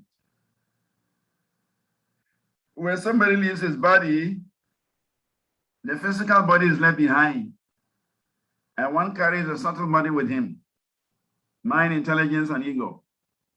But eventually, when one is to be liberated from this world, he also leaves a subtle body, mind, intelligence, and ego. And he goes in his spiritual body, his spiritual form.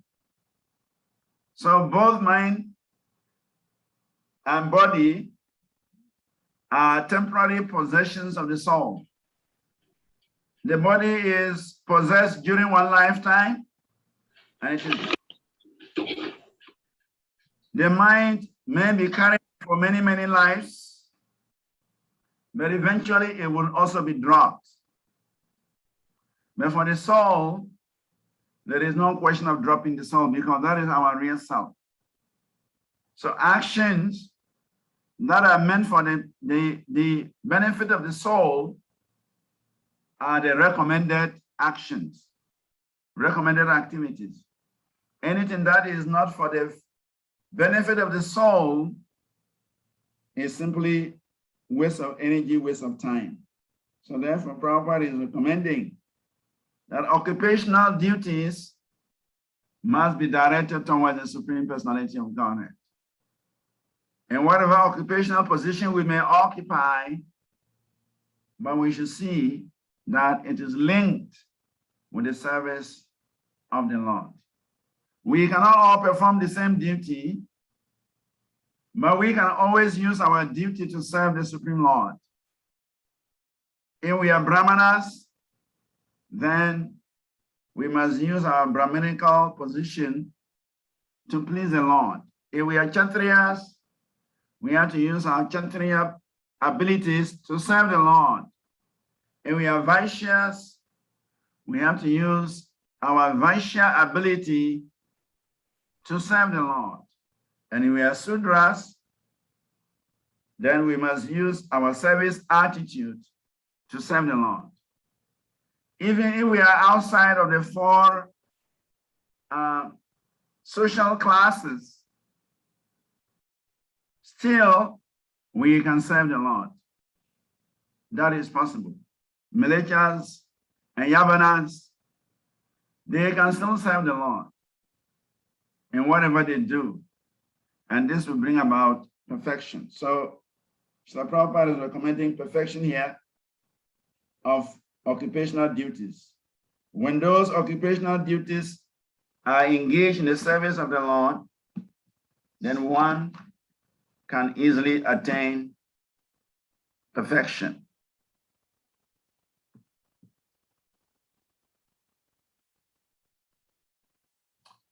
Any comments or questions? Our time is already up. We still have 4 or 5 verses to go.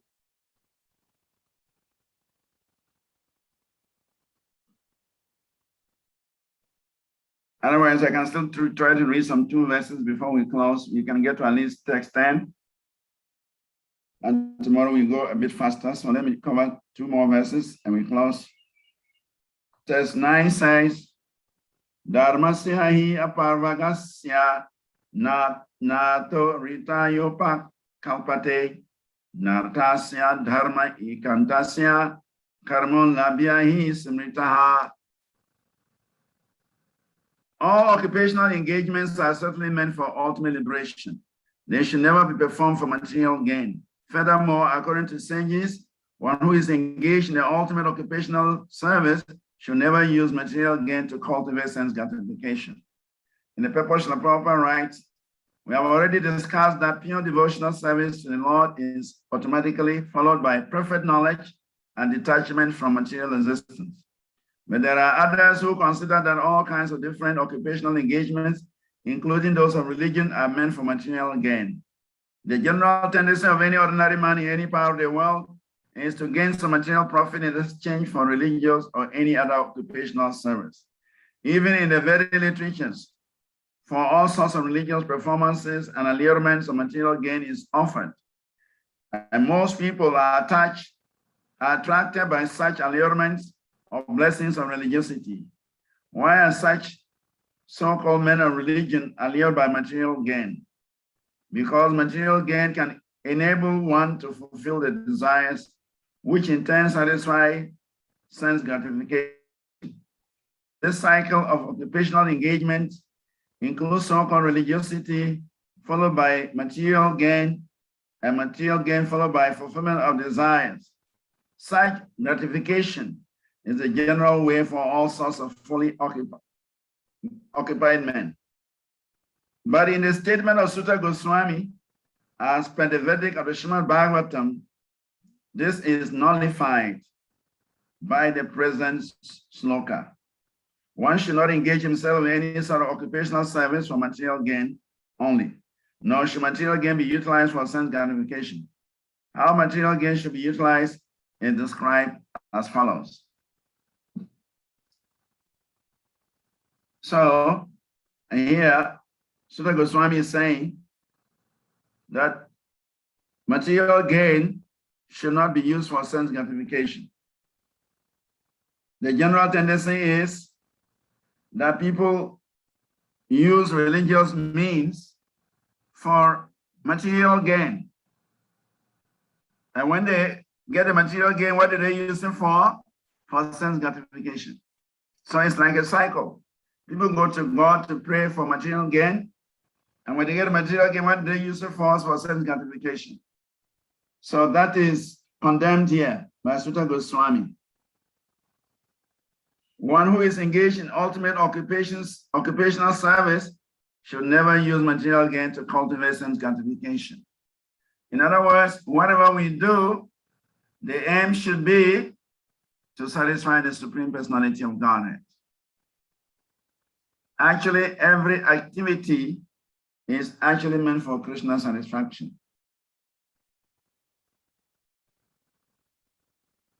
So in verse 10,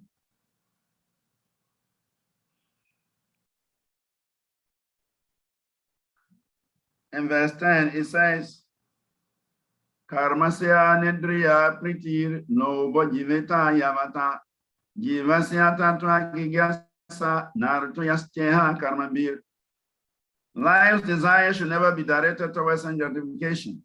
One should desire only a healthy life or self-preservation, since a human being is meant for inquiry about the absolute truth. Nothing else should be the goal of one's works. In the purpose of proper rights, the completely bewildered material civilization is wrongly directed toward fulfillment of desires and sense gratification. In such civilization, in all spheres of life, the ultimate end is sense gratification. In politics, social service, altruism, philanthropy, and ultimately in religion, or even in salvation, the very same tint of sense gratification is ever increasingly predominant. In the political field, the leaders of men fight with one another to fulfill their personal sense gratification. The voters adore the so-called leaders only when they promise sense gratification. And as soon as the voters are dissatisfied in their own sense gratification, they dethrone their leaders. The leaders must always disappoint the voters by not satisfying their senses. The same is applicable in all fields. No one is serious about the problems of life. Even those who are on the path of salvation desire to become one with the absolute truth and desire to commit spiritual suicide for sense gratification. But the Bhagavatam says that one should not live for sense gratification. One should satisfy the senses only in as much as required for self-preservation and not for sense gratification. Because the body is made of senses, which also require a certain amount of satisfaction, there are regulatory directions for the satisfaction of such senses. But the senses are not meant for unrestricted enjoyment. For example, marriage or the combination of man with a woman is necessary for progeny, but it is not meant for sense enjoyment. In the absence of voluntary restraint, there is propaganda for family planning. The foolish men do not know that family planning is automatically executed as soon as there is search after the absolute truth. Seekers of the absolute truth are never allured by unnecessary engagement and sense gratification, because the serious students seeking absolute truth are always overwhelmed with the work of researching the truth. In every sphere of life, therefore, the ultimate end must be seeking after the absolute truth. And that sort of engagement will make one happy, because he will be less engaged in varieties of sense gratification. And what that absolute truth is explained as follows. So, in this verse, Sutta Goswami is advising that life's desire should never be directed towards sense gratification. One should desire only a healthy life or self-preservation, since the human being is meant for inquiry about the absolute truth. Nothing else should be the goals of one's work. Atato Brahma Gigyansa, the Brahma Sutra says, Atato Brahma Gigyansa. Now that I am a human being, what is my business? What is my duty? So the real duty of a human being is to inquire into the absolute truth. Kwaham Sri Krishna Sankirtane. Kwaham. Who is the Supreme Personality of God? And who is Krishna? That is the inquiry we have to make. Who is Krishna? Where is Krishna? How can I serve Krishna? What is my duty? What is my relationship? These are the questions an advanced-minded person must be asking himself. And so if we are asking ourselves these questions, then naturally, every activity will be directed toward these questions. Just as we see that these sages of Naimasrenya, they are asking very important questions related to the Supreme Personality of Godhead.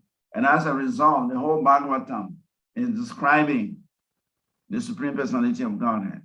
So if we are asking questions, if we are preoccupied with questions relating to the soul, relating to the Supreme, then our activities will also be directed in that way. And in this way, we shall minimize the tendency for self-gratification, and we shall maximize the tendency to please the Supreme Lord. And that is the goal of this human form of life.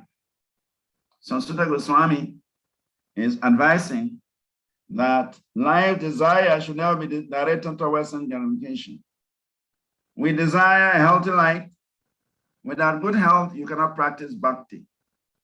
We need self-preservation, but the rest of it should be inquiry into the absolute truth.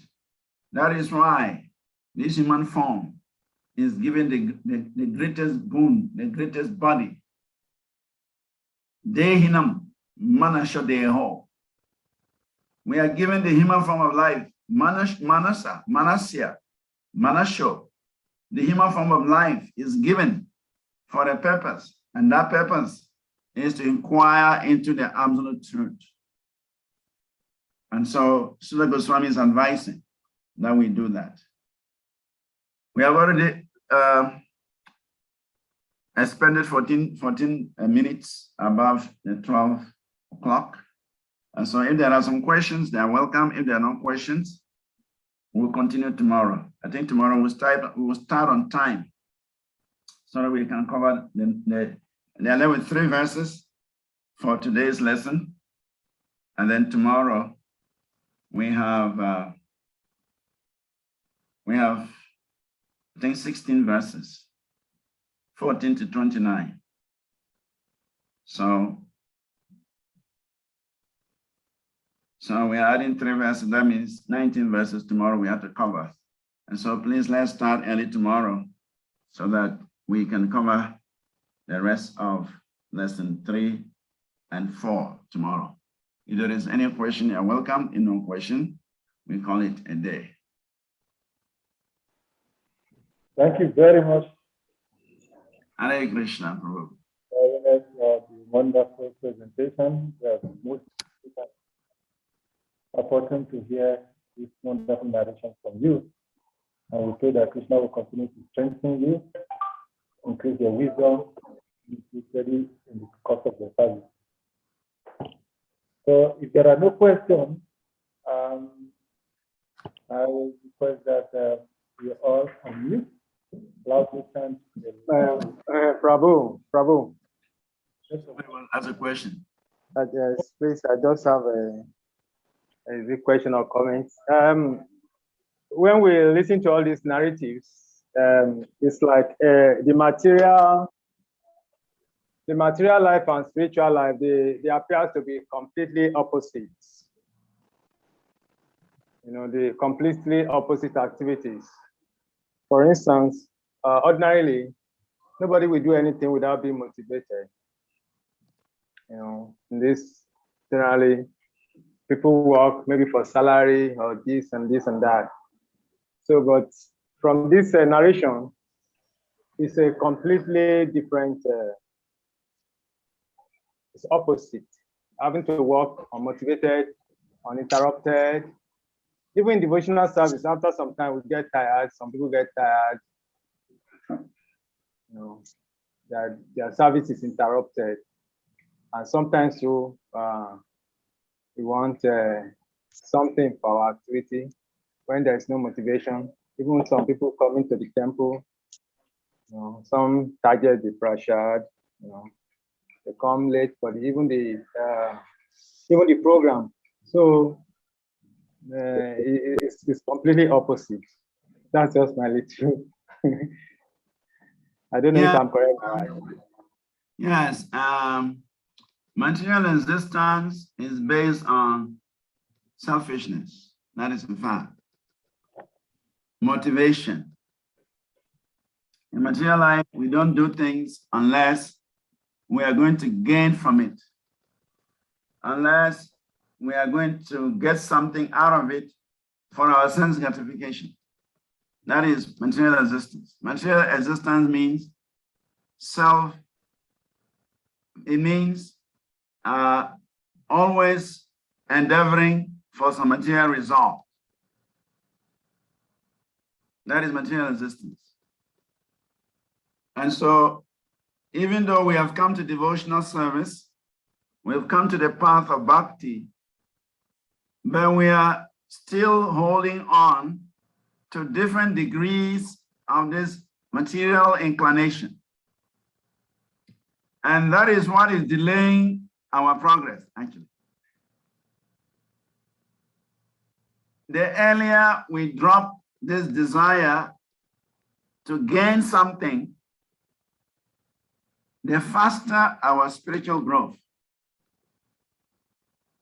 You know, Srila Prabhupada narrates the story of the wedding.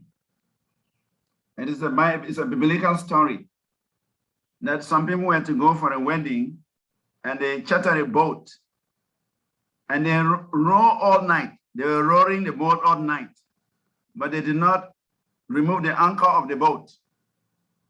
And by the next morning, they were thinking they would have reached the place of the wedding. But when the day broke, they saw they were still in the same spot. And they realized that they have not removed the anchor. So the anchor of material desires, the anchor of material profit, the anchor of sense gratification, that is what is keeping us rowing in one place. So there are different degrees of it.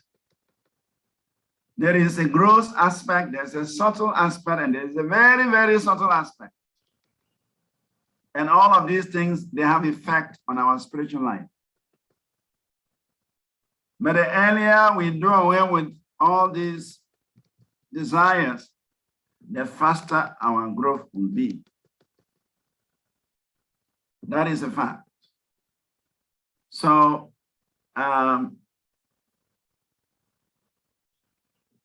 see, if we are not developing some taste in our Krishna consciousness, we will very soon revert to material goals.